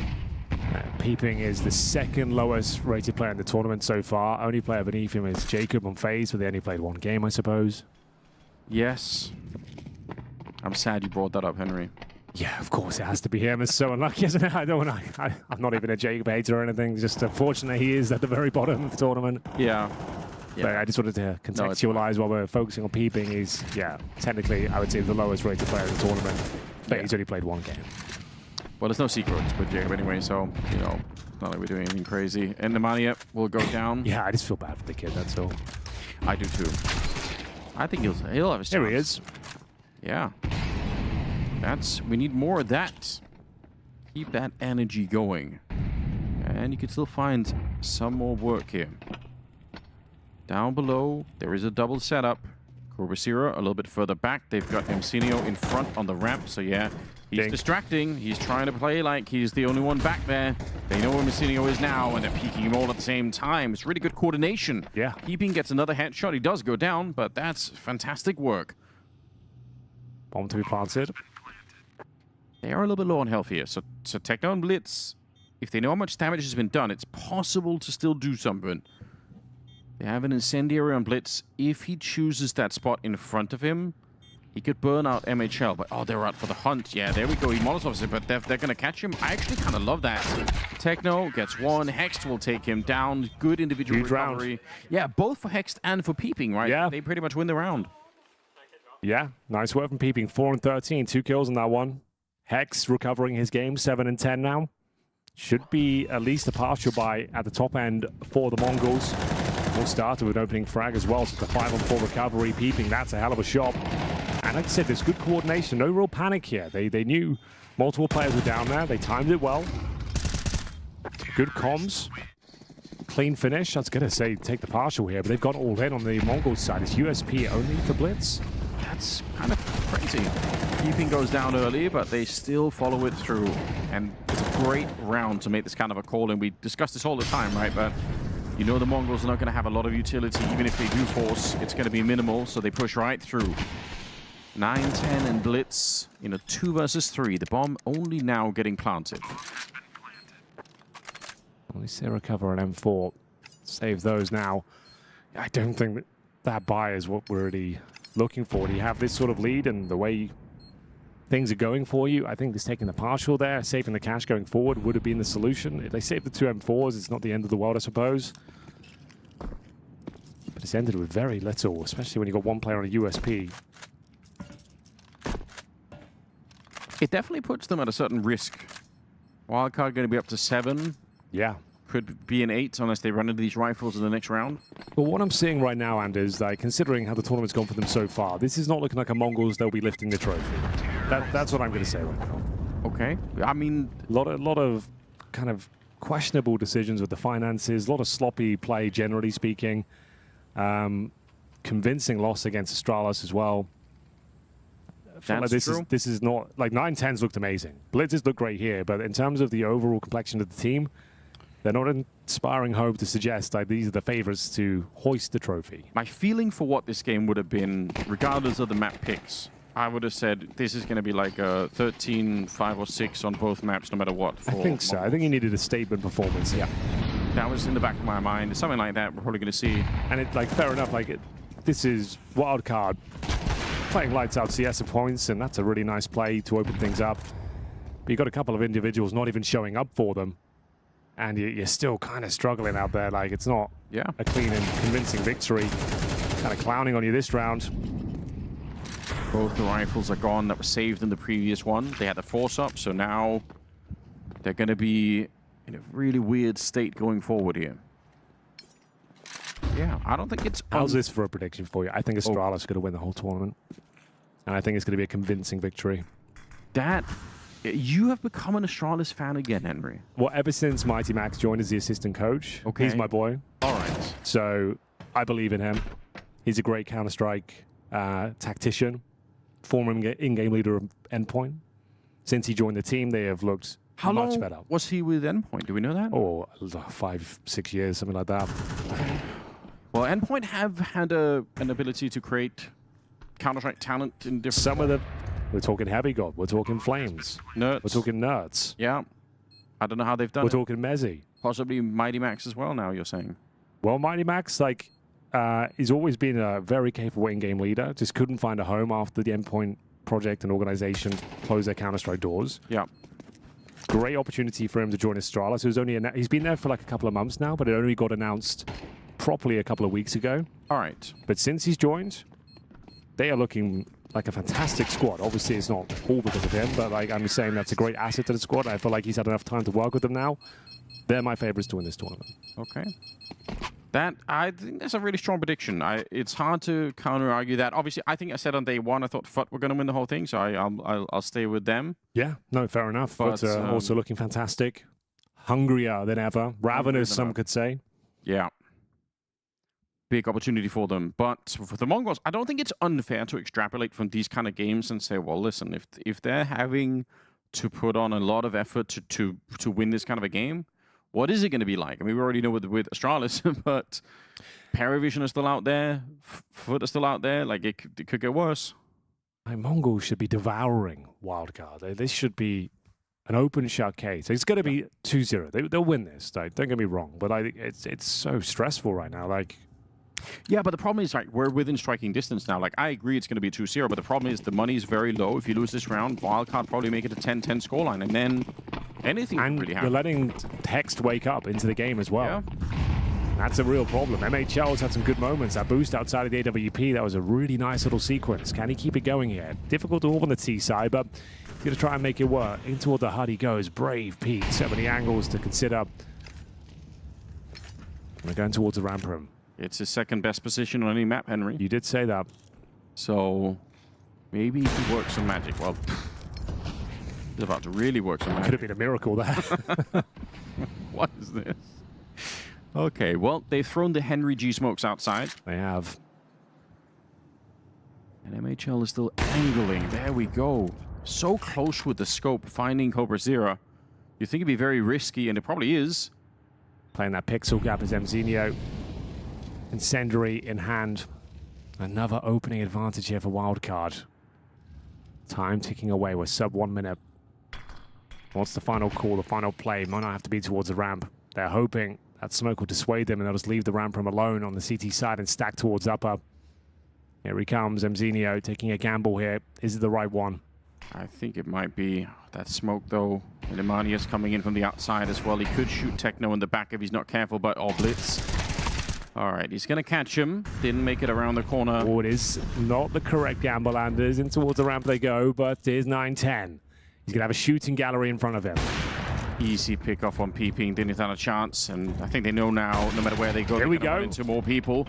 All right, 3 versus 3. Techno only gets the 1 spray down, and they're going to lose another player in transition as well. Mzinho charging in. Oh, he shut it down. That's a great double kill. Saving the Mongols. Yes, saving being the operative word there. Round was crumbling once again. It felt like MHL had done enough. Some fantastic picks with the AWP. But it will be the Mongols just about getting the round over the line there. 11-8.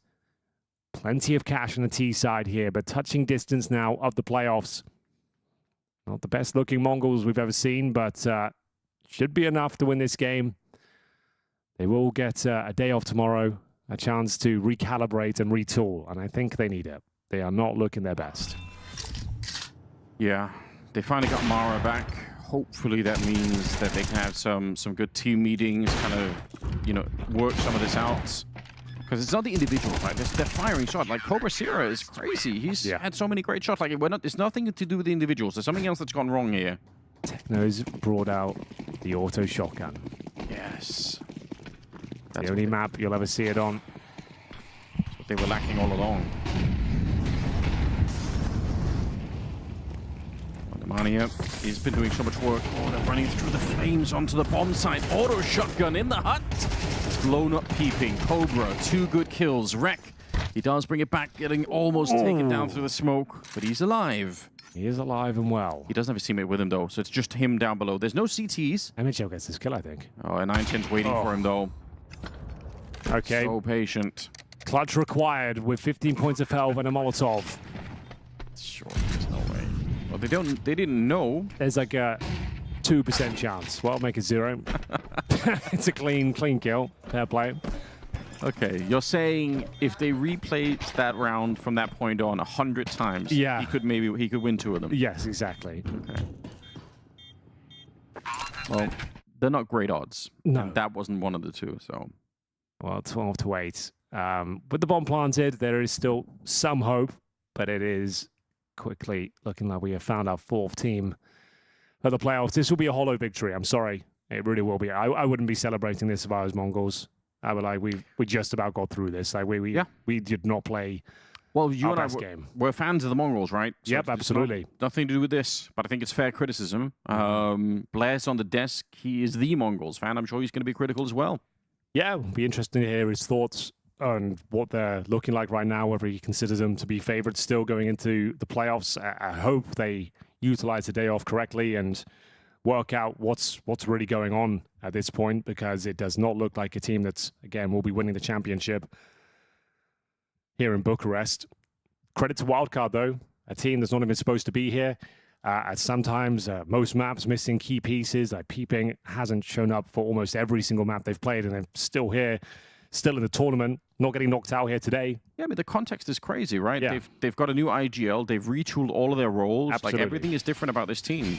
What do you expect coming into a tournament like this? Well, not a lot, really. But they've had these teams sweating, though. Yes. Every time we've commentated, they've got these teams very uncomfortable. They can definitely have their heads held high. Yes, agreed. NHL, especially with his performance with the AWP on the T side. Hex for his showings on Dust 2. But it might be coming to a crashing halt here.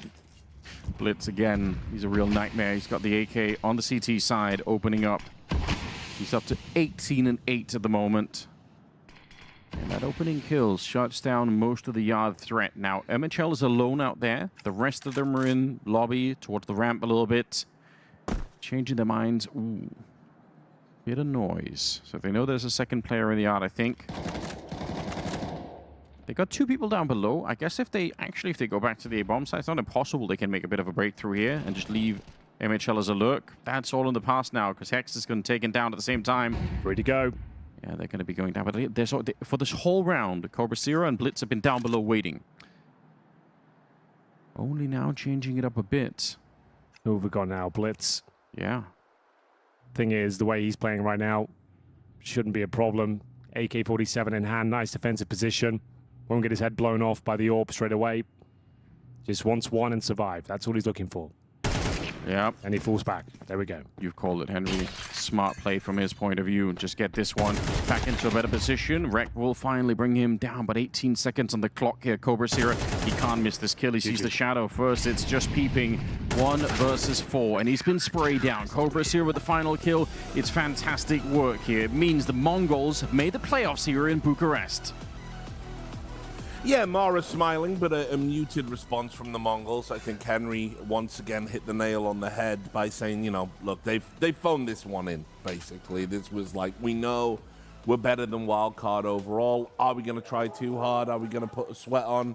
Probably not. And ultimately, Wildcard were given chances that if the MongolZ were on their A game, they probably wouldn't have ordinarily got. Yeah, sure. I mean, look, credit to Wildcard for making it interesting, but I feel like, you know, the scoreline, I think, really doesn't tell a true tale, because it was 12-8, it was 13-8 win overall, still very comfortable, right? It was a one-round mistake where they had a double hold towards the lower bomb side. They lose it round, then a very well-called fast up hit from Wildcard. They break the money. They string 4 rounds together.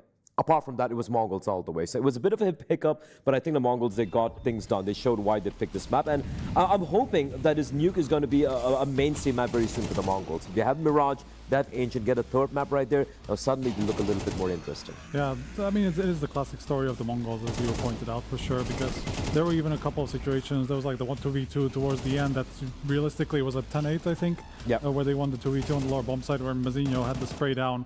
And got the guy through a smoke, right? So that, along with their 4v2, or rather the Hero AK win, and at 4-2, it could have realistically been much closer than this. It could have realistically been a map that Wildcard could have taken. But it is kind of in the classic MongolZ fashion, where, yeah, they do let some of these rounds through. We saw the same thing on Dust 2, really, kind of the same story. Well, I mean, it's got to be said also on Dust 2. I mean, Wildcard had Peeping playing well on that map, and then here on Nuke, he kind of went back to pretty much how he's played over the rest of the tournament. Yeah, pretty much. I think 5-18 for the map, and at the end it has been something like 6 horrible maps from Peeping out of the 7 or whatever they have played at this tournament so far. Really tough look from him, and I mean, all the more credit to his teammates that they actually managed to make it pretty competitive anyway. Yeah, good signs to see Blitz fragging out, though. I know, the caveat, it's a wild card and all of that, but the fact that he has been much more muted this season as to what we knew. We used to call him the hardest fragging IGL we have in Counter-Strike, right? So he has been kind of quiet. So I think that is a bit an overrated storyline these days, though. He is very sharp, but numbers-wise, he's not that far above the typical IGL these days. Agreed. But I feel like this is a bit of a throwback game, so to speak. The first half was basically, dog, it was just a MongolZ player just flexing on them. You saw Mazina just wide swinging MHL with the AWP. The AK-47s in the hand of these kids can be lethal, and it wasn't anything too convoluted on the T side. Just simple out-aiming, out-dueling the side of Wildcard. I mean, unbelievable first half from him. I mean, pretty much did the damage. This is all the by round I was himself. talking about, when he has the hero AK with four Glocks around him, and he just, I mean, this kill he should never have gotten. That was kind of crazy. And that was another round later in the game where in Benz he also got a couple of kills, or backlane, and he also got a couple of kills that he wasn't supposed to. He was, very much the star of this map. Nothing much to be honestly said about it. I think MongolZ took care of business. They are one of the favorites of this tournament alongside Paravision coming in. For them, it's about teams like Paravision. For them, it's about teams like Astralis, like Foot. That's where I want to see them play, win those matches. And so far, they got the job done, right? They qualified. Here's my worry for your boys, Blair. We saw them against Astralis yesterday. Flat. Flat, exactly. And then we've seen them today, 13-11 against Wildcard, and like say, they phoned it in a little bit on you. Comfortable phoning in, and maybe that's good. You marshal your resources. But I think if you play like that against Foot, even, for example, I think you're going to get battered. I think you really are going to have problems. 100% agree, because if you look at the favorites of the tournament so far, look, the thing with Paravision is I know you might have an off day, but we know what their median is. We know how good their floor is overall, right? Right now, the four teams we've seen thus far, MongolZ, look like in current form the weakest. Yes. I'm going to be putting Astralis on top right there, and Foot and Astralis. We'll see who's going to come out on top over there. Paravision, a bit of a struggle. They lost yesterday, but they still are going to be one of the contenders. And now you throw in MongolZ. If I had to rank them, they're the fourth position right now, and they shouldn't be. They should be the team who should be looking to lift this trophy. Right, well, we can ask Cobra Zera about his thoughts on that. He's going to join us now. First of all, Cobra, congratulations. Wait. They're bringing him in. He's in person. He's actually here. I'm doing the picture-in-picture. Hey, we're bringing him on the sofa. Nice to meet you. Just keep that. Nice to meet you. Don't worry, it takes some getting used to. I was just talking to an empty screen. It can happen to anyone. So congratulations, first of all. And we were saying on the desk that you guys were a little bit flat today. Not very, not to your usual high standards. So why was that? I think not. We were just a bit of calm. Yeah, we just know we will win. Yeah. Yeah. Okay, there you go. Yeah, that was why we are calm, and the communication was so good today also. Yeah. Did you prepare anything for Wildcard, or did you just think we can turn up and beat these guys? Actually, no, we didn't prepare, but we watched once the game. Their game once. Yeah. And you just thought, that's it. We'll beat these dudes. Yeah, we didn't just fully analyze it. We just watched one game, and okay, that's how they play. We should play this way a little bit, and just like that. Okay. Firstly, congratulations, Cobra. Thank you. So secondly, coming into this tournament, right, we looked at you and Paravision as the favorites of this tournament, right? But currently, like yesterday against Astralis, it was kind of rough. And then you have Foot, FUT, who are playing pretty good right now. Yeah. So if you were to rank in this tournament where you MongolZ stand, do you think of yourselves as a favorites? Do you think that you're maybe lagging a little bit behind some of these other two teams? Yeah, we have everything to become lift this trophy. Yeah, I think we will be the champion. You'll be the champion. Yeah. I like that. I like that answer. 100%. So what happened? 100%. Yeah, 100. What happened yesterday then? It looked like you were a bit flat. Yeah, we were just not ourselves. Our communication was very bad. We didn't talk that much. We get tilted. We lost. What do you say? 2v2, 3v3, so many rounds. Yeah. That's why we lost, I think. Yeah, our communication was very bad. Also, like the last two events you played, you didn't have Mara sitting behind you, and famously or infamously, zero timeouts being called. How does it? Like, how much does Mara add to the team when he's not there and when he's there? Yeah, he has impact. Yeah, a lot. Yeah. Like what does he say? Like, ask you guys to slow down? Does he call certain strats for you?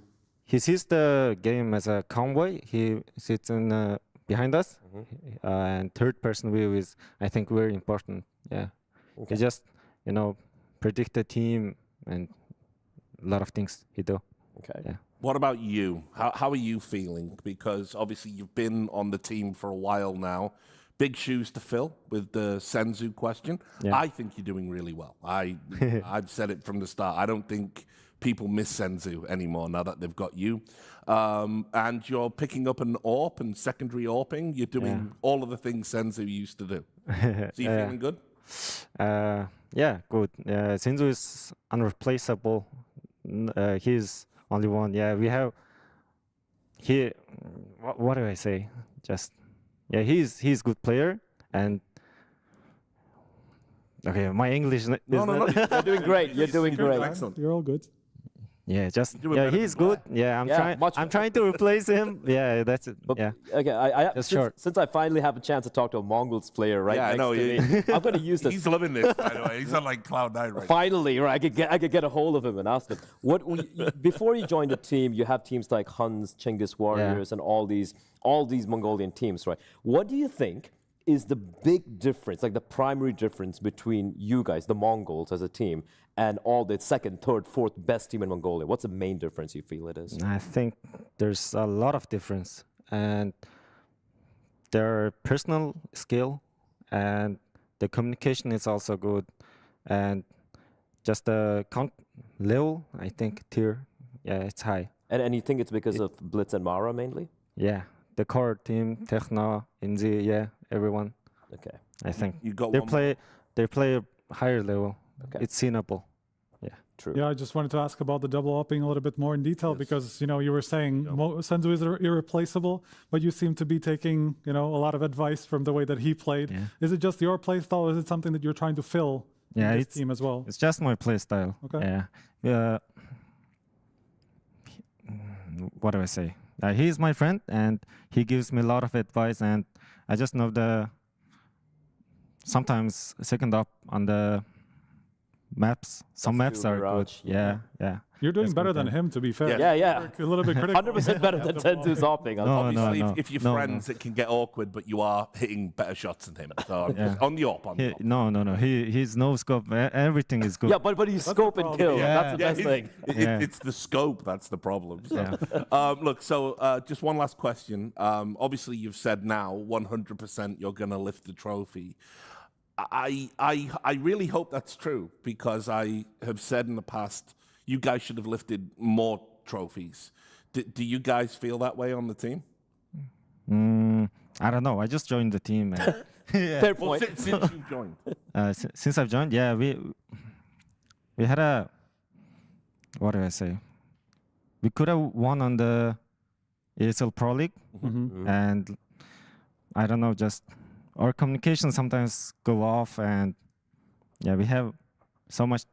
What do I say? Okay, wait. Yeah, we will lift so much trophy. Okay. In future. I hope so. The future's bright for MongolZ fans. Thanks so much for doing the interview. We'll let you sneak off. We're going to put something up on camera probably. Oh, you can just go then. They've said you're free. You may leave. You're free to go. So thank you so much. In Mongolian? Say to the fans. За ингээд багаараа дахиад нэг тэмцээний плей-офф шалгарлаа. Тэгээ аврагыг авах болно. Дэмжээрэй. Энэ хүртэл тэгэхээр асагт. Дэмжсэн бүх хүмүүстээ баярлаа. За. Yeah, it's good. Thank you very much. Right, Blair, unless you want to go with him as well. No, I'm good. All right, okay. I'm good. I'm very happy. Thanks a lot, Cobra, man. Take care. See you in the playoffs. Okay, thank you. All right, that was good. Yeah, listen, it's nice to see him being humble and everything, but I genuinely believe that for whatever reason, he's fitted in perfectly as a replacement for Senzu, and we all had our doubts. And this is something which you can also make out a little bit on the camera as well. He just seems to be happy. He just seems to be happy to be here. Much happier guy than the rest of them. Like even when he whiffed that the USP round, right? He just like whiffed everything, hits 2 headshots, dies. Turns around to Mara, is like, he saw that. Mara's like, yeah, he saw that. Just the vibes seem to have improved a little bit, because this is a team we've seen at times when things just, don't go their way. They seem to kind of choke, not just choke, but like you can see the mood kind of shut down completely. Yeah. I feel like he does add an injection of just joy to play Counter-Strike.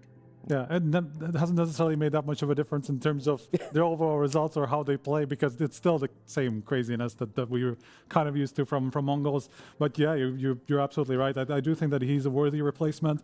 Obviously, the ceiling may be a bit different, or maybe the average level may be a little bit different, but the ceiling is definitely there, because we see that we saw it even today. That he was just tearing it up. So yeah. Great. And write it down. He said 100%. He didn't say 99. He didn't say 95. He said 100. Yeah. Lifting the trophy. All right, guys, great to hang out. So after that chaotic interview segment, we're done for the day. But the game's on. So after the break, you will be joined by Prof, Dust, and Tech Girl. Make sure you stick around. She said she loves you, but she can't love me. But I love you.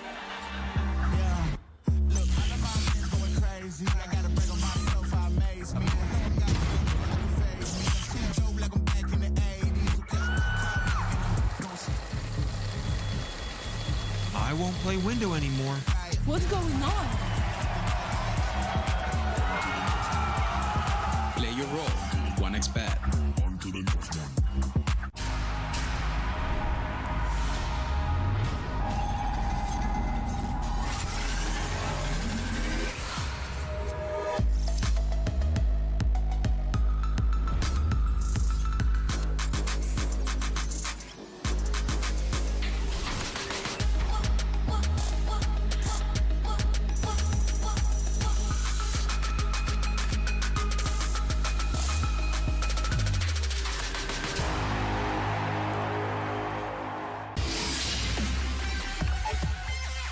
The human body was built to move, not trapped at a desk in one singular posture for 12 hours a day. It's time your chair evolved. This is Secret Lab Titan Evo. Ergonomically engineered for you, gamers, hybrid workers, artists, backing your every move.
Astana, are you ready?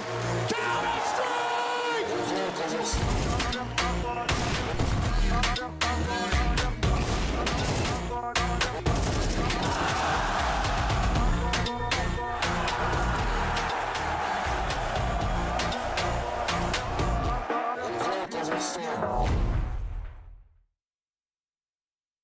What is going on, everybody? It's time to speak to some of our players and ask them about the recent changes to ammo and magazines. With Rek of Wildcard, Vault of FOKUS, with Zway of Paravision, Junior of Voca, Bob XD of Eyeballers.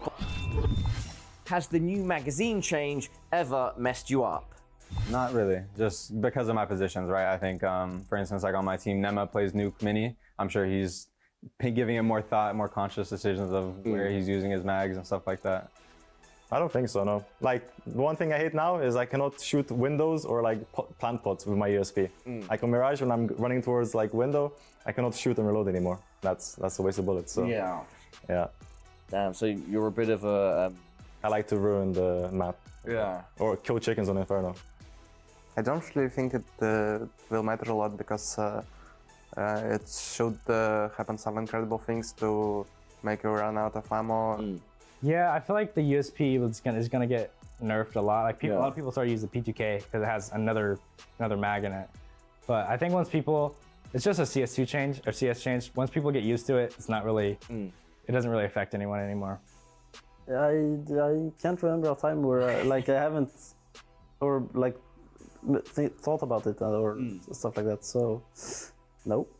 If it's not like a pistol like CZ75 or like USPS, where you have not much ammo, but on the M4 or the AK, it should be some incredible things happen that you will run out of ammo, or maybe even up.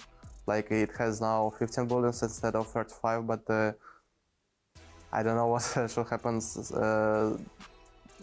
which will make you spend all your 15 bullets. Yeah.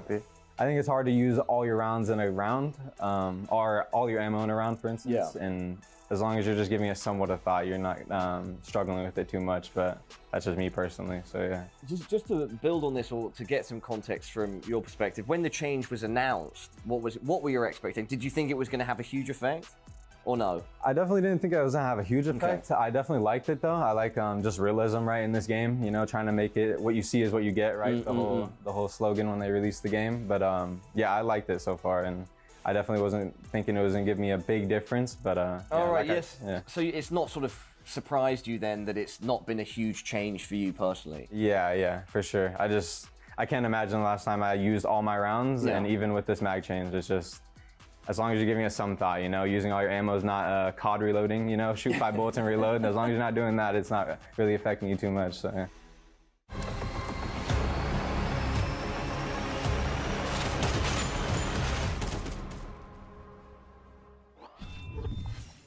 Welcome back to all the CS2 action. You're watching PGL Bucharest. My name is Sam, taking over from Richard Lewis. Dust and Prof are here as we take a look at the final game of today. Paravision up against 3D Max. Obviously on one side you have Paravision, one of the favorites of this event.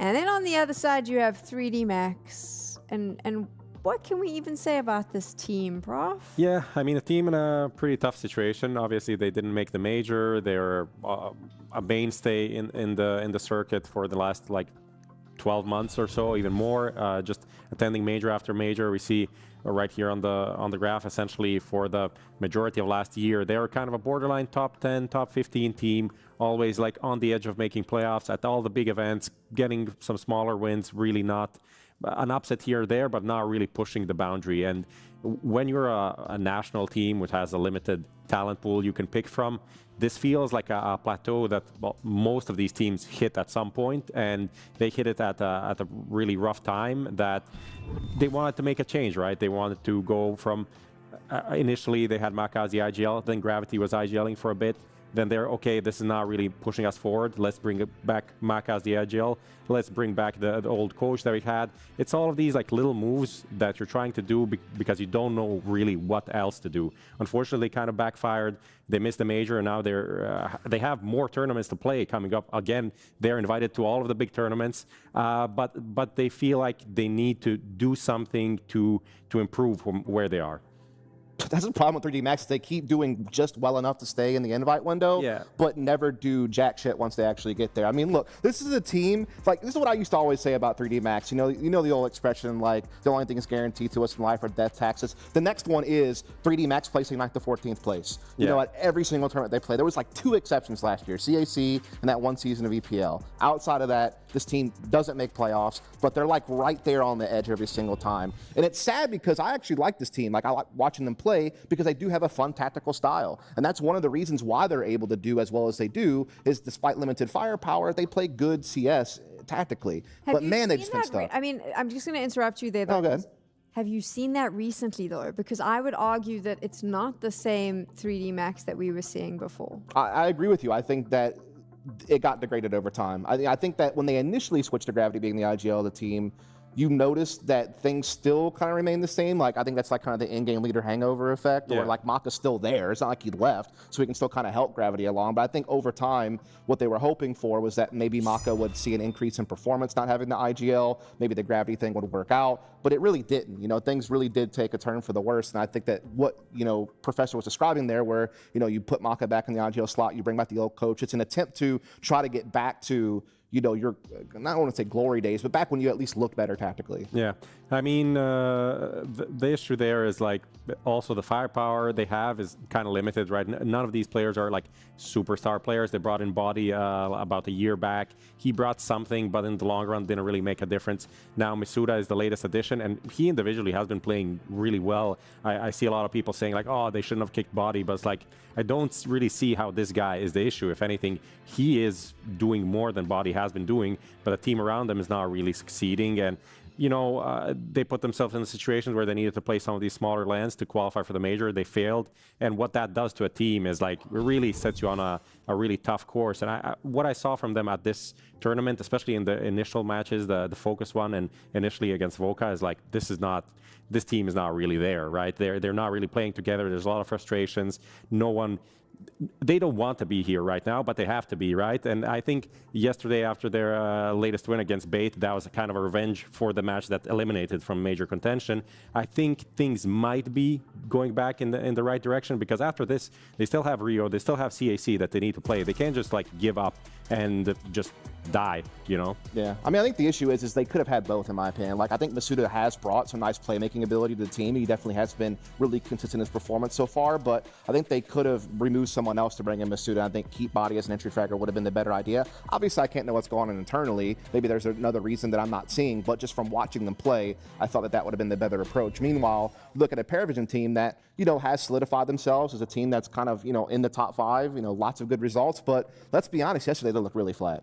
It didn't look themselves at all in that game. I was just going to end on the 3D Max thing. This is a tale as old as French CS. I've heard this one so many times before. Remember that if you're watching. We can talk about Paravision now. Did they look horrible yesterday, or did it just not? It was one of those days where it just felt like everyone wasn't really coming into the server. Yeah, I mean, for me, I think they got outplayed by Foot on both individually and tactically, and I don't think Paravision were horrible, but I also do. I mean, I've seen James kind of tilting. I saw Zielo, not really tilting, but he was a bit frustrating. A few desk slams here and there, missed utility, all of these things that a team like Paravision can't really allow themselves to do, shouldn't be allowing themselves to do as a favorite. And I think they still have this issue of like, can they be in subsequent events really good? So they already had one good event, then a bad event, good event, bad event, and this one is supposed to be the bad event, so I'm happy to see if that can change. Dust, you've got these two teams that are in very similar situations, I would argue, coming into this. Neither of them probably happy with the results they've seen in this tournament so far, and we see those two IGLs now.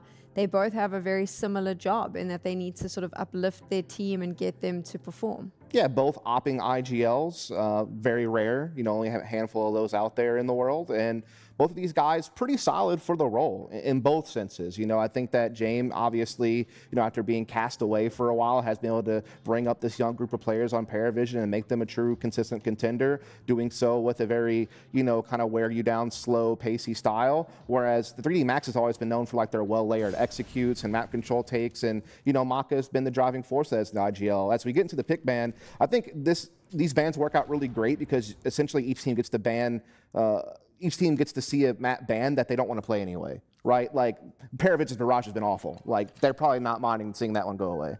Yeah, I mean, I think the veto really suits Paravision in that way because that was their kind of weakness for other teams. And in terms of the picks, I feel like I was curious if 3D Max was going to try to make this weird and go for like a Anubis or something, but it doesn't seems like they're just going for the default, which is Inferno, which they pick all the time. And I think Anubis will be third. And then Dust 2, but yeah, now the vetoes will 3D Max remove Ancient. And this is overpass ban from Paravision. Paravision? So, Yeah, okay, yeah. That makes sense. And this is the most interesting part. Oh, yeah, Ancient, and that's it. So kind of like a handshake veto, right? Nothing really too exciting or too crazy from my eyes. So as much as Paravision lost their game yesterday against Foot, we saw them tilting a little bit. I mean, from a quality point of view, when it comes to the actual CS in the server, I don't think it was that bad. I think, like, on the other hand, the 3D Max game that they played, obviously getting revenge on Bait was great, but it was also kind of a weird game in which, you know, map 2 and 3 was complete stomps by 3D Max, and I was Gravity top frag that game. I'm just gonna name some stats. 1.37 rating. That's already like not really something we expect from Gravity, but he had 9 Mac 10 kills compared to 16 AK kills. He was just maining the Mac 10, running in, on full buy rounds, on Inferno, going and executes, getting 1 to 2 kills pretty much every round on the T side. I don't think that is something you can pull off against Paravision. That is a Bait special. That can fly for Bait, but not for Paravision. Yeah, I think it's kind of an interesting concept because both these teams, I think, are hunting for more players to provide them some more consistent firepower. You know, I think both teams kind of know that Maka and Jam are going to be decent operas, but not really star operas, right? And I think that, you know, you have seen misutaaa really rise to the occasion on 3D Max, and Zwei has been kind of the guy rising to the occasion for Paravision because I feel like, you know, their aggressive riflers are very flaky. Like sometimes Noda and Zelo can have big impacts, and sometimes they go completely missing. So I feel like Zwei's been kind of the real one to watch out for on this map. Going to be kind of in the mixed trading for them on all their executes, but also a really solid A anchor on the CT side as well. So curious to see if he's going to be able to keep that up. I mean, this is common ground. Both teams do like playing Inferno quite a bit. Both teams have decent resumes on it. So this should be a fun contest. Yeah, I would say always on Inferno for 3D Max exercise is someone that I think provides a lot of value. T side, CT side, always good for a kill or two. Dinko and Moses are with us now because they're going to be entertaining you in game. How have you been, gents? Yeah, I've been fantastic. You know, the games went really quick this morning, so I was watching those, and now we're obviously getting into this one, Jason. They did fly by. For Paravision, though, we've casted like the whole run so far, so I feel like we're really intimately aware of what we're expecting today. And I don't know how you guys felt on the desk. The Paravision game yesterday, they seemed flat. That didn't seem like the Paravision we know and love. I felt that way. I also felt that like, from the Paravision side, we saw them tilting a bit. I feel like a lot of their pieces didn't come online. They didn't feel activated. I don't expect that today. I think it'll be a very different team. Yeah, I think Dastan will give him a good talking after last night. A stern talking to Dastan. Does. I mean, you said that the Jame wouldn't be like a star opera, but I feel like his performances have been so far. Right? Oh, freeze time has begun. Let's get into the pistol round. Sorry, Dust. All right, we'll talk to you after. Now we're gonna have the best. We're gonna have the best Jame opening performance ever. Let's go. Paravision, 3D Max, ready to get going here on Inferno, and the T side gonna be making their way up through middle. Jello already through the smoke, hopping out to the long side, and Ecstasy waiting inside of the smoke. He's going to hear a lot of stabs charging that way, and Belchanok to trade him. So a 1-for-1, and now they wrap the A site. The bomb will be arriving, and Gravity getting in the midst of the smokes with the Jewel Berettas. He will be detected, no problem. Belchanok missing his shots. misutaaa has reopened the conversation again here for 3D Max. Oh yeah, he has. Belchanok had a couple rough rounds yesterday. They got to be careful too. No one's. Oh, there it is. Good goosh on the play over in Library. Now the retake begins up short. Yeah, misutaaa going to be going into the site. There's Shello, who's taking Lucky down. misutaaa! Okay, there we go. Getting hyped up in the first round of play here today for 3D Max. Massive moment from the new man. That's like 3 drive-bys in sequence. He never stopped moving whatsoever. Disgusting with the USP to overrun the bomb site and take the pistol, and that's, again, you got to point to that player in middle. Belchanok watching for that lurk. 1 kill there could have made a huge difference. Oh, yep, what? It was misutaaa as well. Yeah, what a round from misutaaa. Just incredible shooting. He is just destroying them. So we got a chance to talk to him back in Pro League a little bit, talking about his addition to this team and coming in, realizing how aggressive 3D Max are. He says that even on the CT side, it feels like you're playing T side sometimes. So I'm glad he's been able to get an opportunity here inside of a French team. I think Body leaving was a bit of a surprise for me, but bringing misutaaa in, it's a move I don't hate. I think all these changes in this particular position in this team have been a little bit surprising when you think, getting rid of Joko, who was one of their strongest performers, it felt like, bringing Body, and you're kind of like, Body's back? All right, so let's see what he's got. And then he looked great. He performed admirably, and then he leaves the team, and they bring in misutaaa, and you're like, misutaaa? What are we doing here? Yeah, what have we got? The Kyojin next? I think, yeah, for 3D Max, I think they're obviously limited by the fact that you've got to stay French. So you've got to find French players, and the only ones you really want are Zywoo and Apex, so you're not going to get them.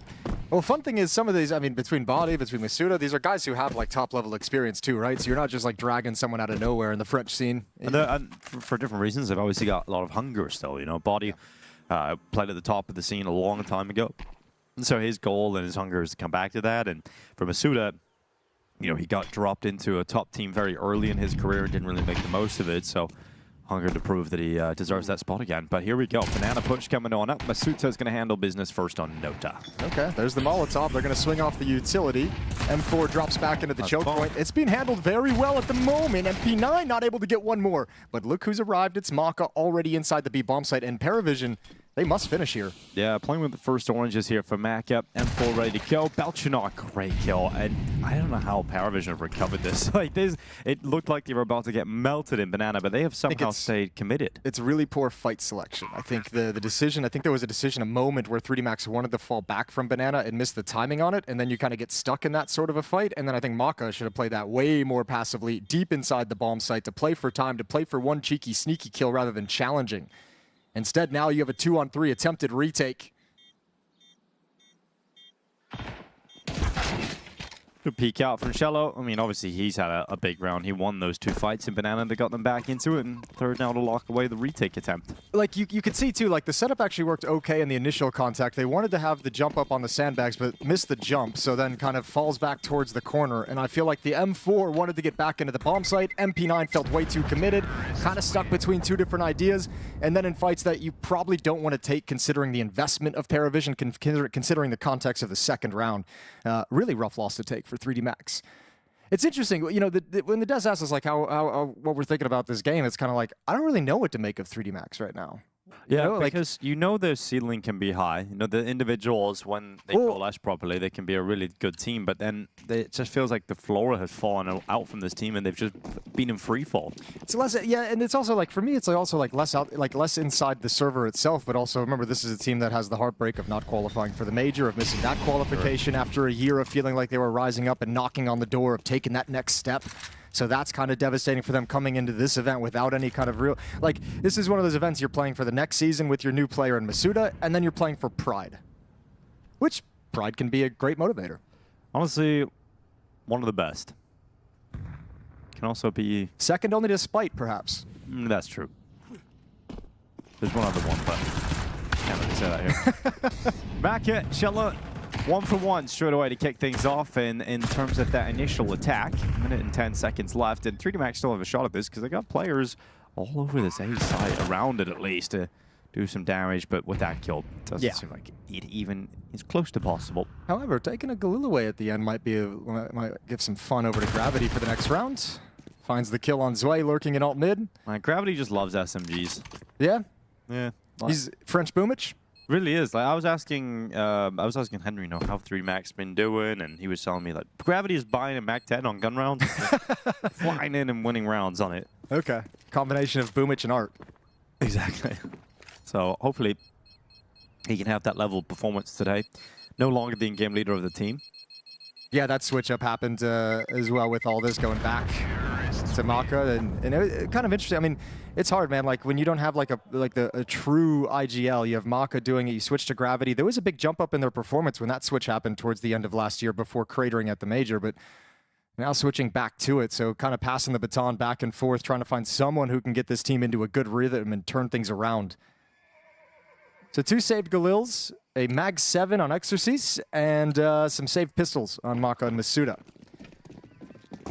2-1 in the favor of Paravision. I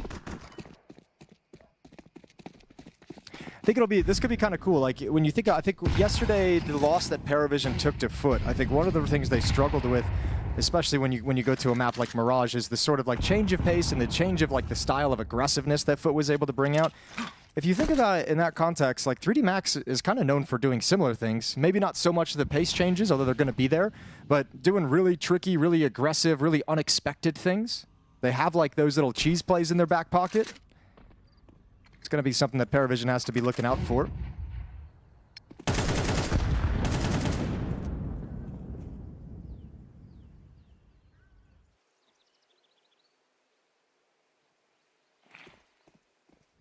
So we have top banana control. Very cautious progression for Paravision.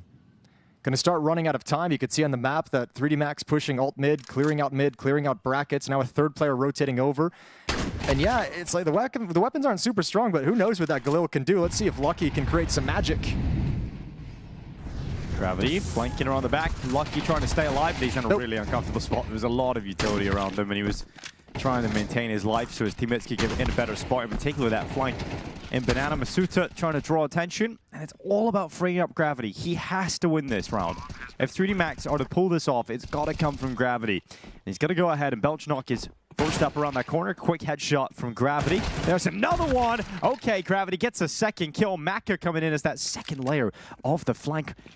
Utility being made up. Oh, here we go. There's another one from Maka, and the round is on. An AK-47 still in play. Time is ticking on that fuse, and then the final 2 kills from Paravision are delivered. But, you know, you said in the last round when Gravity picks up that Galil, we'll see if he can have some fun with it in the next round. He gives them a shot at that round win. Yeah, it does, absolutely. If the other Galil is able to grab something as well, that gets extremely interesting. But regardless, even in a loss, 3 kills, not bad. So you've taken some money away from the Paravision side as they buy back up into this next round.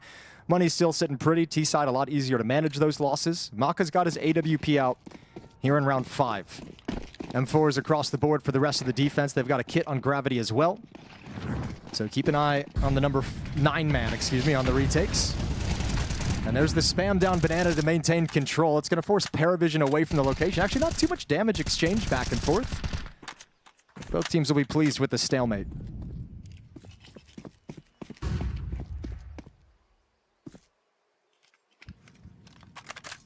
Looking over towards the A-bomb site side of the map as well. It's opening up very passive. All 3 players in a straight line, balcony, bomb site. You have MongolZ looking rap side for any kind of a lurk, any kind of a quiet play. But Paravision aren't spreading around the map. Jame is keeping them very much grouped up in these first 5 rounds of this half.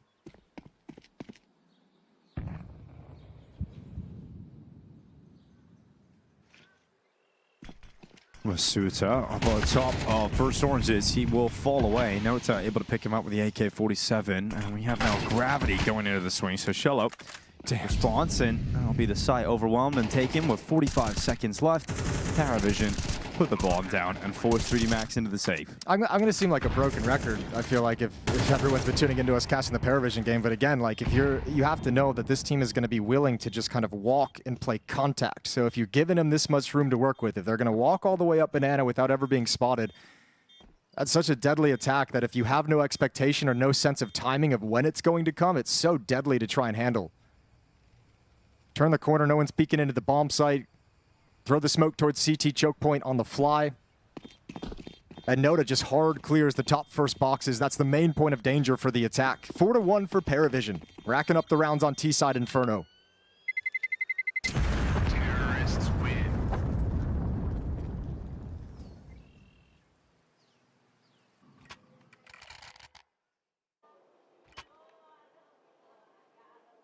Music's back. Music is back. I can hear it. Someone's vibing out again. It creates such an odd vibe in these camera shots. It does. kind of love it. Yeah, I know. It's the good kind of weird. First time out's taken from 3D Max for obvious reasons. They've got to have a conversation about how to get this under control. 4-1, you're not going to have the AWP in the hands of Maka in this round, so likely a small investment around these 2 M4s that were saved. I don't think they'll be dropping more rifles to fully invest and shove all in. But you know what? I'd be wrong, because Maka does have the AWP because he saved it in the previous round. Let's see what kind of impact Maka can have with it. When you're going to have those contact plays and you're not ready for them, they're going to be explosive finishes, forcing you into the safe call. I like what I've seen. I like what I saw in that round though from 3D Max in the sense that right around the 1 minute mark, they started making moves to figure out what's happening on the map, right? Like at least you have that kind of thought there and you had that kind of movement in that first gun round, but you do need to have some kind of information of what's actually directly coming at you. Smoke broken open, Maka doesn't swing wide enough, and maybe good for him because Jello is ready for the fight. Yeah, very good for him. But look at this, Gravity. Getting aggressive SMG in hand, out of the bedroom. Yep. Oh, Belchenok is going to punish the rest of the push, but then Gravity can trade it off the balcony. But that's information. How many players have pushed through A? Yeah, and that's exactly why you see misutaaa drop the smoke. I think Paravision kind of have to disrespect it. I think they have to break it and go because they know they're going to get wrapped upon from behind. So how many does misutaaa get now? AK-47 swarming up and over him. He gets nothing. A little bit of damage perhaps on a Noda, but now it all falls to the flank and Banana with 3 players. And James going to handle that, no problem against Gravity. And now you're in a situation where you have an AWP for oh my god, okay, a wallbang, but it's still not enough to make you feel like this is possible. They have no kits available. They're going to back away. And that's where the aggressive play from 3D Max, you can see the risk in it. It doesn't pay off once all that information is picked up. It's also just a strength of this style that James is playing with Paravision early on, right? Like I mentioned, he's keeping them grouped up. They haven't really spread out into any kind of a default. It's basically been 4 players kind of playing around T-ramp at the bottom of middle, huddled up, listening for utility. 1 player was an alt mid this time. So James has everyone in the position to react to that information very, very quickly. They're spread out on a default and that push happens. You can't really do a whole lot to actually attack the bomb site. You can maybe take more space in Banana, but because they're all grouped up, it's just an easy waltz into the bomb site. And now the lead's 4. This happened fast, and it's happened easily.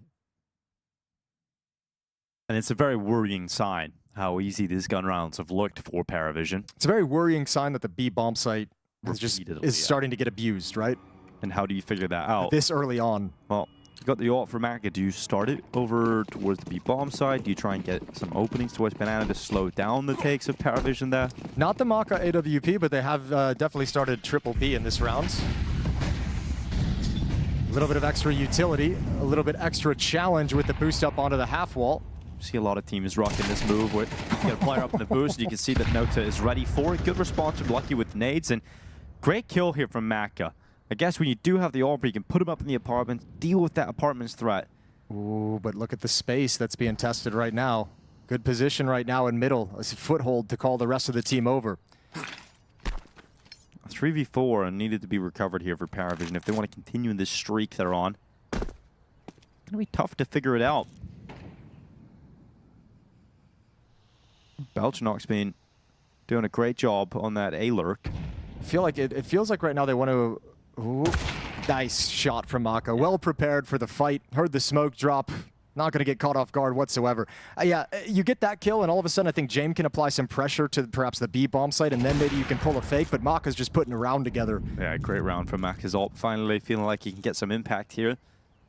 Taking Belchenok down. He's been a threat in the apartments, and obviously finding him without any impact is fantastic, and good repositioning from Maka, just changing up where the AWP is standing. Next target found, and just carve up this Paravision T side. Yeah, it's really good. I mean, that's an area you see a lot of players, a lot of teams get caught off guard against Paravision, especially in those like mid-round situations where you've got a man advantage. That next play from Paravision always feels like a tricky solo play, right? To see if he can create the opportunity to get back into the round, and if not, this is the eventuality, is just the back off and save.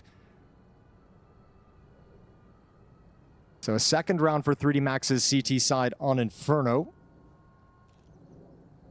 Ends the 5-round streak from Paravision after losing the pistol.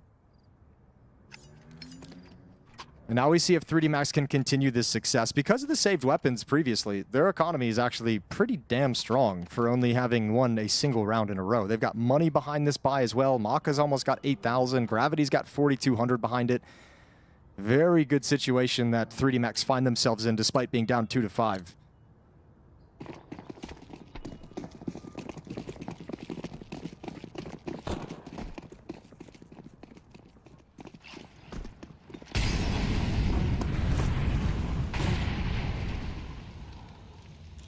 Back up, peering down Banana. This time, that's where the AWP starts, and I love how dynamic they're making the AWP now in terms of its positioning, you know, changing up, making it unpredictable, but now they've got the information. With a good flash, Mac has to fall away. Actually not sure the AWP and Banana will intimidate Paravision too much. I think it might make him actually relatively happy. Yeah, you know that the A-site AWPer is not there. Yeah, and I mean, just utility usage for them. You know, James is going to know how to scale on the AWPer and Banana. Okay, Jello spots one close up. Nade's going to come out to do a little bit of chip damage. He wants to hunt it down, but there's a stack. Didn't account for that part of it, and the AWP lands a shot. James needs to back away. 3 more players in middle. All thanks to this solo op at B. You know, there's all. It's got another kill. Nota just sprinted towards it, but Maka held the aggressive angle. And so Nota gets taken down, Lucky in pit, and it feels like that initial walk up mid was just a little bit awkward there for Paravision. The nade didn't quite land. He walked into a bit of a stack. I think Zello is maybe a little bit too aggressive. Maybe he's feeling like he's got a hot hand at the moment, like he can do nothing wrong, but he really wanted to hunt down that kill. I feel like that position is kind of the signal that there's going to be more bodies and more presence than just the one player, right? Like that's usually a position where there's a stack, a crossfire set up on the other side. So he either kind of overextended and just kind of got a little bit frag hungry, or he thought he could get that one kill and maybe be traded off, but he's opened up more space for his team. Either way, it's gone the other direction. And really off the back of MongolZ in these past 2 rounds has done very, very good work and started heating up. Holding on to Banana this round, quad kill previously. Destan's done with his timeout. We head into round 9. 2 rounds in a row for 3D Max. Money still good. The investment on the Paravision side is all in. James going to go away from the AWP, so AKs across the board. They're the ones running out of money at the moment. A little bit of cash left over on a couple players, but nothing too crazy. And Paravision on the verge of losing their grip on this map. And that's the timeout that Destan took to prevent that from happening. Maka stands in the flames for one blind shot. Tons of damage taken.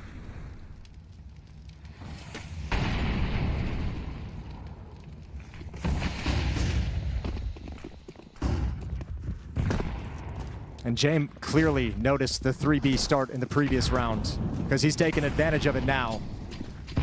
Oh, Nate going into the archway. Gravity just flashing, swinging. Oh, they're all blind. It's a bit awkward, but Gravity managing only a single frag.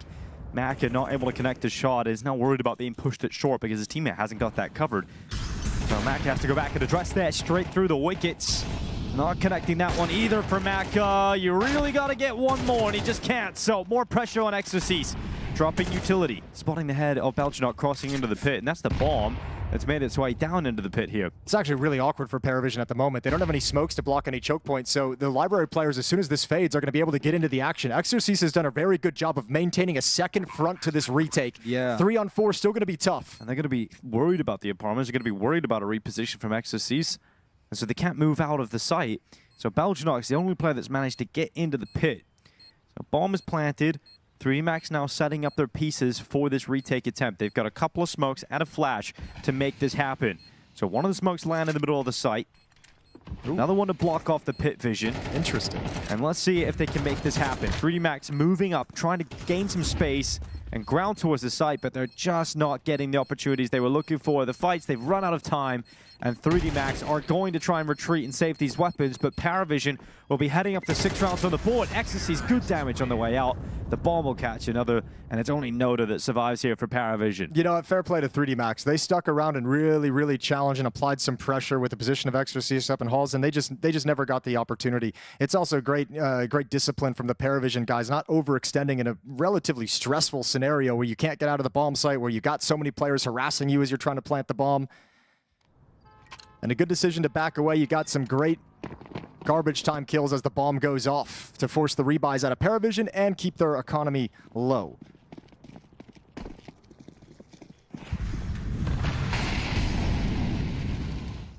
So we're going to start as the Paravision side with 2 players now in alt mid. Kind of spreading out that setup we've seen for the first 9 rounds of play.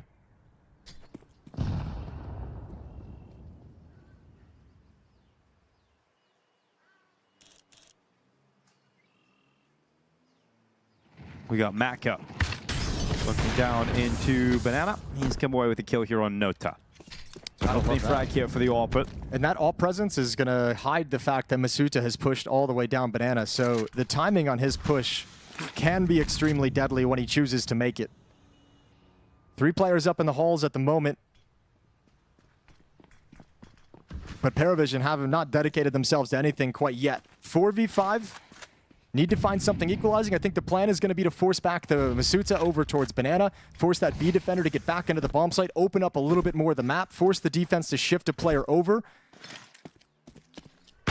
We'll see if they can pull it off. 40 seconds on the clock, and they've got a lot of work to do. Yeah, misutaaa knows they've got some presence heading their way up through Banana, so he's going to start backing off and readying himself for the fight. He's got no utility. Yeah, it's a massive issue, isn't it? Lucky's on the rotation. He's got no utility. Okay, so you got to block them with bullets. I guess it's simple. Here goes misutaaa. There's a quick headshot. Now Lucky waiting at the coffins, looking to open them up and swallow some opponents. Lucky has done very well here. Sway has fallen as well. The smoke comes up, and the lack of utility hasn't been a problem in terms of getting the kills, but it might become a problem if these players get into strong post-plant positions. But Belchnok, he's taking some damage in that fight. Now James is looking to duel as well, and leaves Belchnok in a really tough spot here. He's got no cover. Ooh. He's got great shots though, and he nearly gets another one. On towards Lucky, finally dealt with and forced away. 3D Max pull off the retake. Yeah, realistically, there's just not enough manpower to cover everything you needed to. Not enough manpower to put someone back towards Banana to be able to help out in that sort of a scenario. Another good retake, a good round from 3D Max, just chipping away at him throughout the start of the round and then eventually just overwhelming him with more forces. 2 rounds back, and I think that's finally the moment where the money feels gone from Paravision. So they'll take a timeout to talk over. I wouldn't be surprised to see a buy, or at least a hero AK-47 on Zello, who's got 5850.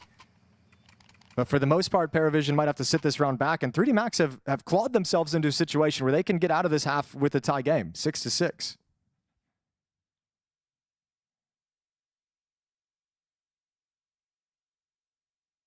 And in fact, there is the AK-47 picked up, the single one so far for Paravision. I imagine that's kind of where they're going to stay. Maybe some upgraded pistols, a little bit extra utility picked up to maybe try and activate the AK-47.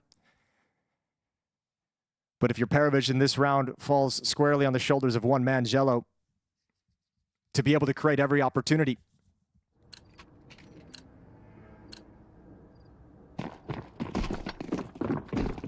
Limiting economy at this point doesn't really matter, so even if the AK gets 3 kills, it's no big deal. It needs to deliver a win.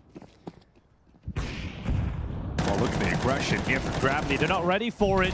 All the way down middle. Gravity's won the round. He carves them up immediately, and he pulls out the pistol as well. Gravity's on for the ace. Looking for Belchnok. He's got the position, but he hasn't got the health to go and fight it, so he'll leave Maka to finish it off. So fantastic round from Gravity. He's earned some high fives. Yeah, that's actually sick. Yeah, and you've got to be very happy that you have won the round that quickly and that convincingly. Yeah, but it's, I mean, on the other side of it, from the perspective of Paravision, it's just one more frustrating eventuality that's come to pass at the tail end of this half. That's the one where you're not even prepared for the fight, and if you're James, or if you're Destan as the coach behind him, you're thinking, shit, we're not even focused right now. Like, you know, let that one slip. No one spotted it. No one was prepared for it. Final round of the first half.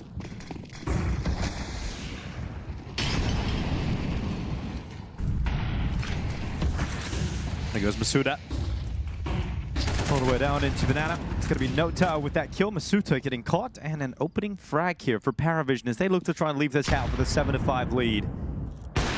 Now you can see on the overlay there's a double up setup. Maka's here at the B bomb site. Exorcise has the other one over in Halls at the A bomb site, but he did juggle an M4 over to the bomb site. So as soon as he takes a shot in Halls and falls back, if he feels he needs to swap, he's got the replacement weapon ready to go.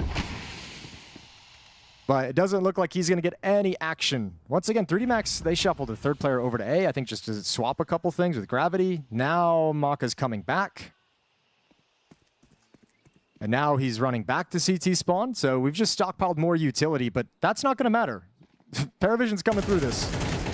There's Lucky getting 1 extra kill, so we'll see if that 1 kill makes the difference here. 3v4 retake is doable. And obviously 3D Max going to be setting up for that. Difference is the timing of this retake is going to be much different than the other retakes they've had success with, right? No one's been able to get a nice timing towards Banana. Nobody's creeping up already. So yeah, even with the 3v4, like Maka still is the only one here. We're going to be halfway through the bomb timer before the other guys even arrive. So Exorcise has showed up, Gravity's showed up, and you don't really have a whole lot of time to consider this and think about how you want to orchestrate it.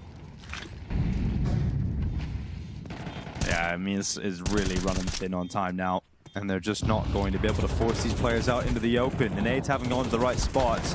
Gravity and Exorcise taking kills though, but just too many targets for Paravision. So they will leave this half with a 7-5 lead. 7 rounds T-side is a great start to this game here for Paravision. Yeah, 3D Max really woke up as that half went on, right? Like right around round 7 is when they got their win, that went on that streak. They go on 4 of 5 to kind of wake up. Won the pistol, lost the next 5. But a really good job recovering the scenario once they finally got some money out, once they finally got Maka's op rolling. He was really the instigator of that kind of mini comeback from 3D Max to keep them in Inferno here. So we switch over. It's going to be Paravision on the CT side. We'll get to see James AWP in action a little bit more. He added a couple rounds on the T side, but started going away from it as the half went on, as the economy got a little bit more grim.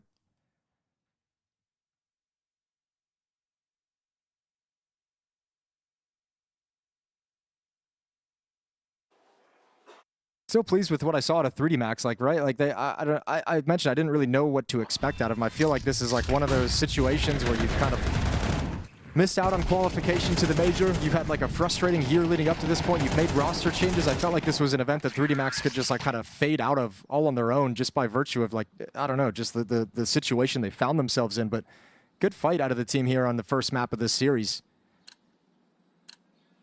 This is a 2-1 game, so the winner advances to the playoffs here at PGL Bucharest. The loser, not eliminated, gets to play, have one final chance tomorrow to qualify through to the playoffs.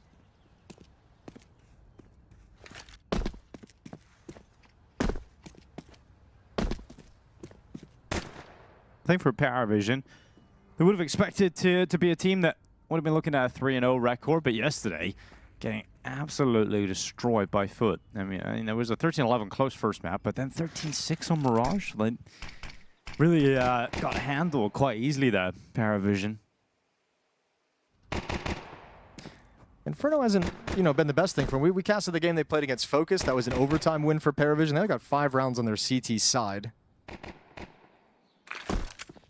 which would again take us into an overtime situation.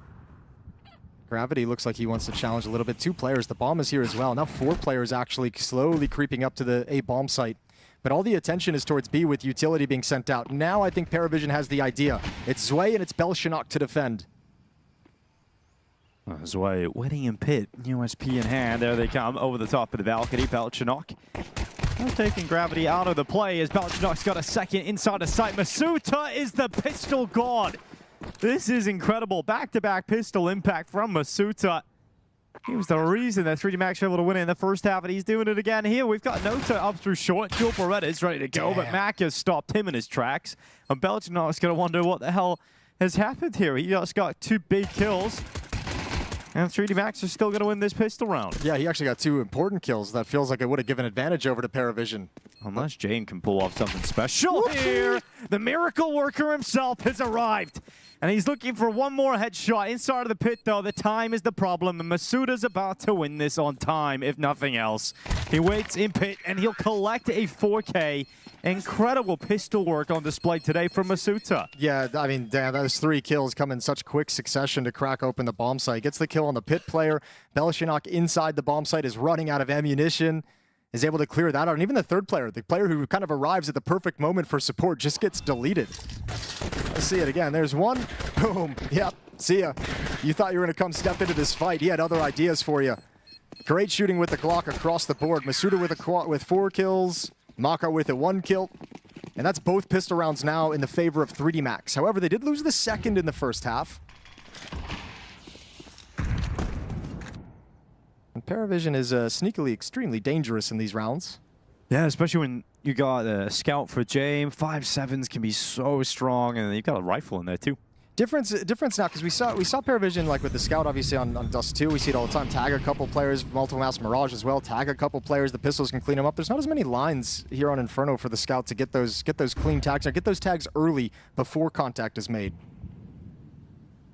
So no one's going to be softened up. However, there will be 5 defenders here if 3D Max take any longer.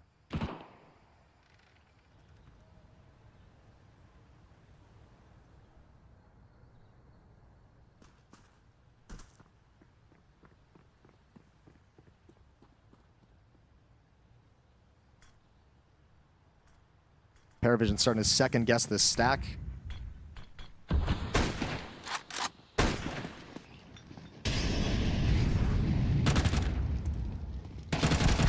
Shello is finished off lucky. Good opening kill. Then Zwei alongside Jane with kills as well. Paravision are into the stronger position with 30 seconds left on the clock because that's the bomb on the balcony.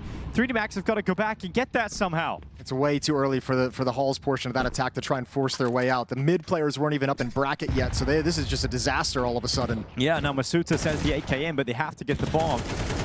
Oh, there's a kill from misutaaa. Another one, and now they can win an elimination. Nota holding 5-7 in the corner, now spotted. Just trying to stay alive, trying to get a kill here, but they push him together. And just in the nick of time, Mac gets that final kill. A huge relief for 3D Max. Man, misutaaa is just doing God's work right now for 3D Max. The triple kill to bail him out of this scenario, they got stuffed. I'm shocked that Paravision actually dropped that round when they put themselves in such a good position. The biggest problem was they got the kills. They weren't able to recover any of the weapons. They were still fighting with pistols down at the end. All those rifles fall up on the balcony in a position where you can't utilize them moving forward. But and then when you're that player on the box, you're like, please, please, please, please, don't see me, don't see me. I just want to hide in this corner. Yeah, he needed to have the perfect timing on that kind of jiggle to take out misutaaa at low HP earlier and then bring it into a 1v1. Really well done from 3D Max. Continuing that trend of just, you know, fighting back, of that, building up that momentum from round 7 on. They've been a different team, and it's continuing here in the second half. Oh, Mac 10 running after Belchanok. It's going to take him down. Now we got Zwei waiting up in the apartments. He's got 5-7 to hand. He's going to drop in through the flames. Ecstasy, so we'll take Zwei out. So should be pretty comfortable here for 3D Max. I mean, with all the damage they sustained in the last round, you want to win this one clean. You don't want to lose a single player. And you have the benefit of Paravision having invested in utility. They don't care about the pistols so much as the nades for the next round, so they want to be able to just buy some armor, buy some rifles, and be all set and ready to party. So Jamie's going to look and see when the hunt begins, and as soon as he spots someone, drop a smoke so they can actually defend themselves against any kind of 3D Max player trying to take away their toys. There's the spot.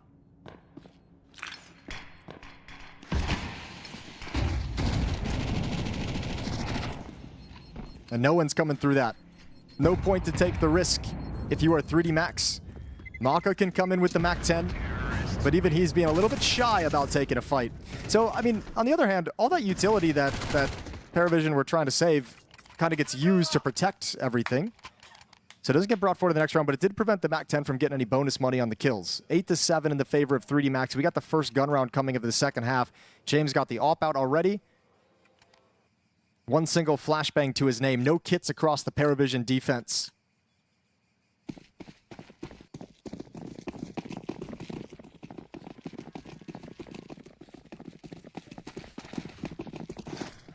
Utility up towards top banana. Here's the utility exchange. Nobody home from the Paravision side. I think they want to hold on to as many nades as they possibly can, seeing that they're limited a little bit in this round. And very fast creep up mid, but James is going to be here with the AWP, and you're going to walk right into it. James dropped Exorcist. The smoke out towards a Moto, already put in place here for 3D Max, and another cross smoke blocking the pit vision. But when you run in and you realize you just get instantly deleted like that, it's going to give you a little bit less confidence in attacking that A site as it currently is. So you're hoping Gravity can find some sort of release, some sort of emergency exit.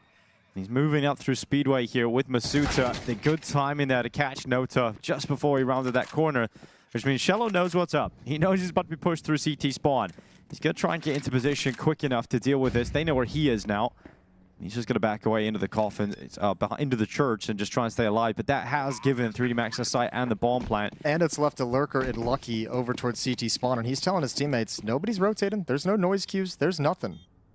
So all the retake is going to come from Banana, and 3D Max should know this. Well, playing against Paravision, you might think they're saving, Jason. Not leaving the side, but yeah, absolutely. Coming through Banana right now. Cello goes to try and fight that CT player, and 3D Max just win all the fights. So you may have had an advantage in the player department there for Paravision, but it doesn't matter when you all get deleted when you try and get into the retake. What a conversion. That's a 3 versus 5. And they didn't not only did they not lose any of those 3 players, none of them even took a point of damage. Yeah, that's a fantastic turnaround there for 3D Max, pushing into CT. Good decision to divert away from that A bomb site once they see how strong it was. Finding Nota and CT spawn is such a gift over to 3D Max though, right? Like it's for free. It's a good timing kill. It opens up the avenue to the B bomb site. Because Jello is alone, it turns his priority, instead of defending the bomb site, into surviving to be there for when his teammates from the A site can arrive for the post plant.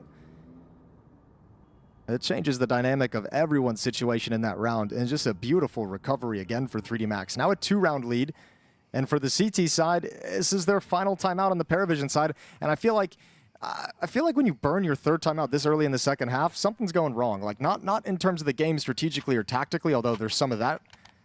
I feel like there's got to be some disappointment in how this is being communicated or how the team is actually working together at the moment.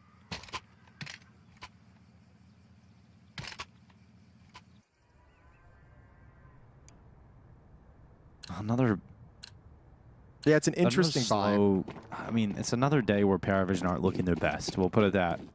No, put it but that way. this would be a classic round to win for a Jame-led team.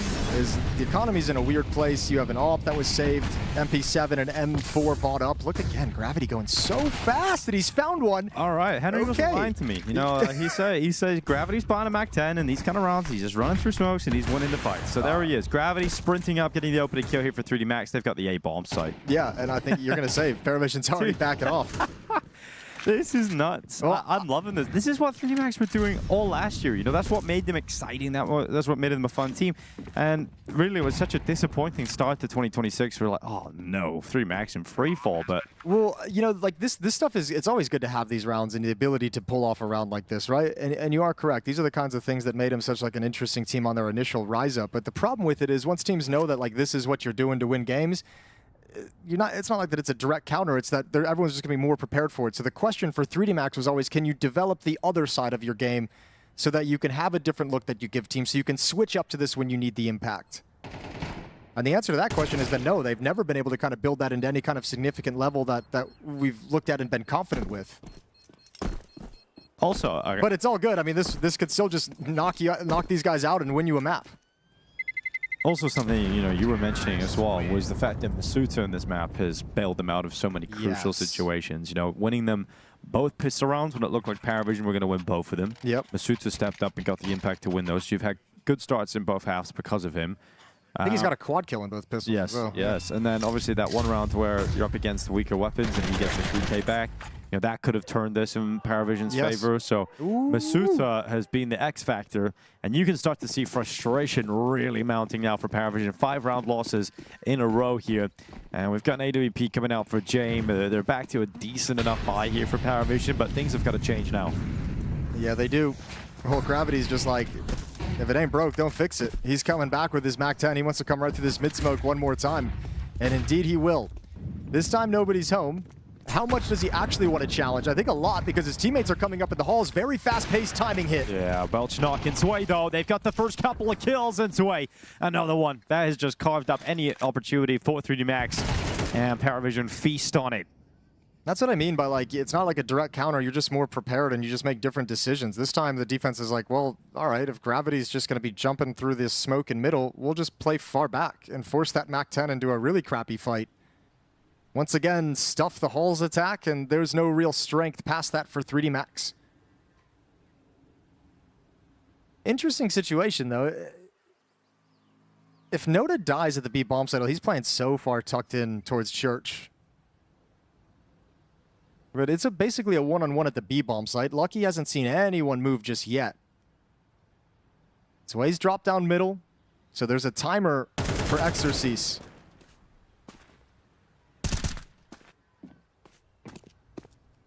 Okay, kills come back in this round. Not completely over here, especially with Lucky coming through. We've got Nota. He's got to get one. If he gets one, then it's okay. Oh my god, that is terrible. And now they've just opened up the site completely. Nota smashes his desk because he really should be. And now we're going to see Exorcise and Lucky try and figure out what they're going to do here. They've got an opportunity they just didn't expect to have. If Paravision lose this, it might just be the backbreaker. This might just be the ultimate tilt round. I don't know how they found themselves in this situation. Is this a 2v5? Yeah, so 3D Max are right on the ledge of taking it. We've got Exorcise hiding back here in New Box. Belchnok steps out to deal with it. Lucky's got it, and that's it. What a frustrating round loss. I cannot believe Paravision have lost this. I can't either. These are the rounds that we say Paravision doesn't lose. Fundamentally strong team, very few mistakes, solid in teamwork. And once again, you just Dude, get destroyed. That notice spray is like unacceptable. Like he's just gonna be so mad at himself. You know, I'm not even like, yeah, you're not wrong. It is, but my part of it is like, I don't even know. Again, it's like I don't even know if he should be there. Like you were so safe in church when this kill happens. You know they're coming in. Like again, like you have 2 teammates pushing down middle. Stay alive. Go get into a sneaky position where you catch someone off guard. Don't take the heads-up duel in that kind of a scenario. And man, just mounting frustration across the board for Paravision. It's like they're seeing him so frustrated. You can understand why, obviously, but they're just seeing James. They're like, bro, what's happening over there? Because obviously he's not going to have seen that spray. Well, you know, James is very much aware that he's mentally got to be so locked in for this team with these rookies, with these young players. He's got to be the guy that keeps the mentality in the right place. We saw that clip that they released, the 1v5 that Zaiwu had on him back at Blast. I loved hearing James in that clip at the end of it, just being like, yeah, we knew Zaiwu was going to beat us once in a while. That's what just happened, and it's over. And it's not going to get worse. So lock in. We can still win this. That's the mentality he's got to keep, and he's done a good job for this team. Got to imagine, too, some of this frustration is probably like a residual from yesterday's game as well, that had a frustrating finish to it where they just didn't really have any fight in the game either. I mean, there's just been a lot of rounds like that in this map so far. It's a similar vibe right now, isn't it? Yeah. It's rounds that could have kick-started a comeback or established a CT side. I've just gone against Paravision that last round, the most recent example, but there's been other rounds as well. And James, he's taken lucky on the peak at long. He's going to think about going again, but as soon as bullets start whizzing past him, he knows he's conceded that position, so gets aggressive up towards short instead. What's the timing on this smoke? Feels like it's going to fade any second. Yeah. I'm like, how do you get away from that execution? It's like exposed in the open. Oh, it's just a guy here on default with his back turned to me. So that's an easy route for Paravision. That's killed me. Yeah. That's done me in for sure. Oh, man. All right, Maka's going to bail out. 5 seconds on the clock. All right, Paravision. Finally you get back to the winning ways. You just got to go on a perfect streak now. That was 6 rounds in a row to open up this second half for 3D Max. Finally, Paravision put a stop to it. And to be fair, everyone survives. So I mean, they got a lot of money in the bank. Not as far out of this as it's felt throughout this half now that they finally get the round win. I'll tell you what, too. I mean, if you can sustain as Paravision against the 3D Max where Misutaa's, I mean, look, the scoreboard doesn't say anything about the level of impact that he's had, but he's probably won 3D Max like 5 rounds on their own, and the implications of those 5 rounds probably adds a few more on top of it. You add that in, they've lost a 3v5 in the first half, they lost a 2v5 in this second half. You overcome all of this as Paravision. Credit where it's due. A little bit of a benefit to Destan, who burned his final timeout on what, like round 3 or 4 of this half. 3D Max calls one here, which gives him a chance to talk to the boys. Maka talking down the line as round 20 set to begin. Up in the hand of James on the CT side, same with Maka on the T side. James going to bring his over towards the A bomb site.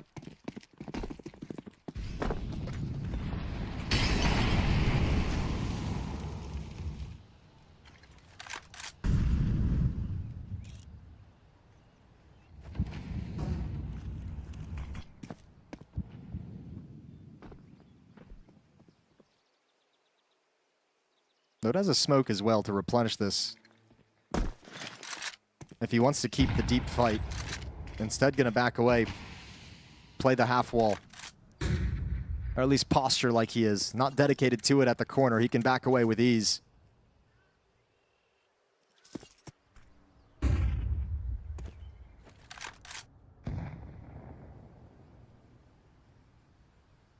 Minute on the clock.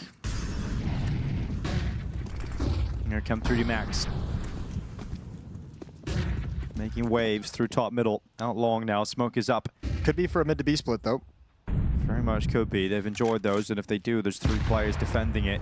James trying to get the information. I love that. There's a big risk in it, but James is always willing to be calculated, and so he gets away. He gets into the site with the information, spotting players at long. That's going to call the 2B players over into CT, ready to crunch them in the archway. Yeah, they're the ones with the most pressure, though. Like, the timing of when they choose to try and get into this fight is everything, and Noda's gone a little bit too early. Noda having a bit of a frustrating map here. He's died, and so Shello has to step up in his step. Bomb goes to the floor. Belchinok's there as well. And I love how when James gets that long info, he calls the B players towards CT spawn, and they crunch them instead of sitting back on the site, giving them that CT spawn space. Yeah, it's the smoke that pulls him over, right? It's the smoke that he sees that says, okay, they've smoked in the front of library, not in library, so likely want to take off the angle of this corner so they get in towards CT spawn. I think 3D Max just kind of got bottlenecked. I don't think they expected to kind of get stopped on that rap side in the fashion that they did. And then try and force themselves through a smoke into CT spawn. Okay, so a couple rounds now, 2 in a row for Paravision, relatively clean as well. And just 2 rounds back. Money for the 3D Max side is still okay. But they're going to start having problems if they're to lose this one. One final buy moving into the next round in round 22 if they lose this, and then you start having issues with what you can bring forward to fight with.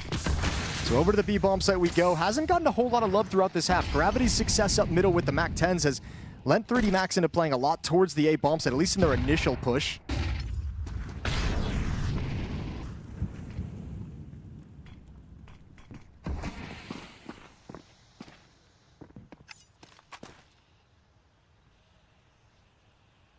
Look at the little move that Exorcist has made.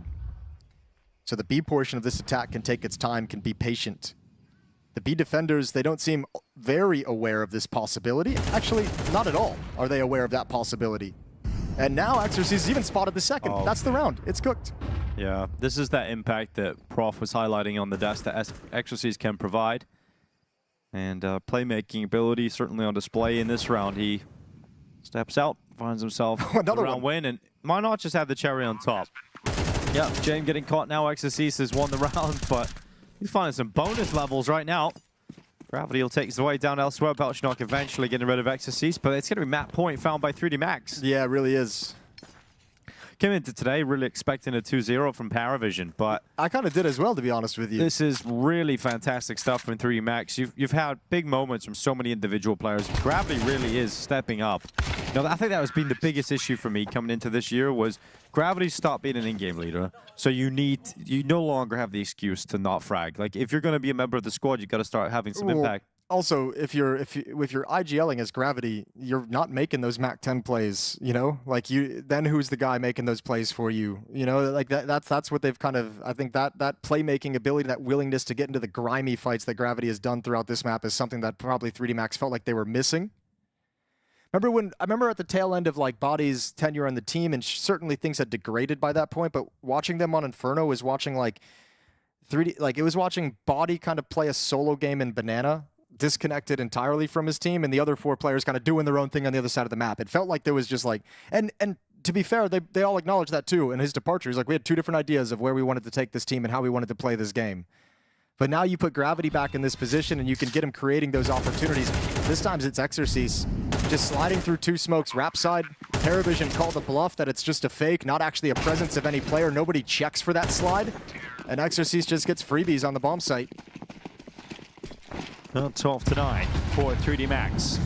Map point on Inferno. Mac might have just ended the map with that. Both B players are dead in the first couple of seconds. Well, this is going to be a very frustrating map for Paravision. Now, fortunately for them, they've got Dust 2 up next, a map that they have shown a huge level of comfort on, but it's not that 3D Max are no slouches on. They'll be able to give them a good go even on map 2. So, great opportunity for 3D Max to progress into the playoffs today. Inferno is looking solid. I think they left the bomb back in T-spawn, so Gravity's had to choose some time off the clock. They haven't been able to take advantage of this 5-on-3. Well, let's see if Belchinok can give Paravision one last hope. He's here on the B-bomb site alone. The rotation's now coming in from his way. So he'll have an extra player arriving shortly, but here comes the utility. 3D Max looking to try and finish the map here and now. As they get in towards this side, Belchinok primes himself with a flash sent forward. 3D Max actually haven't come through that. They're blocked at the moment. They break the smoke. Belchinok got 1 extra kill. Gravity falling down. Swipe moving through the smoke, but he needed a kill. He hasn't got it. So it's all on James. If it's going to be Paravision extending play, it'll be a James clutch to do it. That plant is through, and James walks through the smoke. misutaaa to close it, and a fantastic performance from him individually as 3D Max will take Inferno versus Paravision.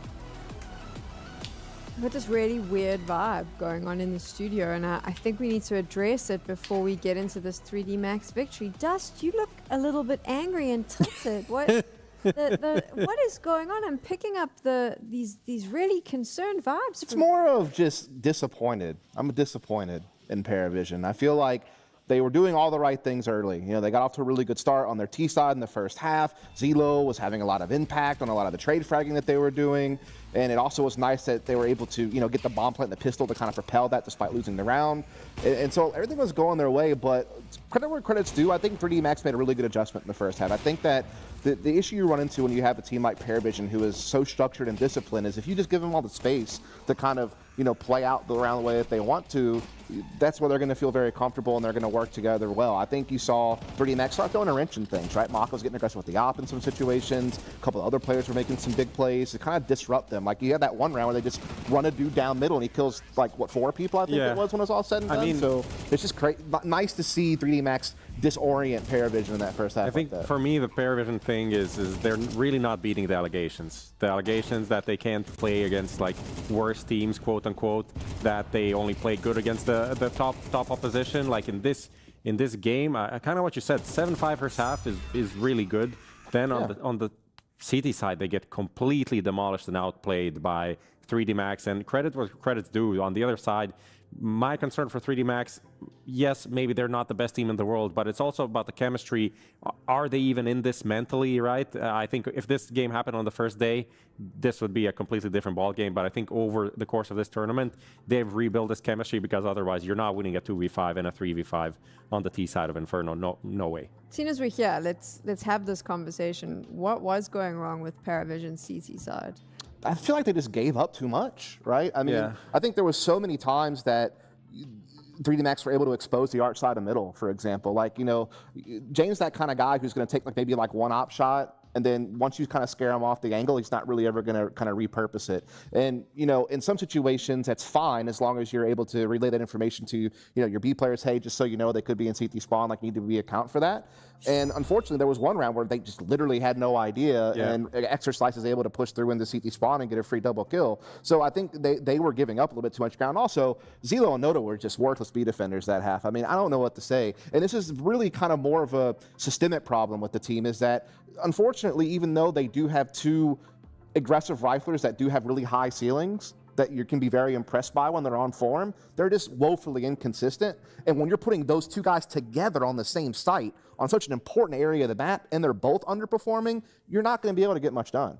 It was pretty rough to see a bunch of tilting. We saw 2 more desk slams a lot of yesterday. Now we're on 4 for Paravision across the 2 days. One more game at least, one more map at least to be played. I mean, this is the first one. I think just before this is Way gets caught by Gravity, just pushing with a MAC-10. I said it wasn't going to happen. It did happen. They lose the round just off of that, and then they get into a 5v2. Which they give so much space to the opponent that they ended up just taking all of these 1v1 duels. This spray from Nota, also horrible. Another desk slam there. So there, they just lose 2 rounds back to back. Like the first one off of 1 kill, just Gravity running through a smoke with a MAC-10 and no one else being on short side of Inferno. And the other one off of 7 different things that happened, right? But again, one guy went through CT spawn, which is open, exploited that. Zwei whiffing also in this round. Nota also whiffing. So that was rough. In that position, before that moment, it looked like Paravision, even if they were behind, they could easily get back into the game. After that, it was GG. I mean, yeah, again, you have 3D Max who had a really tight frag distribution. Again, I think there was only 4 kills between their top and bottom fraggers, so they got full production out of the entire lineup. But unfortunately for Paravision, they didn't really get much at all. I mean, Zelo had a pretty good first half, but outside of that, it just seemed like no one really got going on that team. I mean, for me, it was interesting. misutaaa was highlighted like the player of the map, but then when you see when he got kills, it's literally first 2 rounds of the half, and then first 2 rounds of the other half, and then like 1 more multi-kill round that he had. He literally just had key multi-kills that allowed 3D Max enough space to work with and to be in this game, but in those other rifle rounds, it was the other guys, Exercise, Lucky, Maka coming in. I think Maka in the first half also recognized when and where to position with the op to kind of counter these just walks from Paravision, which they really like to do on the T side. Do you think because of Paravision's success this year, we've forgotten how young this team actually is around Jame, and more importantly, how little experience they have playing at this level, which could feed to the consistency issues? I mean, they said it themselves after they won Bounty. I think it was their coach, Dawson, kind of came out and was like, hey, I think he was telling some of the people at the event, like, expectations don't need to jump all the way up just because we did well at this one event. Like, we're still a very young team. We still haven't really done a whole lot together yet, and that's very true. I think the issue for me is now is that, for one, you've proven Bounty wasn't some fluke. They've gone on to do well at 2 other really big tournaments. Their only other real flop this year was an online event with EPL. They've done really well on LAN, and this is an event that you are one of the top dogs, right? Like this should be one of those easier paths to a trophy, or at least easier path to a deep run. And you know, to see them fumble the way they did against Foot yesterday, and now in this game where they were in control and they let it slip, like that's a little bit troubling. Yeah, but I do want to go back to your point about like how inexperienced the rest of the team is, because I wrote down like the biggest accomplishments of these players before they joined this lineup. Prof, fun fact? Obviously, Zwei, let's say kind of. Zwei obviously won Cologne. He did a lot of things with Spirit, but that was mostly on Donk's back, less than him. But still, it's good experience. Belchanok, Sky Sports Grand Slam 2024 victory with Aurora, which is a LAN at least. Then Nota's biggest achievement, Exort Season 6, a $5,000 first place prize, online tournament with Amcal. And then Zielo, Land 2, 3rd to 4th place with Gun 5. Then at that tournament, he placed higher than PARIVISION, so then they picked him up after that. I had such a horrible joke. Yeah. I was just going to be like, other than Zwei, the rest of them probably never saw their money, because we all know most of those lands never played out. Man, woo, shouldn't be saying that. Now I did. How does Dust 2 play out? This is Paravision's map, but we did see them go down against Foot yesterday. Can 3D Max recreate that magic? That'll be an interesting one. I mean, I feel like 3D Max historically has never really been that good of a Dust 2 team, in my opinion. And even with this squad, they've been kind of 50-50, and that's kind of grim considering some of the opposition they've played against is, you know, smaller teams and things, and some of these different small LAN events that they've played in. So I just really don't know exactly what they're going to do in this one. I will say they do really have good anchoring on this team. Like, misutaaa is an overqualified B anchor, in my opinion. Like, I was kind of surprised they don't use him in more of a rotator role. So pretty good at locking down that area of the map. Lucky has been given a lot more responsibility on this map now that Body's gone. He used to be the B anchor, actually. Now they've put him in more of a star position. He's been doing pretty well with it so far. So they do have a pretty solid defense here that's going to be, you know, tough to test, considering what we've seen out of Paravision this last map and what we saw in Dust 2 yesterday. So I'll be curious to see how it plays out. Yeah, I'm still kind of bamboozled by this first map. I'm still reeling from what we witnessed and how successfully, again, Paravision was outcalled. Like, we want to give James a lot of props for leading a young team, finding the right gamble stacks and everything, but now we saw yesterday against Foot, Krabeni definitely outclassed him there, and then now Maka and the rest of 3D Max found the gaps on Inferno on the defenses, so I'm kind of concerned about that. Obviously, it's not the end of the world. Even if they lose this, they still can make the playoffs, but again, for me, this tournament was Paravision proving that they are the top dog, that they are a top 3, top 5, however you want to put it, team in the world. That's going to be challenging for the biggest tournaments, and a tournament like this, just running through to the final and winning, lifting the trophy. So I'm kind of concerned from what I'm witnessing so far. Do you know what my bigger concern for Paravision is long term, and I think maybe we start seeing the foundations crack here, is that we put a lot of expectations on Jame as the leader, as the big caller, as the big brain. But I wonder what starts to happen when, as a team, you've tasted success, you've started lifting trophies, and then you have moments like this where it's not working out. And do your team, who've now found a little bit of confidence in the way they play, start questioning what you're saying, start wondering? And I do think it's something we saw with Virtus Pro, and that is my fear that this happens. They also brought Electronic to Virtus Pro, and we see how that's going for other teams. On that note, there you go. We're going to head to a break. When we return, Paravision goes to Dust 2 to try equalize the series. She said she loves you, but she can't love me. But I love you.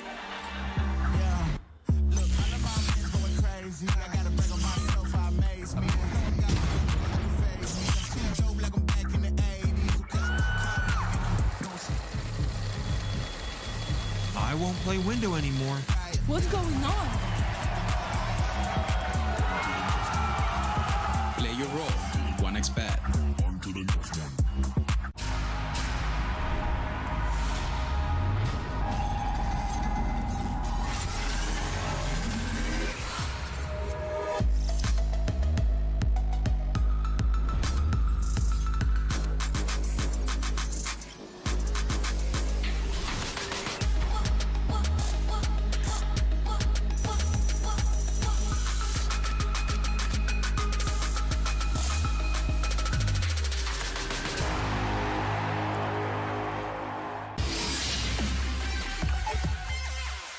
human body was built to move. Not trapped at a desk in one singular posture for 12 hours a day. It's time your chair evolved. This is Secret Lab Titan Evo. Ergonomically engineered for you, gamers, hybrid workers, artists, backing your every move.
Astana, are you ready?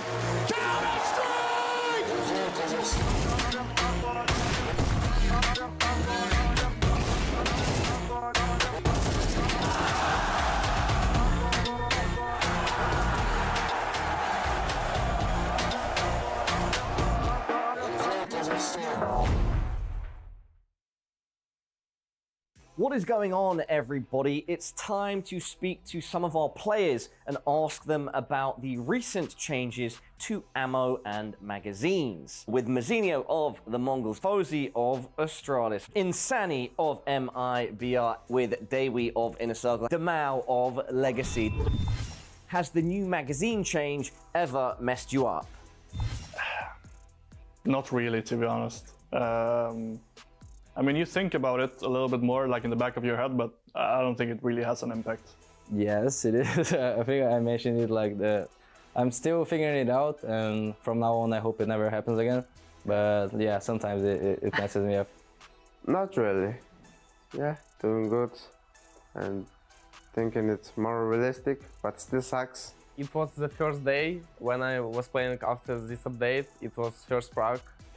I was playing for City side, and like I was spamming one clip with USP, and I was a little bit surprised when I saw that I have only one more. Yeah, it was only one time. No. No? No. So you really have adjusted very well. Yes, I think only just pistol rounds, spamming and things, but instantly when I saw the ammo changing, I put P2000. And then you start because there is two magazines more. I see. So you're playing P2000 now? Yeah. Okay. So that's a change? Yeah, that's before you were playing with USB? Yeah, true. That's a change. That's a change. Not that easy, because we were playing on, I think it was Rotterdam, and on official match we were playing with bullets, no magazines, and at that time we were playing FaZe, and we were having just magazines, and they were different, so not that easy to adapt. It doesn't really matter that much, but I'm all for it, adding another layer kind of on top of everything else. And I mean, I still think people spam smokes kind of like people used to do before, but I think you gotta think about it a little bit more now, and maybe it removes a little bit of randomness to the rounds, especially on maps like Nuke on outside.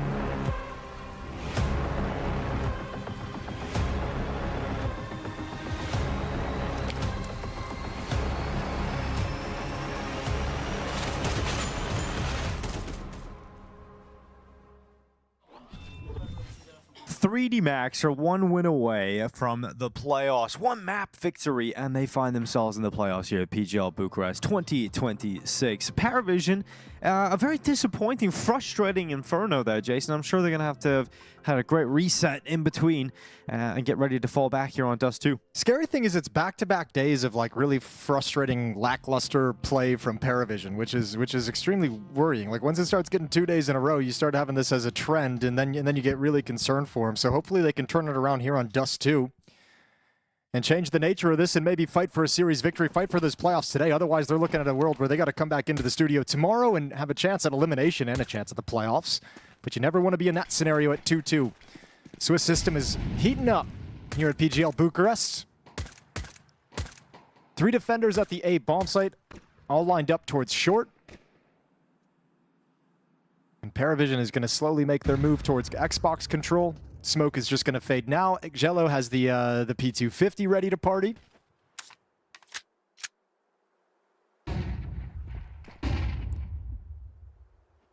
Maka up on the sidewall, could flicker it. Kills with the Joe Berettas. Looking for another sacking kill there, but he actually takes a goosh on that fallback. Yeah, the long players are starting to scale as well. So you're going to see Jame coming back towards top mid, but Noda and Belshunok are kind of ready to move right at the long corner. Good kill from Jame. Towards top middle, Maka will be caught and sliced up, so pistol round back on again here for Paravision as they not really moving right now. They're going to change up and come back from long. They're going to send 3 players into middle. Lucky's looking to try and pick up information on this early. Yeah, this is the part of the round where I think 3D Max gets a little bit confused, wondering what's happening on the map now. It's been quiet for some time. Spotting 2 in middle. Good kill from Zwei. Even backs up to survive. Awkward jump across, but P2K can't handle that shot. And now you commit yourself to the A bomb site, but Misuta's got a pistol run again. Yeah, good shot again from Misuta. He was just an absolute god, and he pistols over on Inferno. Looking to do the same again here. Thread it long. Flash gets set up. The Ash gets peeked from Zwei at the wrong time there for Misuta. So Exorcist 1v3 with the Joel Berettas. Doesn't look like this one is going to go the way of 3D Max. Oh my god, but maybe something special. Good turn from Exorcist, but ends up going down regardless. In Paravision, a hard-fought, longed out pistol round, but able to pick it up regardless. Yeah, big kill on Zwei onto Misuta, who's making that play out towards long. That's really the last move that Misuta had available to him. That wasn't a fun position for him to be in for the fights on short, so tries to get sneaky with it and press the envelope and attack before they're ready for it. Just a great peek from Zwei. I'm assuming that Paravision made some footsteps at the long corner as they turned the corner before backing away to pull that push up middle. But a great pistol round in a series where on Inferno, 3D Max had both the pistols won in their favor thanks to Misuta. So doesn't get the quad kill this time, and they find themselves trying to recover in round 2.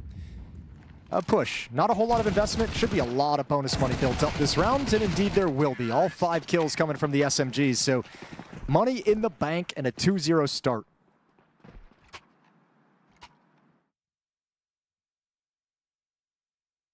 Now we're going to see the guns come out for 3D Max going into round 3. Op quickly in the hands of Maka. He's taken that glass cannon without any armor, so really prioritizing having the op out as quick as humanly possible. James going to go for the mid shot.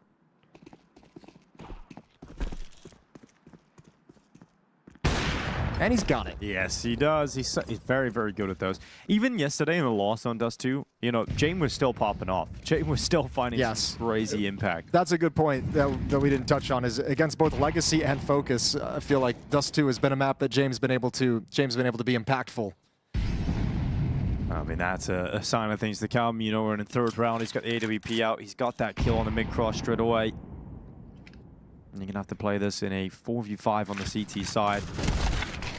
At least Misuta's been able to pull that kill back. Here goes the long attack. Belchnock not going to win his fight against Exorcist. So despite the opening kill going the way of Paravision, they haven't been able to do much with it, and 3D Max just traded all out. I think it's actually really, really critical that they're able to get that kill in middle in this round. Able to put a stop to that play before it begins. I think being able to kind of dominate that fight would be such a benefit if you can take guys like Jello and guys like Noda away from challenging in middle early on in the half. That'd be a huge win for 3D Max, but you still have to contend with these kinds of plays. A very quiet walkout, and Lucky's going to rotate right back into this. If he's not cautious, he's just going to get his head ripped off.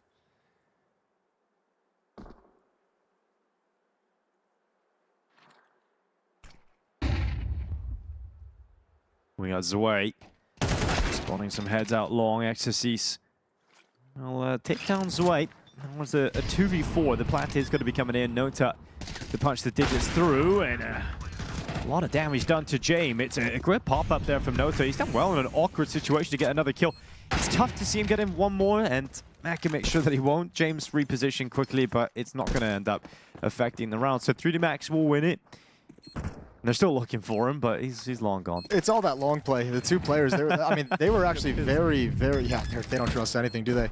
They were very, very aware of that kind of quiet, silent walkout. None of them overextended. Both of them hugged the wall, made sure that that player was going to have to swing really wide to take those kills. That's actually really well done from 3D Max in a tricky scenario, a dangerous scenario. First round on the board early. And Maka still's got the op in hand. misutaaa and Gravity will have M4s. They'll have them dropped over from teammates, and we're all good for a full buy on both sides. I mean, look, James started that round getting a pick down middle. That's a 4v5 conversion for 3D Max. Very impressive stuff.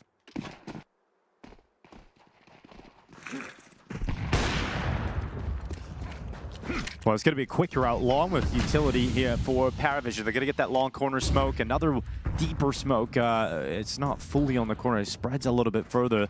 And the CT is going to drop a defensive smoke to try and keep Paravision here and slow their progression. This might be available to Paravision throughout this half, this kind of fast long play. 3D Max has done a lot of 2-on-2 openings so far, which means those two players at long likely aren't going to want to fight if Paravision bring forces. So we'll watch as that progresses across this half. James got this deep angle into the A bomb site. 3D Max well aware that long control is in the favor of the T side. So making sure they control the middle of the map. With Gravity at Xbox, Lucky peeking off short, seeing absolutely nothing, clearing things out now as we speak. You can start seeing misutaaa on the minimap, getting frisky, pushing into Upper Dark. This realization is coming a little bit late, but they know exactly what they're up against.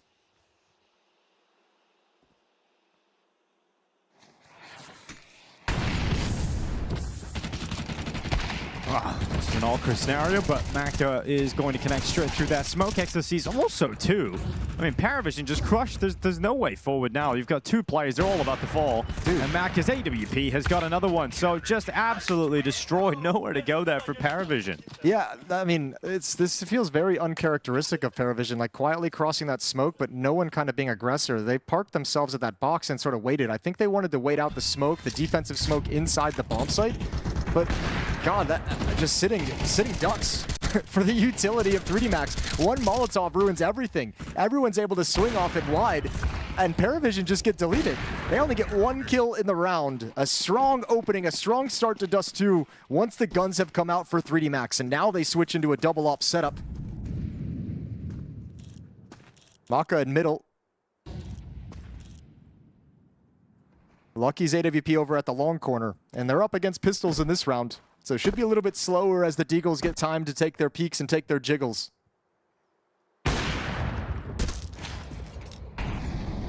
Mac stopping Jello. I mean, it's a worrying start here for Paravision, watching how 3D Max have looked so sharp once the guns have come out. I was saying at the end of Inferno, 3D Max, no slouches on Dust 2, very capable, especially if Mac is having a good game in the AWP. And he was having one on Inferno. No reason to think it's not going to continue, but we get to check out Lucky's opping now. Yeah, true. Listen, I mean, this is the kind of scenario you want, right? Where if you're going to warm up this secondary op, no flashes, no utility, no weapons firing back at you. Yeah, just have a field day. Lucky, take those kills. I like your sound effects though, Jason. I like how Foley artist. When the first guy died, both players like tried to steal the Deagle away from each other. There's a real competition for it. All right, James, you're the last one, baby. Let's get it done. 3-2 in the favor of 3D Max. And a clean round. All 5 players survive. No one even takes a point of damage. The Ops reigning supreme. Now, I will say, at least in this round with the pistols and no armor, Paravision spotted the setup that they're facing up against, right? You caught the double up setup before a gun round. So now you can call your gun round specifically for that. Jello has picked up a MAC-10. I think we're going to get a heavy play towards the B bomb site. We've seen a number of times on these Dust 2 matches here at PGL Bucharest. Paravision sometimes like to move into those upper tunnels, grab an angle, and test and see if there's going to be a smoke, and they can find a really nice timing if there's not. We'll see what they decide to pull off this round, but certainly the idea is Get into these bomb sites and force the ops into the awkward retakes.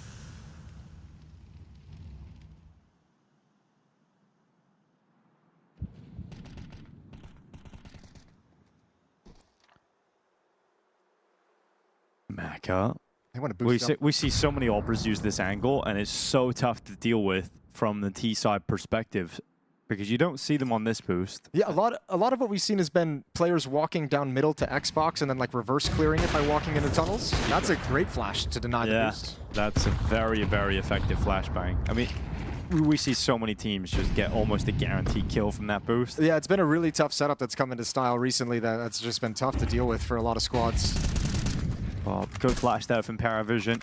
Maka unfortunately going to have to peel away from that with no kill. He's very quick to reposition. Like, he's already here at the tunnels. Here's this classic mid to B split. Dude, Maka, you are insane. He's walking through the tunnels. This is wild. He gets away with it as well for now, but the pressure is going to be on. He's stuck in the car, nowhere to go, but he gets away with a kill. Of course he does.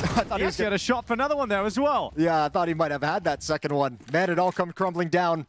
Defense decimated quickly. However, Zway's on low HP. If they can find a kill, there's a Molotov on Lucky. If you just find one, you can make this retake work. It's going to be on this, the off angle from Zway with the AWP. Yeah, not exactly an offer either Zway, but he'll nail that one. So not retaking this 1v3 with an AWP. So Lucky going to fall away. Seems crazy for Maka, but I'll tell you what, if he gets that first kill, if he picks off Jame, you know, you can kind of understand the timing to a certain extent. I think he's thinking, you know, this is the first time we've seen the B lurk smoke likely coming to this, so if I step forward, I might be able to catch someone with a smoke in hand. Flashes set up for the team. Zway's going to dome Lucky in the back of the head. We're all tied up. 3-3, Paravision not letting it slip too far out of control, but plenty of money over on the 3D Max side. They'll be able to have another op on Maka. I doubt they go back into the double op quite yet. Maybe return to it later in the half if they feel like they can. But a more standard round coming in from the 3D Max defense with 4 M4s on the board. Utility is out. One kid on misutaaa. We're live in around 7. Jame again going to peer down to the double doors. Nade blocks his vision. No chances for a shot. It allows gravity to slide into lower tunnels.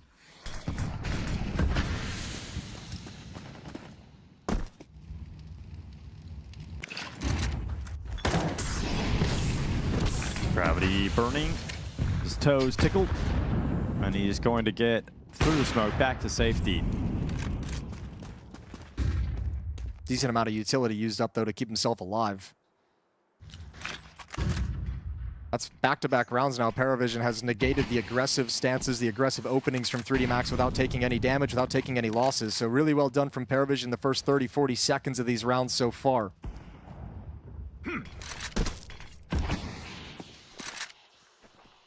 Lurk smoke at the B bomb site, just like the previous round, makes 3D Max a little bit nervous. They boost over to get some information and see that nobody's home. Nobody's creeping up behind it. So they're going to push and get information and start clearing this map and shrinking it for the team.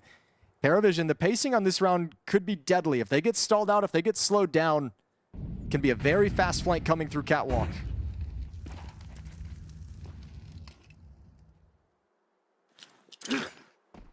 There's a quick flank, and Exorcise has done very well.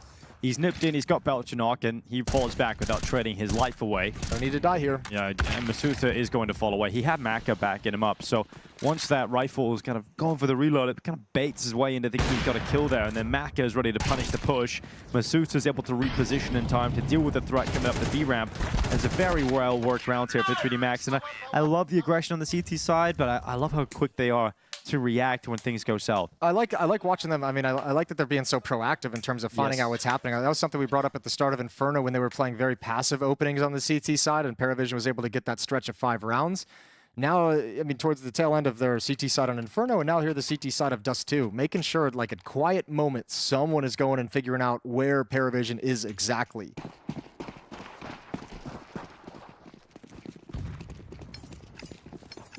I don't know about you, but like the sense of worry for this Paravision in this series is kind of growing, you know, for me. No, I'm extremely worried. Yeah, I mean, outside of the first couple of rounds here, right? The pistol round, the follow-up, it's been 3D Max who just looked way better in gun rounds. I feel like it's been so long since we've seen like one of those rounds where like Noda just goes and just bangs some people out and wins something. Jello goes and bangs someone out and wins something. You know, like the kind of like the really powerful mechanical, the aim, the sharp shooting hasn't been apparent for the last 2 halves of play going back to Inferno.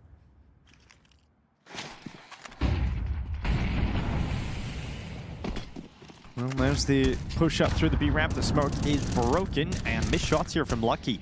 They've got Gravity going through the window, and Shello has stopped them. Yeah, you wonder why, because you had a strong setup in the B bomb side, but now doing that, you put misutaaa in an impossible situation. You may still win the round, but it's unlikely now because of that risk. It just doesn't feel necessary from Gravity to do that. Bomb is dropped outside the site, though, so I mean, that's buying a little bit of time for them to put this together. Now Lucky knows that Jame is lurking in mid, so he's got to go find this kill. Sound cues, Jame knows what's happening. Good win, and Maka still hasn't been able to get involved, still hasn't worked up the courage to push out long, so bomb being planted, and the AWP on Maka is going to be the priority to save. Yeah, for Jame. Well, I think he, oh no, he didn't drop the AWP. All right. Yeah, Jame can just pick that up, and now he's got an AWP to work with.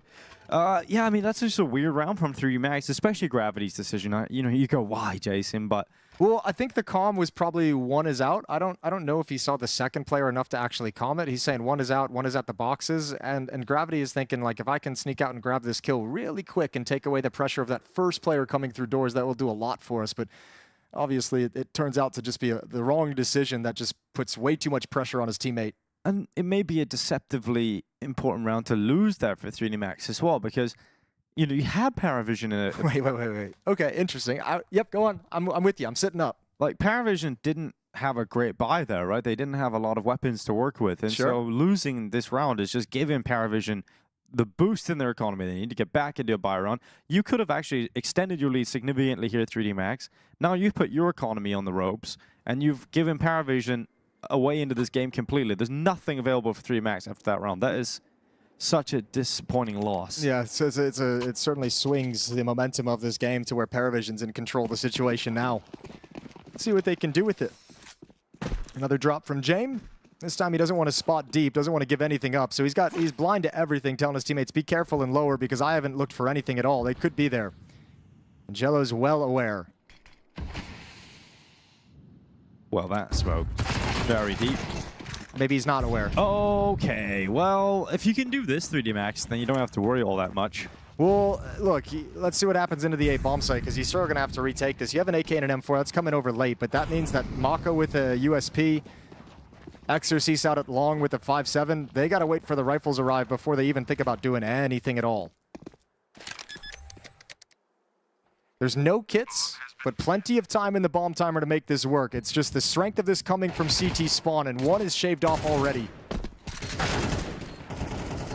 Well, Belchinok, Nota, and Jame have all taken kills very quickly, and it was a good start to the round for 3D Max. They couldn't convert it, though, and Paravision make the most of their opportunity. They now head into the lead of the game. Yeah, just again, another very decisive decision from Jame off the reaction, off seeing 3 players in those B tunnels, hustling into the A bomb site and getting in and grabbing a foothold in good positions before anyone from 3D Max can react.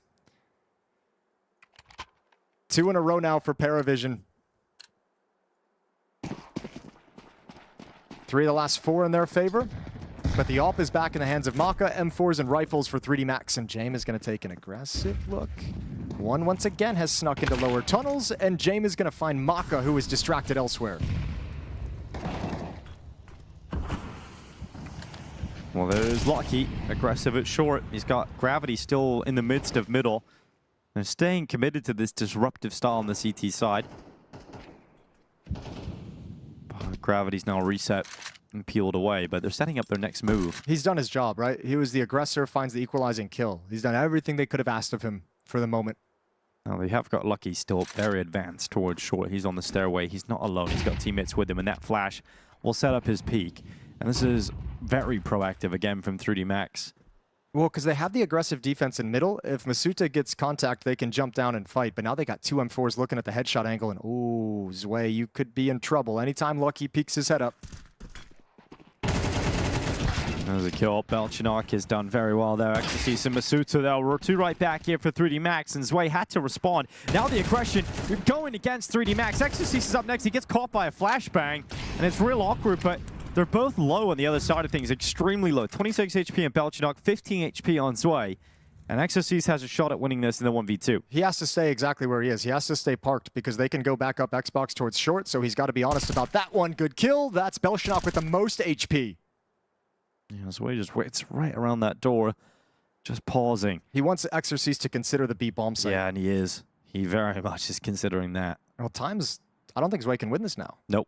Exorcist just needs to hide. He's got to go for a kill. Zwei's got to hunt down this kill to he the can do CT. He's not looking. And so Exorcist is going to pick it up. Good clutch. 1v2 for Exorcist. Doesn't really put himself in danger at any point during that.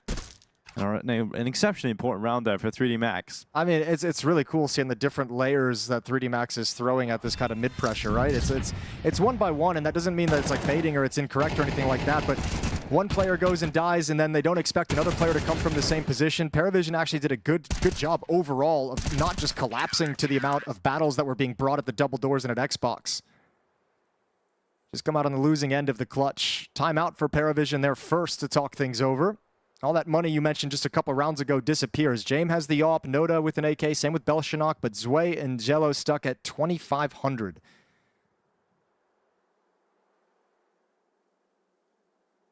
So likely small investment from those two players coming out of this timeout into round 11.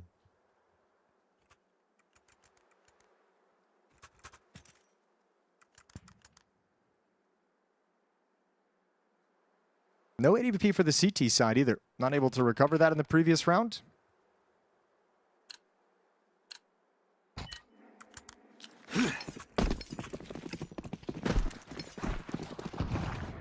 Long corner smoke. Barreling through the smoke towards the longhouse. Here comes Belchinock charging out. AK-47 goes down. Lucky's got two on the FAMAS. The response from Shello is not going to be enough to allow Paravision to feel super competitive here. They're going to back off and go through T-spawn. They do not want to stay committed towards that long take. And to be honest, they've decided that very quickly. So they might be able to get in position at B early enough where they can still compete for this. Well, it's going to have to come down to James All because the player at the back plat is going to be an issue. There are two Molotovs for it. I think the biggest issue Paravision have right now is no flashbangs whatsoever. They used them all for that long take, and when it gets stuffed by Lucky, it's a little uncomfortable. There's the peek from Jame. Oh, shut down immediately. Great tap from Misutaaa, who slides into the open. Off angle on top of the boxes. Good win. And all of a sudden, a 2-on-2. Of course, Paravision have found a way into this, but we'll see what they can do. I mean, Shello's on for the ace at the moment. 3 kills so far. Exorcist and Maka, they've got a single smoke for a retake. And look how far away they are. Yeah, both coming from B tunnels, though. Both coming on that flank. Oh, it's tough to... Such a narrow choke point. Such a suffocating retake attempt. At least the opposite car, though. True. Now they spotted it. Now he spotted that tunnel push. Shello doesn't have information on both players. Okay, what? Okay, Exorcist gets away with that one. Now they know the ops on car. Can Zwei do it in the 1v2? Maka waiting. AK for the swing and a missed shot from Zwei. 3D Max collect it. Maka wins the 1v1. But that shot from Exorcist, Shello had no idea that he was exposed there. Yeah, the wrong weapon in the wrong position, right? You want the op up on platform. You could see he's kind of jiggling in towards tunnel, but until he gets the information on the second player, doesn't want to commit. But not kind of looking for that information of them coming out halls. That's brutal. I want to see this shot from Exorcist, the one where he jumps up on the box, just gives himself a slight elevation. Shello does really well in this round. He gets 3 kills, but this is it. Look at that perfect little jump up. Just a pixel. Yeah. And then the crouch on the swing as well messes with the aim. You can see the bullet go right by his ear. Looks like we'll have a long clash again because 3 defenders are here. 3D Max want to fight, but this time it's Jello coming out on top. Now Exorcist swings for the follow-up, a blind kill. But Gravity's arrived. Layers to the defense. And so quickly we fall into a 2-on-2. I mean, that's exactly what Paravision wanted. They wanted a brawl, and they wanted numbers to even out. The fact that they've come to a 2v2 scenario with the weapons that they brought to the table, they're going to be absolutely fine with this. A shot to try and get a 6-6 scoreline. Shello and Zwei up against misutaaa and Maka. Shello's going to go again. He's another 3K here from Shello. A couple of really nice rounds, but he's got to do it with low health. Thankfully for them, 3D Max is investigating mid at the moment, seeing if they can catch Paravision in transition. The Molotov is going to signal exactly what's happening. Maka will pull his teammate back from the B bomb site. Both players have kits, but they've got no nades and nothing to get them through this smoke. So you either got to force your way in or you got to wait it out. Well, they're just going in. And 3D Max as well is just try and force your way into the bomb site. Shello extremely low, just keeping his head down. It'll be on Zwei to win this. Misutaa's got the pick. Zwei, oh, so close. Look at the amount of damage he's done on Misutaa, but not enough to drop him. And an extra round here for 3D Max to work with, a 7-5 lead for the Frenchman, and they're already a map up in this series. Yeah, they really are. And I mean, remember the first map as well, it was Paravision who took the lead into the second half before getting smoked. But now all of a sudden you're still on the back foot. Pistol round would be great to find a quick way to equalize this score and bring it close, perhaps take a lead in the first gun round, but 3D Max is looking really, really good. They've got answers. They had answers on Inferno, and clearly they're still clicking here on Dust 2. It's been nice about it as well. It does have like that kind of sort of vibe of like old school 3D Max where everyone's contributing. You know, in this particular map, Gravity might be a little bit quiet with 4 kills, but 10 on Maka and misutaaa, 11 on Exorcise. Lucky's got 8. And for the most part, they're right there. A team effort.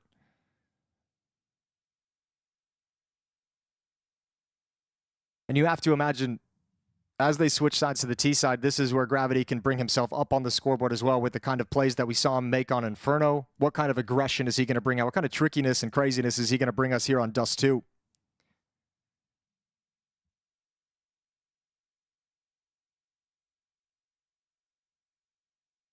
Two-round lead and into this pistol round. We got Smoke Flash on Gravity. For the CT side, it's 2 sets of dualies on Noda and Ziello. And then Zwei with 1 single flashbang.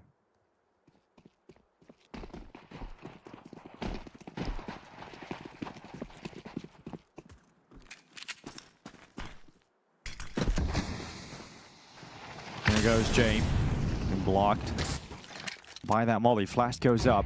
3D Max marching through mid with numbers. And Lucky actually just tanking the last tick of that Molotov to chase after James. Now, good space. Look out the opening. Look at this opening in towards the A side. Look at the opening at long as well on the minimap. James in a lot of trouble. He can't fight or fall back. Everyone's dead. They get caught in a trap of their own making. Well, that's going to be the pistol. So you could see, I mean, this pistol round got screwed up from the get-go for Paravision. You could see James over on short. Oh, hold the phone. Let's see if Belshonok and Zello can make anything out of this. Probably not. You could see when that Molotov comes in towards short, James is like looking for the gap because he's supposed to peek with the flashbang over mid to check the scaling. Maybe you get 1 kill and slow them down. But because he couldn't peek due to that Molotov, the flash gets thrown, he sees no information, and they just get caught in like a setup where James caught in transition halfway down long. The other teammate coming up from CT spawn is getting caught right as he's turning the corner as well. Just a really rough round where Paravision get caught off guard by the timing of everything. One little small detail of James not being able to peek for that information.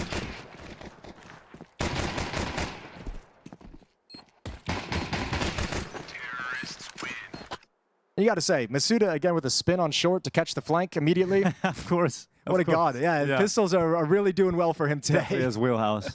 He's loving it. All right, we got a technical timeout, so we're going to chill for a little bit as the admin crew gets put to work, fixing some problems. Yeah, I've been super fast in this event. I mean, Paravision going down to the final day of groups, that would be quite shocking, wouldn't it? Yeah, well, yeah, because, I mean, we're coming into this tournament saying these are the favorites to win it, you know, especially with the kind of showings that they have, as Prof was talking about, you know, playing so well against the top teams in the world. And then you come to this event and you're kind of struggling against some of the other teams that aren't at the same quality for whatever reason. So perhaps playing down to their opponents right now at Paravision, and perhaps that's why we're seeing the level of frustration that we have today. I think it's important also to remember this is still a very young team, and if you told me, you know, like I think when we look back at the Budapest major, I think that's obviously the breakout, but you would never have expected a couple of months before that major that if you told us where Paravision are in 2026, you just wouldn't believe it because you don't even know the players that James is playing with, right? Yeah, yeah. Like, we have no idea who these players are. We know Dastan, we know James, but Zwei wasn't even in the team, and you know, we look at the other players and it's like, okay, well, from the streets, this feels like this could be any sort of tier 3 tournament online, you know? But it's fantastic to see how quickly they've jumped up, and obviously when you win a tournament, when you have deep runs, you get huge expectations put on your shoulders immediately. Well, yeah, and also, I mean, a lot of it too is like, look at the other direction as well, is just the confidence you get from the performances that Paravision was able to have. Like, that's why we see them continually, it feels like getting better, is because they're getting the rewards for all the hard work. They're getting the big wins from time, like every tournament seems to have them beating a really good opponent. So the tech issue has been a monitor issue, and all the players have just readied up inside the server. So thanks for your patience. We'll be returning to the action here at PGL Bucharest. 3D Max up a map in this series. 5 rounds away from a win on Dust 2, and if they get those 5 rounds in a victory here, they move on to the playoffs of PGL Bucharest, while Paravision come back into the studio tomorrow to play one final game of the group stage. And the consequences of that one are playoffs if you win, elimination if you lose.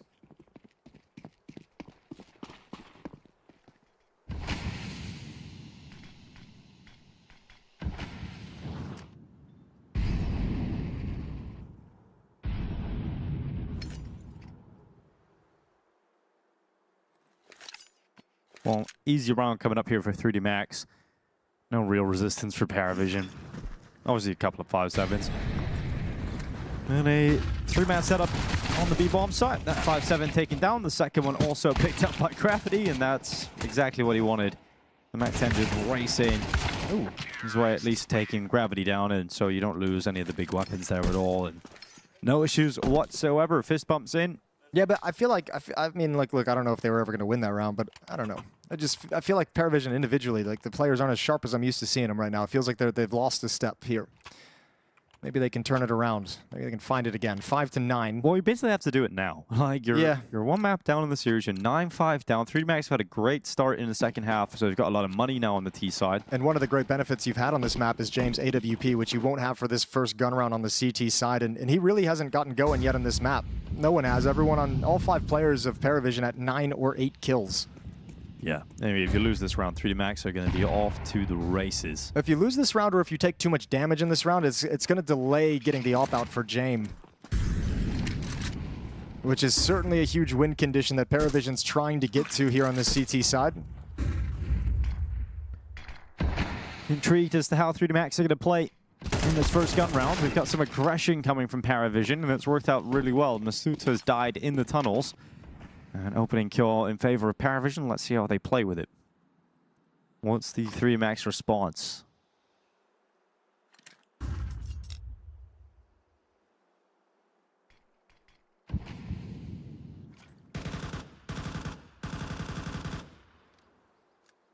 Late long take, waiting for the smoke to fade. There's the Molotov. XRC's going to pick up another one as well. Ooh, the push. That could be the equalizing kill, and it is. Very quick shot from Gravity. No chance for Belshunok in the exchange, and we're into a 4-on-4. It's quiet on the map, 35 seconds. Belshunok was just looking for information, and there's going to be a follow-up push now into the upper B tunnels. Yeah, they're walking on in. Ooh, 3D Max, if you don't go out mid, you're going to be stuck in a trap. Here's way. And 4, good for 1. Nota also assisting. And he's got himself the pickup here on Gravity, leaving Exorcist alone. So he's got to walk down through the longhouse and just hold on to that Galil because there's no time really to even think about anything else. So hang out, hold the Galil, and Paravision lose 2 players, but they find a really important round win here. And obviously not going to be looking at getting the AWP out now, but you have give yourself the leftover cash that it will come out in the next. Yeah, I was going to say, like, this is a round that you're thinking you're going to be able to take if you're Paravision. It's going to be a weaker buy for the 3D Max side coming out of this. They've got a Galil on Exorcist right now, but a couple players stuck around 2K, so yeah, they're going to take a timeout to talk things over, figure out this investment and exactly what they want to do. But either way, I mean, you're right. Next round, the money for the AWP is going to be there.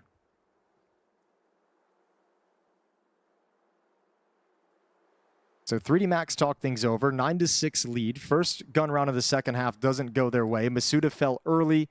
They did find an equalizing kill, but timer on the round just was such that they had to push and force the issue on short. Left themselves with no option.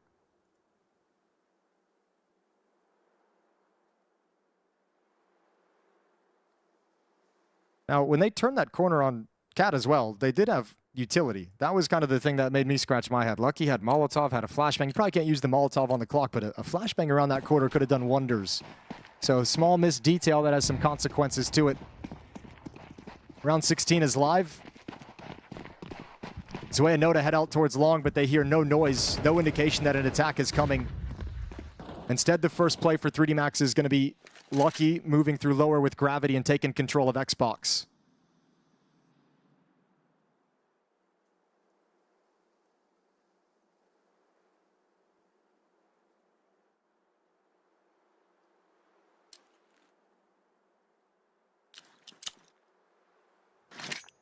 Shello's in trouble.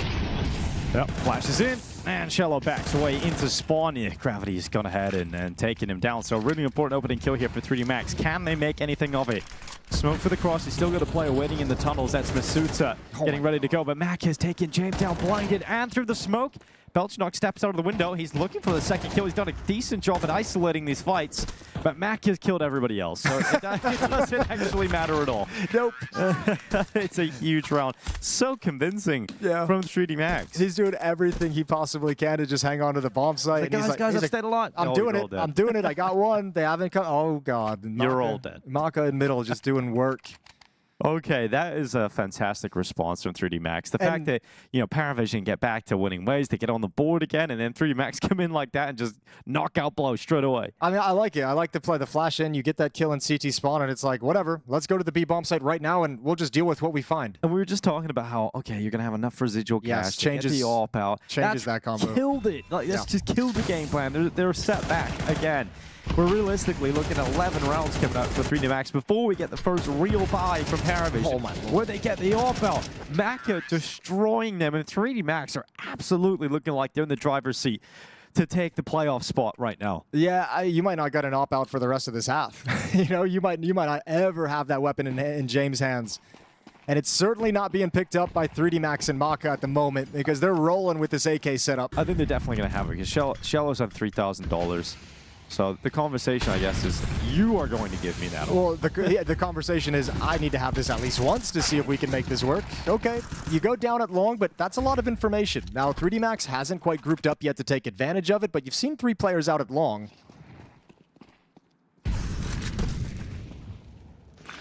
And the old school reaction is just to throw in the mid to B split and rock and roll. Taking a little bit more time, being a little bit more cautious today in this age. But 3 players going to be coming in through upper, and there's no one home at the B bomb site. I think if you're Paravision, you save this M4. Money is such an issue for you down the stretch. If you didn't get some kind of crazy turn of events right here, right now, everyone's just got to back away. Maybe go for some exit kills. Nice one for Lucky. Going again, but Robbie's way to shut Lucky away. A 3v3, Paravision. An unlikely retake opportunity here. I guess they're going to go for it because they're buying next round no matter what, but I still feel like the AK and the M4 are worth it. Okay, yeah, backing off. Yeah, absolutely. Once you get the AK, yes, that's just such a great piece to have in the next round. If you are going to start pulling a comeback here, you're not only going to have the AK, you'll have the M4 as you mentioned, but also the AWP can make a return to James' hand. You need, if you're going to pull a massive comeback, you're going to need everything to be going your way. So James holding on, looking for some exits. His way is tapping and has found the head of Maka. An extra frag. misutaaa also falling. Okay, so actually that's a pretty decent amount of economic damage at the tail end for 3D Max. One player going down with the bomb, one getting caught by Paravision. So plenty of money to rebuy and have all the AKs you could want in the utility, but it's going to dig deep and you're going to have to spend basically down to bare bones on a few players. So this door is still open for Paravision. 6-11, 5 rounds back. The money sitting there is quite a juicy prospect if they want to close the gap on the scoreboard quickly. But finally, James has his AWP, so we're all going to watch how he's going to handle this situation. Bringing the AWP over towards short for the moment for the boost up. But 3D Max is going to hit the B bomb site straight up. They know this is the buy that Paravision has been working towards throughout this half. They want to negate playing against it. They just want to get into the B bomb site. Belchanok running in, Mac 10 flying to the sky, gravity. Okay, really is just dominating with that little SMG. Ecstasy sends a shot straight through the smoke, Sway caught, and 3D Max are up to series point. It's the same thing they struggled with against Foot, is just this change of pace, these timings on these aggressive hits. We had this discussion last night, right? We not Foot. So, yeah, it was Foot, yeah. And we had this discussion last night between Paravision and 3D Max. Like, we were thinking, like, how could this game go today? And Henry was talking about how, you know, Gravity's been doing this thing where he just flies to the SMG, the pace of 3D Max, the explosiveness has been difficult to deal with for a lot of teams. And we were talking how Paravision really struggled with that style against Foot, and we anticipated that this could potentially be something to expect today, and it has panned out that way. 3D Max are so explosive, and Paravision not able to handle it. They've thrown everything at this AWP. They've lost so much, and the fact they don't get it at the end of the day is really kind of painful. I mean, obviously, Paravision's living the dream. James is so happy he gets to bring that up forward into the next round. They got to rattle off 6 in a row, and that has to start with James up. And in fact, it might start with a double up. Well, simultaneously living a dream and a nightmare, because they are very much... That's fair. Living a dream might have been a bit much. Yeah. Because they're going to very likely lose this series. They're going to go to a 2-2 game. Yeah.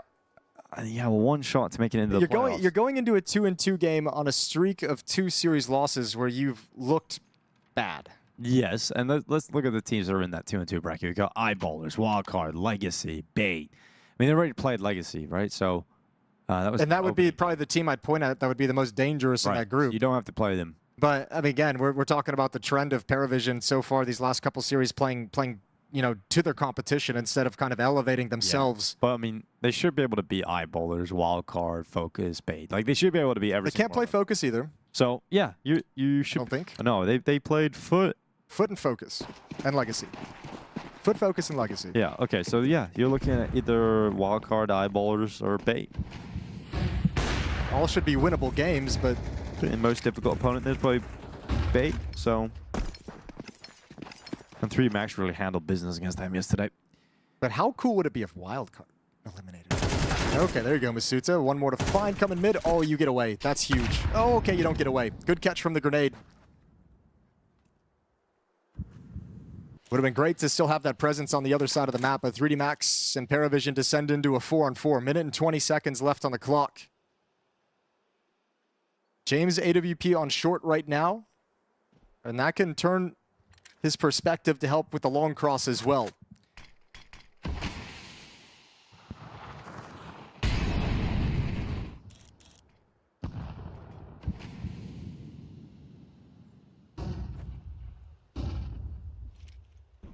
Ooh, Mac up. Oh, missed shot here from James. He's going to drop down into a CT. We've got Gravity running over the top. Woo! Great kill from James. AWP being saved over, another kill from it. So giving some hope here to Paravision. Do they have it? They don't have anything for the cross. They actually just have to run boost. Or use the nade. Okay, here we go. Let's see if it works. Don't mess that one up. There we go. Bombs crossed over. However, Lucky's gone down in the meantime, so it's just a 2-on. Make that a 1-on-3. All on Exorcise to win the map right here. It would bring him up to 20 kills, so it's kind of a perfect number. Never mind. Yeah, Shallow's going to stop him as soon as he drops down. So the AWP actually makes the difference, Jason. That saved AWP. Find some impact. The lack of a plant actually makes a pretty big difference too. Yeah, because you mentioned the damage being done as you hunted down that AWP in the last round. Yeah, money is quite a problem for 3D Max, so they might have to sit a couple rounds out. Exactly what Paravision was hoping for. And they call it timeout as well. Yeah, they could have used that extra money from the plant. So third and final timeout burned. Feels early for me in this potential comeback from Paravision. I just want to make sure they nip it in the bud now. Here's I imagine something, at least part of what Destan would be saying during this timeout is like, you know, guys, if we're making this comeback and throughout this comeback, there's going to be at least one more round that we have to stop the 3D Max like pop contact explosion play. You know?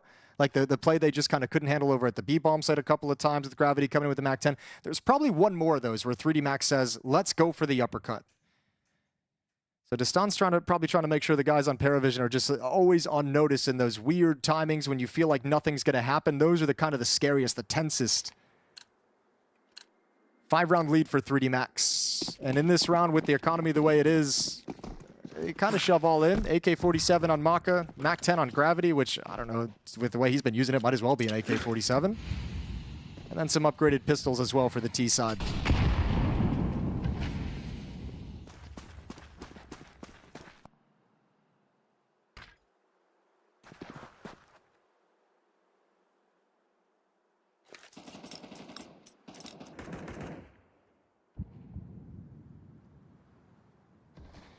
Okay, they want to explode short. Gonna show mid to B.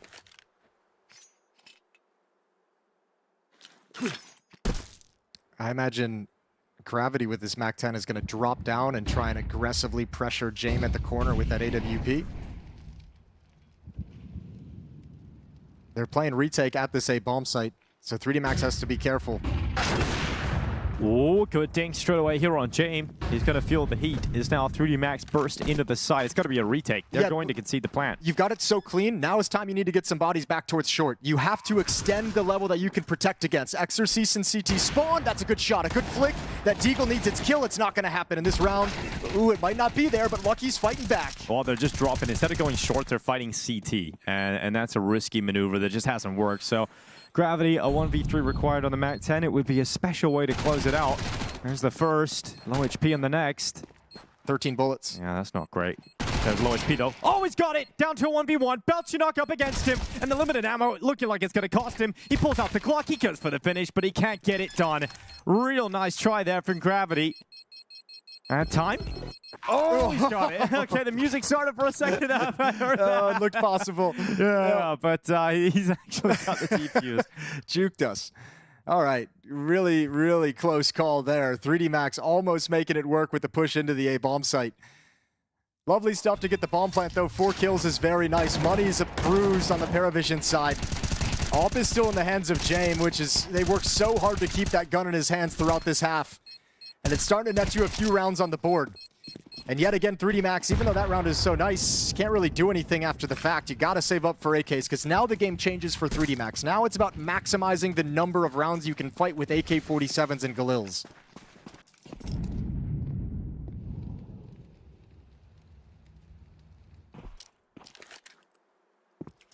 So the old French timeout as they chill far back towards spawn. And just have a chat without really planning on doing anything for the near future. As I said, I really think there's going to be at least one more round of like an explosive. I guess that short one kind of satisfies that as well, but I feel like the B bomb site's got one more towards it as well. Exactly. It feels like when 3D Max the kind of team when you get up 12-6 and you know there's this comeback coming from Paravision. 3D Max just feel like the exact kind of team that are going to sprinkle one round victory in there and just get it over the line, just with how explosive and difficult they can be to deal with. I mean, imagine that they are going to finish this game at some point with one of those classic aggressive plays that just overwhelm the defenses. It isn't going to be here in this round. Well, it's also going to be interesting to see how Paravision want to play this. Ooh, lovely shot. There you go. Okay, not another one. That would have been a nice thing to have, because then you can recover a gun at long, and a 1v2, you got a chance. Good reposition here from Jame. Quickly moves up to the A side, gets the high ground. Gravity getting tagged, going through. Okay, Gravity, that's a nice shot. Could he do this now with a Deagle? He's getting flanked at long. Good position again from Jame. Quick shots from Gravity. Dude, bro, what? This round is actually so sick. I don't think he can get it. I don't think he can get it. Belchinok grabs an M4, couldn't find the AWP. Okay, so you got 4 kills in the previous round. It ended in a 1-on-1. That destroyed Paravision's economy that they had built up. Now you get it into another 1v1 that you lose, which destroys the economy even more. So MP9, James somehow manages, he gets an AWP out into the field. He's always got enough for an AWP. It's a stronger buy than I expected it to be honest, from Paravision. Gravity is so back. Like, that is just crazy shooting. Really strong stuff from Gravity. Let's see if they can close this out. Yeah, Paravision have managed a much better buy than you thought possible. Absolutely. Jame looking to take that AWP for a swing at short. Hasn't been able to get the kill, so will drop back. Look at the start, though. I mean, that's a great damage onto misutaaa, but 3 players started at the B bomb site. One of them was kind of lurking around middle for the first 20 seconds, and Jame aggressive on short. So they really want to keep track of how fast 3D Max is coming short mid. And obviously shore up the defense after the fact for that potential explosion at the B bomb site that we expect to be coming at some point.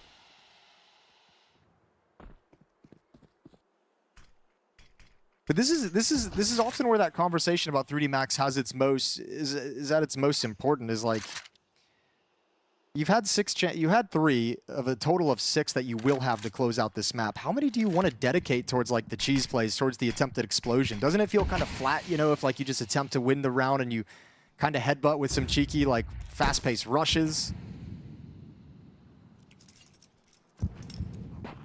So showing a few more slower defaulty rounds. However, they are going to step right into this stack. And misutaaa is already low.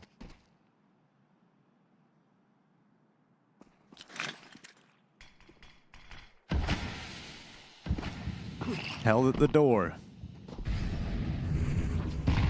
Yeah, it's tough to see how you're going to break through this if you're 3D Max. Looks like a fortress right now. Coming in. Ecstasy, good double. No way. Oh, okay, Gravity's followed up and they managed to get in. It is a huge overperformance from Ecstasy's there. He gets his 20th kill. Maka not connecting that shot. He delayed the plant to take that shot as well. That's huge. That allows the retake to get a lot closer. Now, okay, they got it right at the perfect moment. Just enough time. Just enough time. Oh, Maka not connecting, not dropping them. It's going to cost him likely here. His teammate hiding behind the car. Gravity's on 20 HP. Oh my God. He gets the headshot. He saves him at the last second. Now Zway all How's alone. he alive? 6 HP. I don't know how Maka has got away with this. I have no idea how 3D Max are sitting in this situation. But they are going to the playoffs here in Bucharest. Incredible showing from 3D Max. They needed a win. They needed a performance like this at an event. It's been a rough start to 2026, but finally 3D Max see playoffs again. Viva la France. That was so entertaining. I had so much fun. I'm going to be dead honest coming into this. I think everyone felt the same way. There was, when you thought of 3D Max, you kind of went, meh.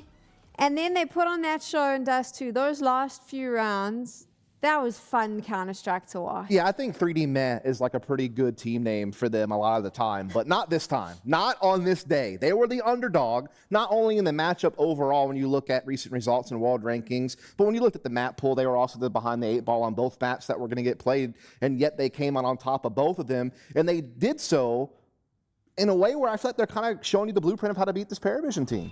It's you scramble them, you get in their face, you don't let them set up, you disrupt them. And I feel like that was a constant theme on both these maps. They played really disruptive CT sides that kept Has very tight and very tense. And then on their T sides, they did their explosive play style that also worked out well. Yeah, I mean, I really didn't expect them to be so clutch, 3D Max. Like they, at the end of the first half, 3 2v2s in a row that they won, right, giving them a bit of an advantage.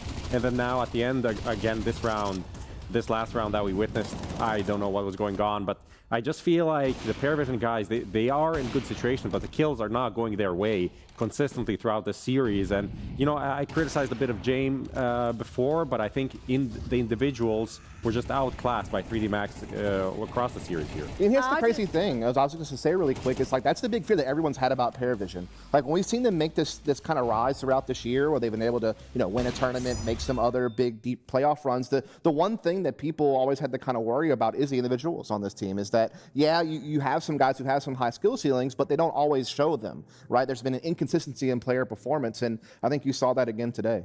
How did Micah stay alive in that last round? I mean, I feel like sometimes the Counter-Strike gods smile down on you, and someone was smiling because there was someone shooting a USB from window. You could hear the USB sound. He had like 5 HP, but somehow he didn't die. So I don't know what's going on there. He missed like 3 shots or like attempted them.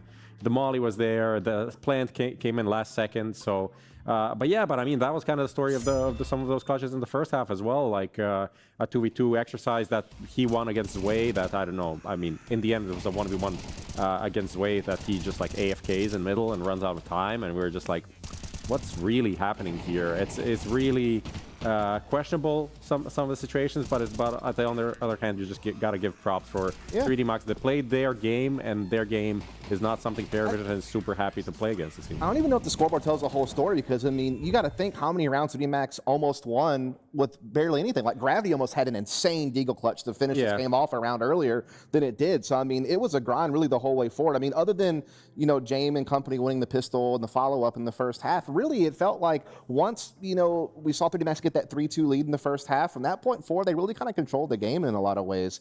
So really, really brilliant performance there from 3D Max for sure. To make a playoff, it's been a while since they've made a big playoff. I think CAC was the last one that they did. That was, you know, late last year. So this is nice to see, you know, 3D Max that we know and love finally get something going. Scoot on over, boys. I have a nice surprise for you. misutaaa is with us now. We're going to bring him into the studio. He's going to join Prof and Dust on the couch.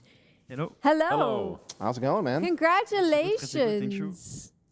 You've made the playoffs. That's a big one. A big one, yeah. Been a long time, I think, for them as well.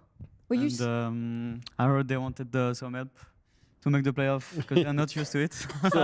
So they brought in you. You've been a lot of playoffs recently, right? Not at all. But jokes aside, you've been playing pretty good in this lineup. I know some of the results didn't really go your way as a team coming into this tournament, but your form has been good. So just tell me how it is joining 3D Max and playing. I mean, obviously, I've been always very good individually. It was more like I think I'm just like in a good position. Like everyone in the team like makes me feel like I have to perform like in a way that they put me in the best positions to like perform. Yeah. So I just need to, like, as Gravity will say, click on the mouse and just, you know, do my stuff. Yeah, I was actually going to ask you about this because I know you played a couple of. First of all, obviously people will know that you've played on Vitality and Falcons before, and so you've been around the LAN scene. But it's been a few years. But I know that you had played some smaller events in France with a couple of these guys that are on 3D Max. Yeah. So what was it like to finally get the opportunity to be able to play with them on a team that is competing at Tier 1 tournaments and getting that chance again in your career to play a big event? No, but the funny thing, sorry, is that I know Maka from like since I'm like 14 years old. Mm-hmm. Okay. And we never got a chance to like play that kind of tournaments together. We had like some chances to play like RMers like long time ago with Falcons, but we never like did like played a long time together. So I'm very happy like that they brought me in, and of course like with Damian, the coach right now that went back in 3D Max, is going pretty good. So yeah, it's been fun. It's a very good time to play together. How did it come about? Like, how did this opportunity kind of come about for you to join this team? Like, what were the discussions like? It's been pretty fast, to be honest. I didn't expect it that much because I was in Gen 1 with the other boys, and everything went very fast. Like in a week, we played EPL, I think. Yeah, we played EPL. We had like 1 week of practice, and I couldn't like I had new position as well. Everything was very new, but still, like as I said, everyone makes me feel comfortable, and they know like. Or I could perform if everything is going good. Yeah, I wanted to ask you about the vibes in the team. Obviously, not qualifying for the major, things looked really rough. We saw some clips, maybe Gravity and Maka weren't really aligning fully. And then you come into this tournament, you lose against FOKUS. The second game against Voca also not looking really good. But I feel like at this point, things have completely changed. How has that development been? Like, have these wins really like inspired the confidence in the team again? It's very good to right now. Like, I mean, before the confidence, I think for everyone was very low. Like for everyone, since we don't make the major, we did like very not good result on the little LAN we did, and we beat like. We did the bait and Paravision right now, which give us like more confidence for the playoffs, and that's all we can ask about. Like we need that for everyone, because the major is like what we wanted, obviously, but unfortunately we have to just forget about it, and it's sad, but it is what it is. Yeah, you have more tournaments coming up, right? Exactly. Yeah, a question about beating Paravision, because this is a team that's kind of made a big rise this year. They've won a tournament, they've made another final, and they've been a really good Dust 2 team. What was it coming into this game? It seemed like you were playing a very disruptive defense. Was that something that you actively talked about as the way to counter Paravision?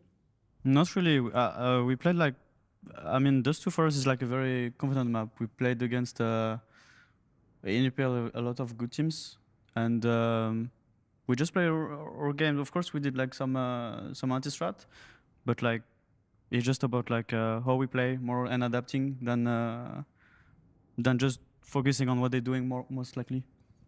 So yeah. I mean, I'm just curious what you think of Paravision as a team, because obviously coming into this tournament, a lot of people touted them as the favorites. Yeah. Foot yesterday, obviously able to beat them 2-0. You made mincemeat of them now on their map pick as well. So I'm just curious what your thoughts are. I don't think there is a favorite right now. That's it. That's a fair answer. There you go. Thank you so much. We'll get to see you in the playoffs. I'm sure the French fans have you as a favorite. I'm going to send you on your way so you can leave if you want. You just take that. I'll take care of it. All good. Thank you. Take it home. That's your trophy. A bit early for the trophy. But, the way that they played today, that was really impressive. I do have question marks around Paravision now. The last 2 days have not... I think that there are chinks in their armor, and I think there always has been. Yeah. But I just think it's a lot more obvious now, and I wonder if it's because we've seen them at more events. We've seen them play against more big teams, that it's allowed coaches backroom staff to kind of figure out where their weaknesses lie. Yeah, and I mean, it is the story of, you know, one good event, one bad event, good individual performances, but, you know, everyone taking turns, and then when there's a turn and no one is stepping up, it looks kind of bad. Like, yeah, we didn't really see anyone stand out in this series. I don't even know who I would say like played well on PARIVISION overall in this game. Like, we saw so many rough rounds from all of the individuals. Zwei completely invisible first map. He had some moments here, but not really anything special. No Tanziello and the main roles didn't really show up. So it is tough when this happens. Let's take a look now at the results from today and see which teams have made it through to playoffs and which ones we've said goodbye to. Obviously, BC.Game out. There's lots of question marks around that one now, and how much of the time off building camaraderie actually. I'll just say an aptly named team because all they have is BC.Game. That is fair. I heard this one already in the green room, so yeah. I didn't laugh. Like, at that time, I laughed. I'll just put it out there. I think it's a good joke, but, you know, this time I expected some maybe additional spice, some, like, you know, something new added to it, but nothing. Anyway, NRG also out. Obviously, Anders' favorite team. We had huge hopes from. Out 0-3. I mean, saving strats to the major, obviously. Saving strats, yes. Yeah. I mean, defeat the Legacy, not really surprising there. Bait beating Inner Circle, the Ukrainian derby. Headtrick not able to take a dub over his previous team. And then, yeah, FOKUS eliminated BC.Game. That's great. Yep. Great. Love to see FOKUS in the 3-3, 2-2. I mean, aiming for a 3-2. Let's talk about the teams that have made it through to the playoffs. MongolZ, no surprises there. I think 3D Max might have been a surprise for a couple of people, and that's the game you just saw. The big one for me, though, MIBR making it through. Shout out to my boy Insani one time. Yeah, he played. Big Insani fan. Glad to see that he's finally having some success on this team. But the thing is, realistically, would MongolZ and MIBR be 3D Max? I'm not really sure, especially MongolZ didn't look that crazy, and they played against Wildcard, you know, so okay. You know, they got the dub, but it wasn't like they were super convincing. So as much as, you know, PARIVISION is now left over, I don't think MongolZ impressed me any more than James Squad did. I think Flitz looked the most impressive eye test wise out of anyone so far this tournament, for sure. Astralis obviously also, you know, did really, really well. I mean, beating the 3-0 teams they did look good. They did. The teams that didn't lose looked good. The teams that lost didn't look that good.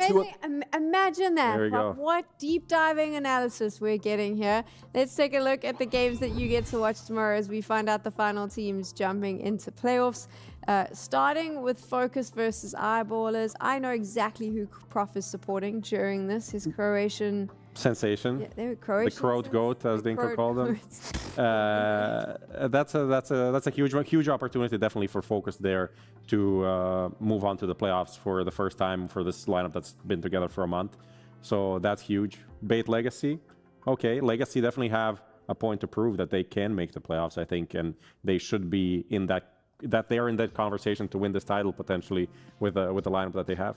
The Paravision wildcard matchup, there's no excuses for James here. Yeah, I mean, if you're losing this one, then you have some real tough questions to ask after the tournament's over, because I feel like in some ways, like, yeah, Paravision obviously are focused on winning this event, and obviously, you know, that means something, but you got to think that they have, you know, bigger goals in store for themselves. You know, they want to be a team that can make a deep run at the Cologne Major, and I think that what's happening, sadly for them at this tournament, is that they're seeing a lot of vulnerabilities kind of creep up. You know, Dust 2, a map that they've been really, really good on. They've now had 2 losses that have looked very damning.